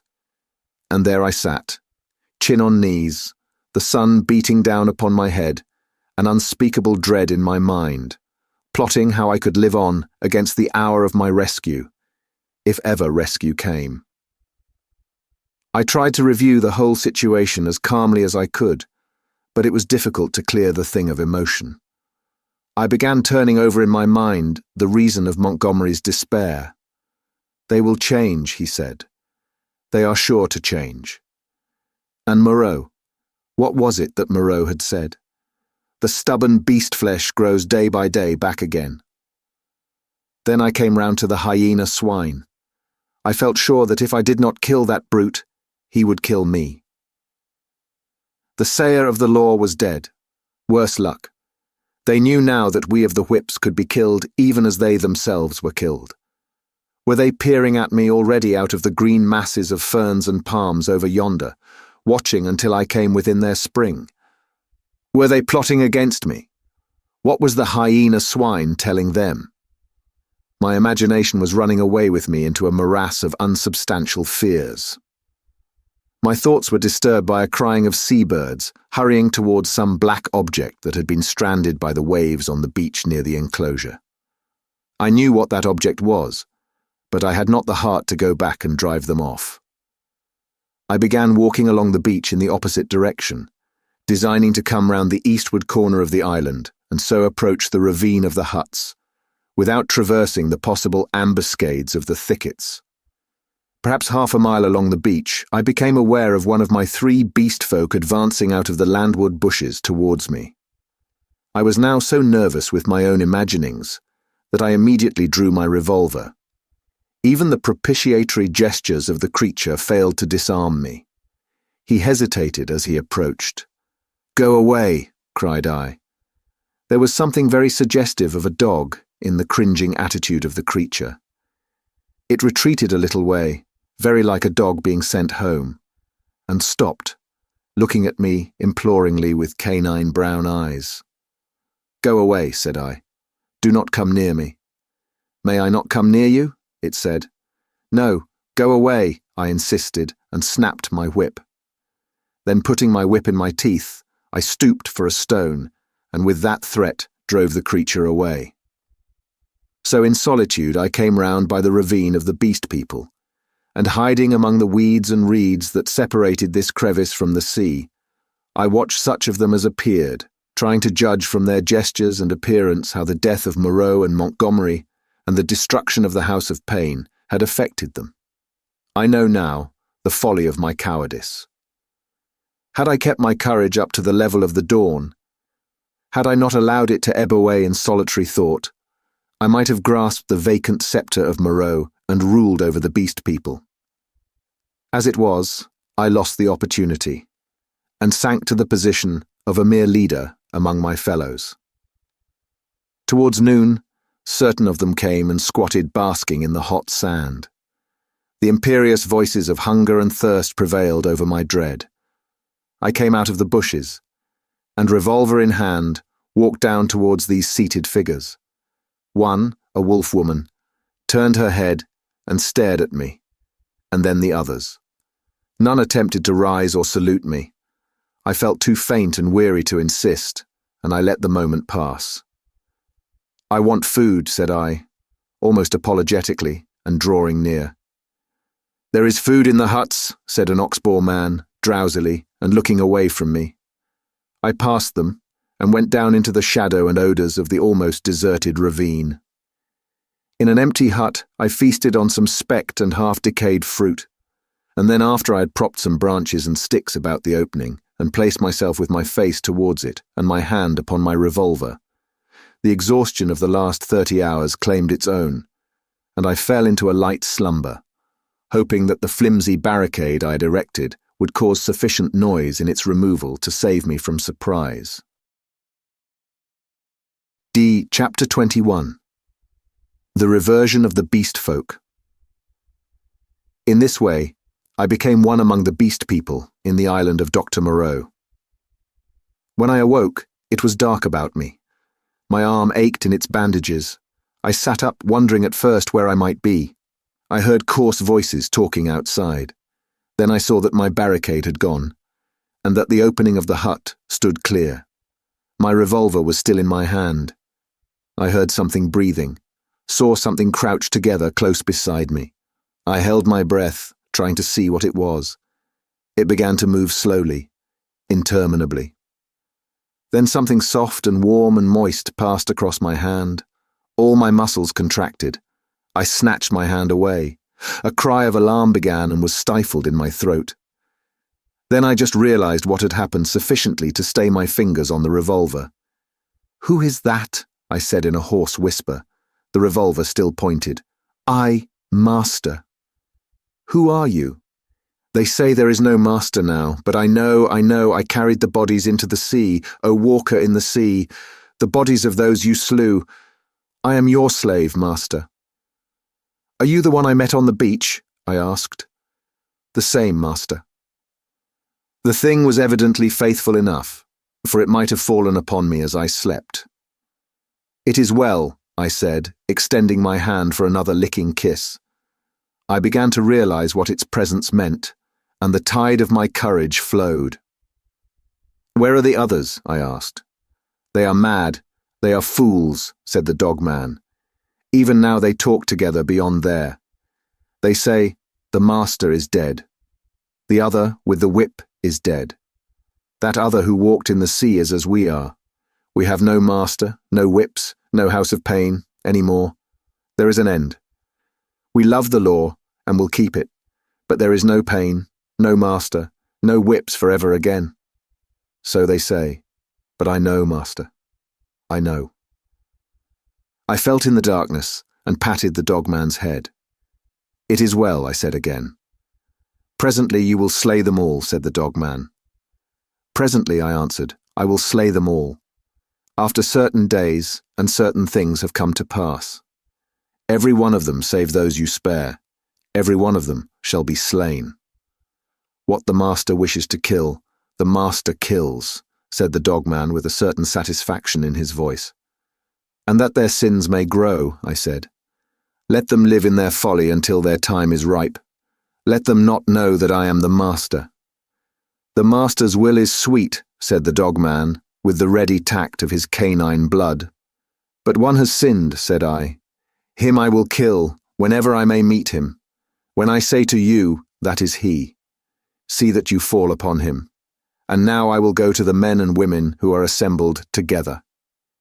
For a moment the opening of the hut was blackened by the exit of the dogman.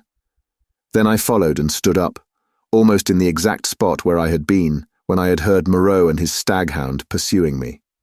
But now it was night, and all the miasmatic ravine about me was black, and beyond, instead of a green sunlit slope, I saw a red fire, before which hunched, grotesque figures moved to and fro.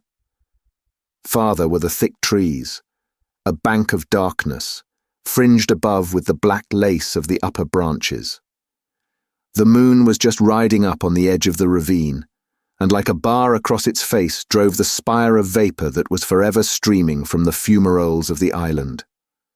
"Walk by me," said I, nerving myself, and side by side we walked down the narrow way, taking little heed of the dim things that peered at us out of the huts. None about the fire attempted to salute me. Most of them disregarded me, ostentatiously. I looked round for the hyena swine, but he was not there.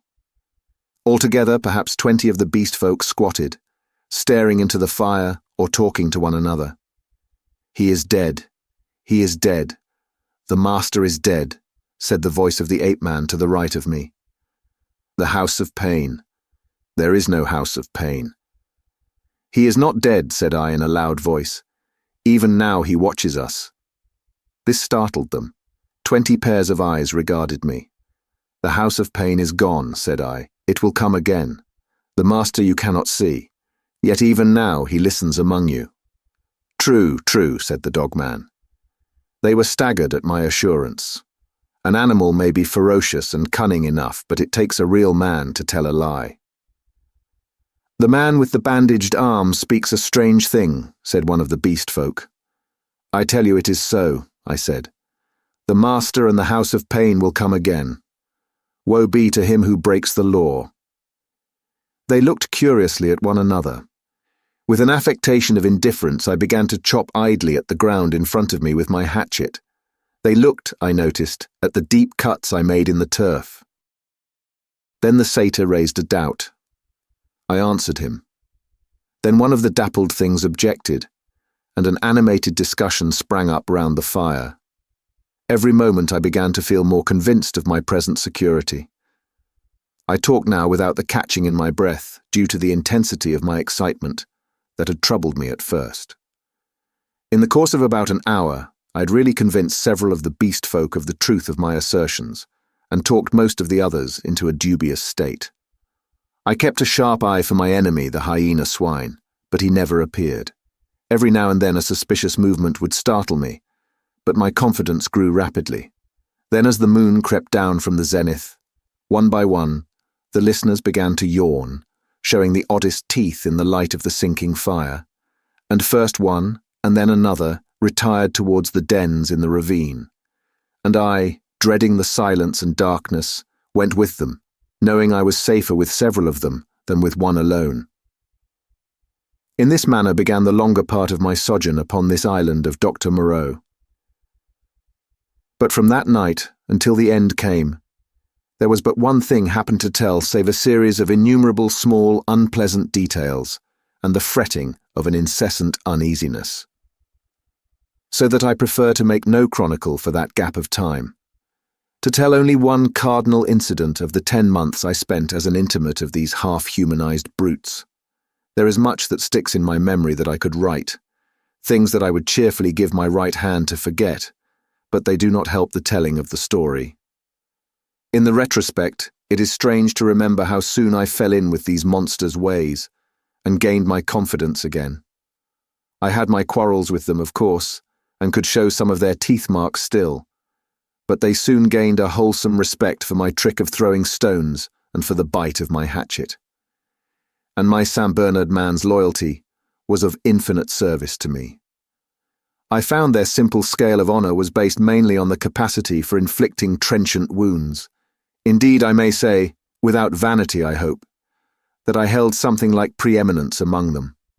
One or two, whom in a rare access of high spirits I had scarred rather badly, bore me a grudge, but it vented itself chiefly behind my back, and at a safe distance from my missiles, in grimaces. The hyena swine avoided me, and I was always on the alert for him. My inseparable dog-man hated and dreaded him intensely. I really believe that was at the root of the brute's attachment to me. It was soon evident to me that the former monster had tasted blood and gone the way of the leopard man. He formed a lair somewhere in the forest and became solitary.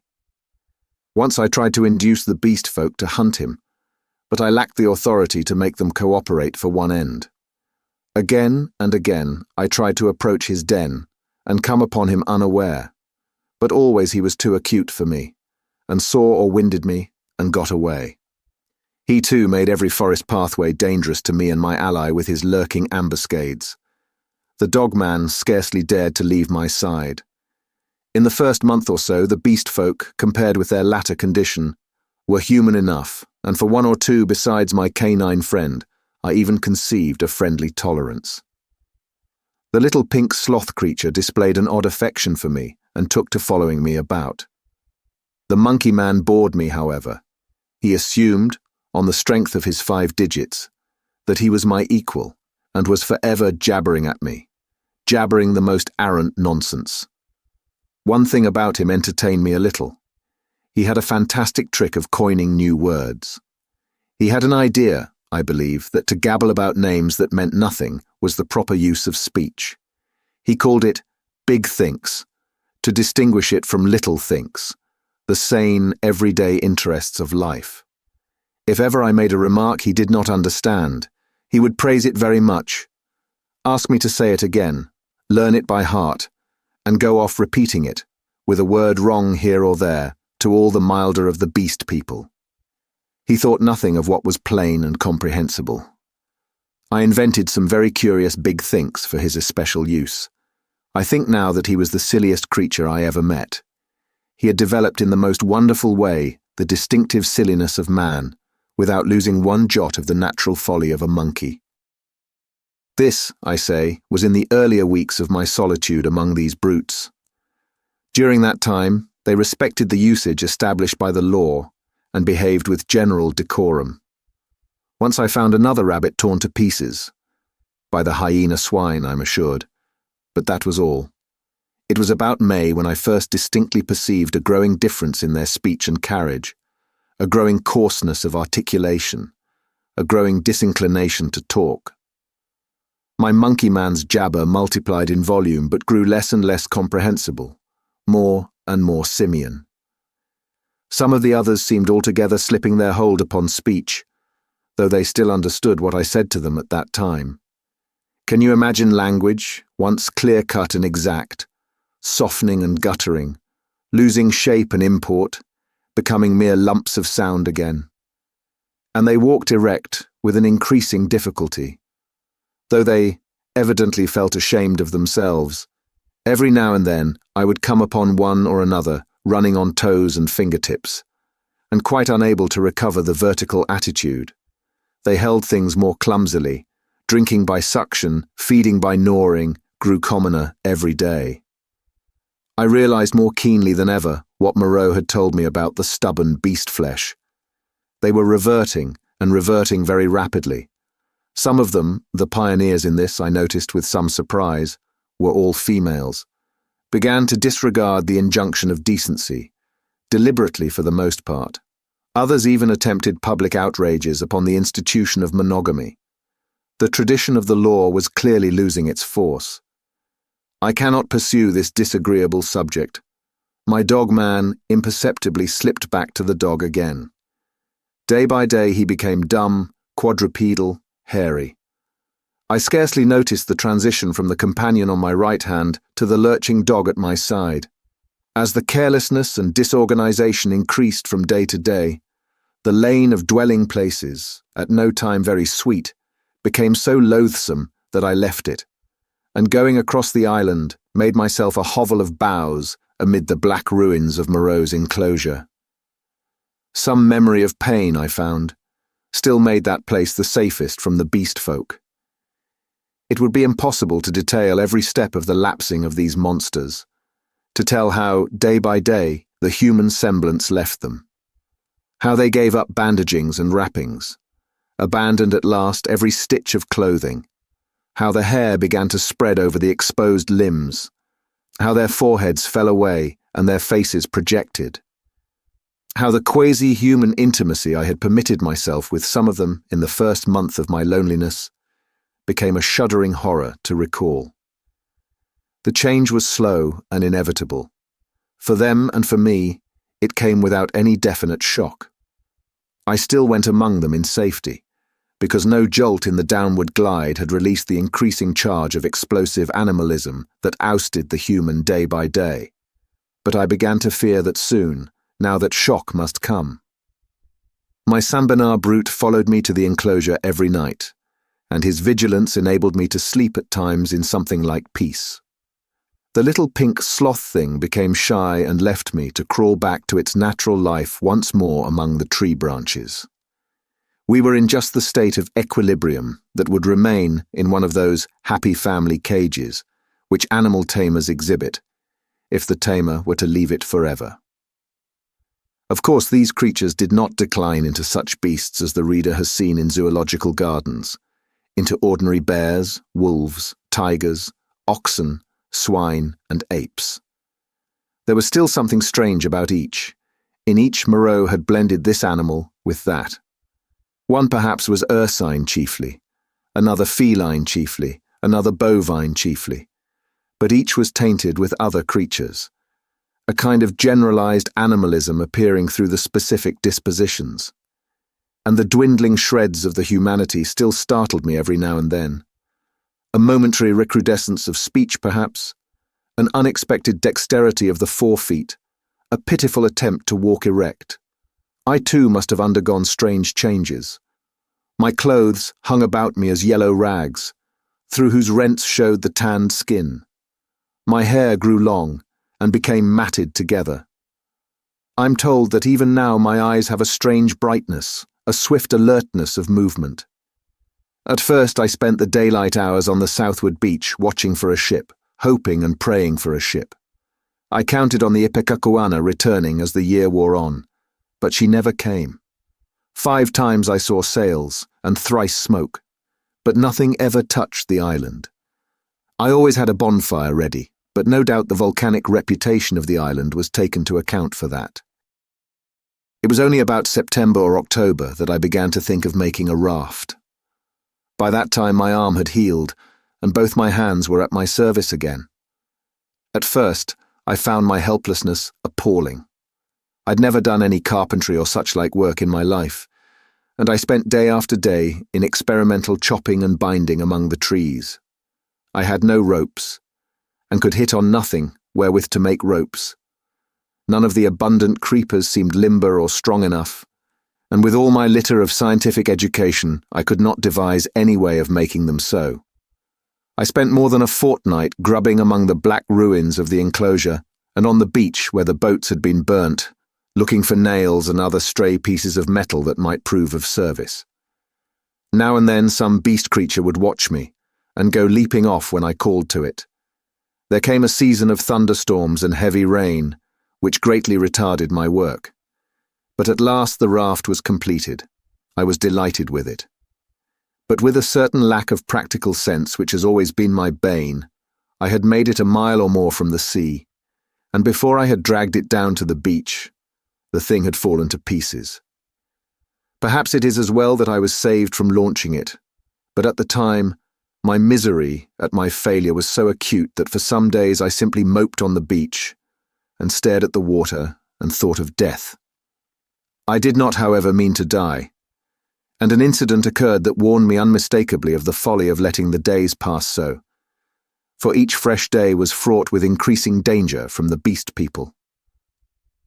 I was lying in the shade of the enclosure wall, staring out to sea, when I was startled by something cold touching the skin of my heel, and starting round found the little pink sloth creature blinking into my face. He had long since lost speech and active movement, and the lank hair of the little brute grew thicker every day, and his stumpy claws more askew. He made a moaning noise when he saw he had attracted my attention, went a little way towards the bushes, and looked back at me. At first I did not understand, but presently it occurred to me that he wished me to follow him, and this I did at last, slowly, for the day was hot. When we reached the trees, he clambered into them, for he could travel better among their swinging creepers than on the ground. And suddenly, in a trampled space, I came upon a ghastly group. My Saint Bernard creature lay on the ground, dead, and near his body crouched the hyena swine, gripping the quivering flesh with its misshapen claws, gnawing at it and snarling with delight. As I approached, the monster lifted its glaring eyes to mine. Its lips went trembling back from its red-stained teeth, and it growled menacingly. It was not afraid and not ashamed. The last vestige of the human taint had vanished. I advanced a step farther, stopped, and pulled out my revolver. At last I had him face to face. The brute made no sign of retreat, but its ears went back, its hair bristled, and its body crouched together. I aimed between the eyes and fired. As I did so, the thing rose straight at me in a leap, and I was knocked over like a ninepin. It clutched at me with its crippled hand and struck me in the face. Its spring carried it over me. I fell under the hind part of its body. But luckily, I had hit as I meant, and it had died even as it leapt.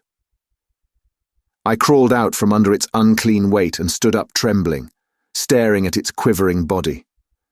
That danger at least was over. But this, I knew, was only the first of the series of relapses that must come. I burnt both of the bodies on a pyre of brushwood, but after that I saw that unless I left the island, my death was only a question of time. The beast people by that time had, with one or two exceptions, left the ravine and made themselves lairs according to their taste among the thickets of the island. Few prowled by day, most of them slept, and the island might have seemed deserted to a newcomer. But at night, the air was hideous with their calls and howling. I had half a mind to make a massacre of them, to build traps or fight them with my knife. Had I possessed sufficient cartridges, I should not have hesitated to begin the killing. There could now be scarcely a score left of the dangerous carnivores. The braver of these were already dead. After the death of this poor dog of mine, my last friend, I too adopted to some extent the practice of slumbering in the daytime in order to be on my guard at night. I rebuilt my den in the walls of the enclosure with such a narrow opening that anything attempting to enter must necessarily make a considerable noise. The creatures had lost the art of fire too, and recovered their fear of it. I turned once more, almost passionately now, to hammering together stakes and branches to form a raft for my escape. I found 1,000 difficulties. I am an extremely unhandy man. My schooling was over before the days of Sloyd. But most of the requirements of a raft I met at last in some clumsy, circuitous way or other, and this time I took care of the strength. The only insurmountable obstacle was that I had no vessel to contain the water I should need if I floated forth upon these untravelled seas. I would have even tried pottery, but the island contained no clay. I used to go moping about the island, trying with all my might to solve this one last difficulty. Sometimes I would give way to wild outbursts of rage and hack and splinter some unlucky tree in my intolerable vexation, but I could think of nothing. And then came a day, a wonderful day, which I spent in ecstasy. I saw a sail to the southwest, a small sail like that of a little schooner, and forthwith I lit a great pile of brushwood, and stood by it in the heat of it, and the heat of the midday sun, watching. All day I watched that sail, eating or drinking nothing, so that my head reeled, and the beasts came and glared at me, and seemed to wonder, and went away.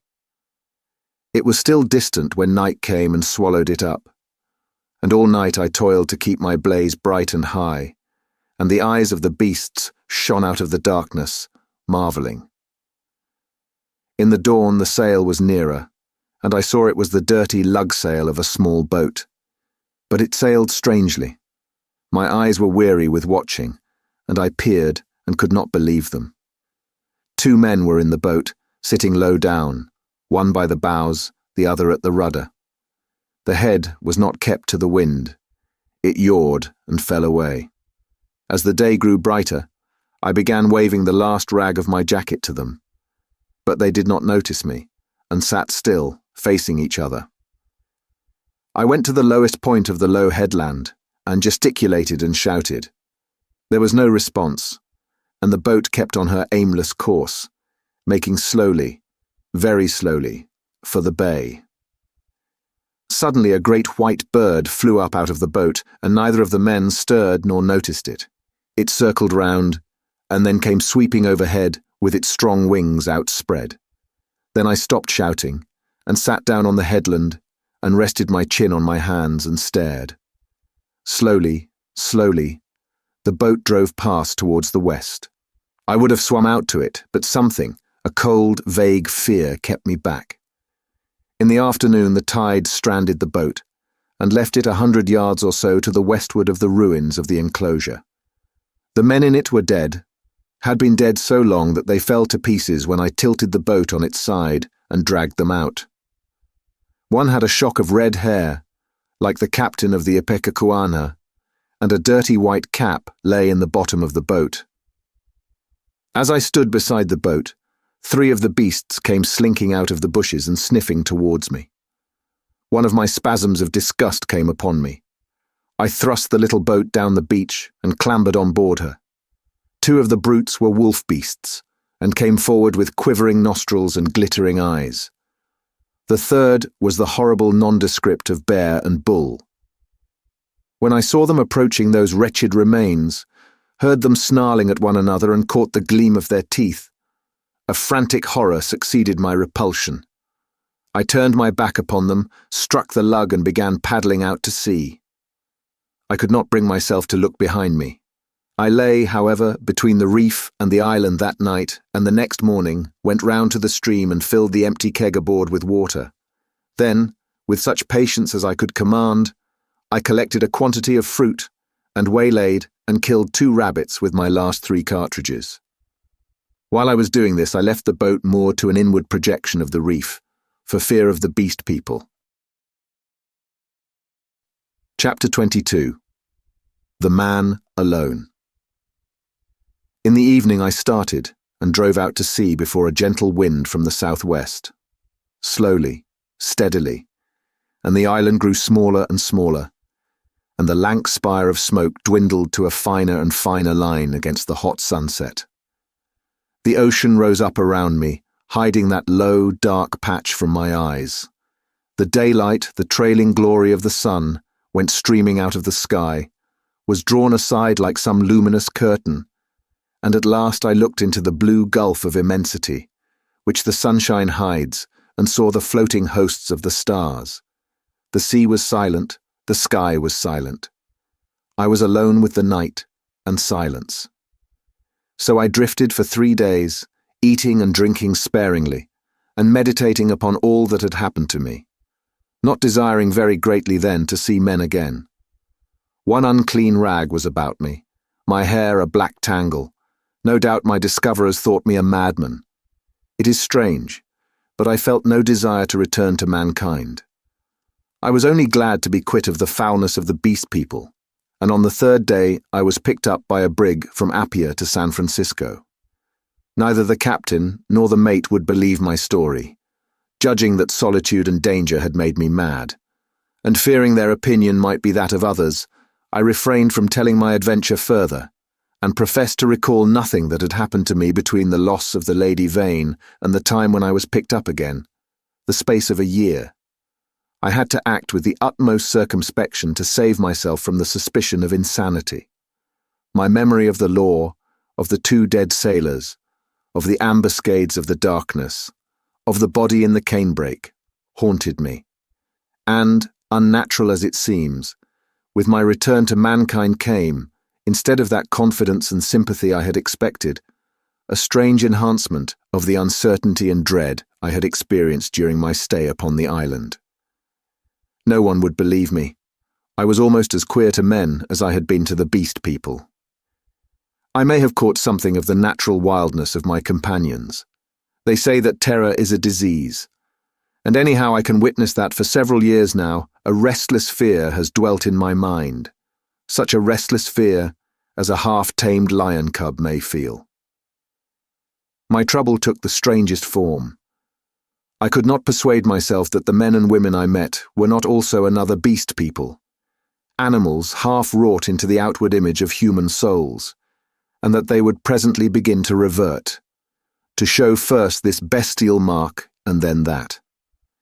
But I have confided my case to a strangely able man, a man who had known Moreau and seemed half to credit my story, a mental specialist, and he has helped me mightily, though I do not expect that the terror of that island will ever altogether leave me. At most times it lies far in the back of my mind, a mere distant cloud, a memory, and a faint distrust. But there are times when the little cloud spreads until it obscures the whole sky. Then I look about me at my fellow men, and I go in fear. I see faces keen and bright, others dull or dangerous, others unsteady, insincere, none that have the calm authority of a reasonable soul. I feel as though the animal was surging up through them, that presently the degradation of the islanders will be played over again on a larger scale. I know this is an illusion, that these seeming men and women about me are indeed men and women forever. Perfectly reasonable creatures, full of human desires and tender solicitude, emancipated from instinct and the slaves of no fantastic law, beings altogether different from the beast folk. Yet I shrink from them, from their curious glances, their inquiries and assistance, and long to be away from them and alone. For that reason, I live near the broad, free downland, and can escape thither when this shadow is over my soul. And very sweet is the empty downland then, under the wind-swept sky. When I lived in London, the horror was well-nigh insupportable. I could not get away from men. Their voices came through windows, locked doors were flimsy safeguards. I would go out into the streets to fight with my delusion, and prowling women would mew after me. Furtive, craving men glanced jealously at me. Weary, pale workers go coughing by me with tired eyes and eager paces, like wounded deer dripping blood. Old people, bent and dull, pass murmuring to themselves, and all unheeding, a ragged tale of gibing children. Then I would turn aside into some chapel, and even there, such was my disturbance, it seemed that the preacher gibbered big thinks, even as the ape-man had done, or into some library, and there the intent faces over the books seemed but patient creatures waiting for prey. Particularly nauseous were the blank, expressionless faces of people in trains and omnibuses. They seemed no more my fellow creatures than dead bodies would be, so that I did not dare to travel unless I was assured of being alone. And even it seemed that I too was not a reasonable creature, but only an animal tormented with some strange disorder in its brain, which sent it to wander alone, like a sheep stricken with guide. This is a mood, however, that comes to me now. I thank God, more rarely. I've withdrawn myself from the confusion of cities and multitudes, and spend my days surrounded by wise books, bright windows in this life of ours, lit by the shining souls of men. I see few strangers, and have but a small household. My days I devote to reading and to experiments in chemistry, and I spend many of the clear nights in the study of astronomy. There is, though I do not know how there is, or why there is, a sense of infinite peace and protection in the glittering hosts of heaven. There it must be, I think, in the vast and eternal laws of matter, and not in the daily cares and sins and troubles of men, that whatever is more than animal within us must find its solace and its hope. I hope, or I could not live. And so, in hope and solitude, my story ends. Edward Pendrick. Note: the substance of the chapter entitled Dr. Moreau Explains, which contains the essential idea of the story, appeared as a middle article in the Saturday Review in January 1895. This is the only portion of this story that has been previously published, and it has been entirely recast to adapt it to the narrative form. Thank you for listening. If you like our recordings, consider liking this video and subscribing to our channel so you don't miss any more audiobooks.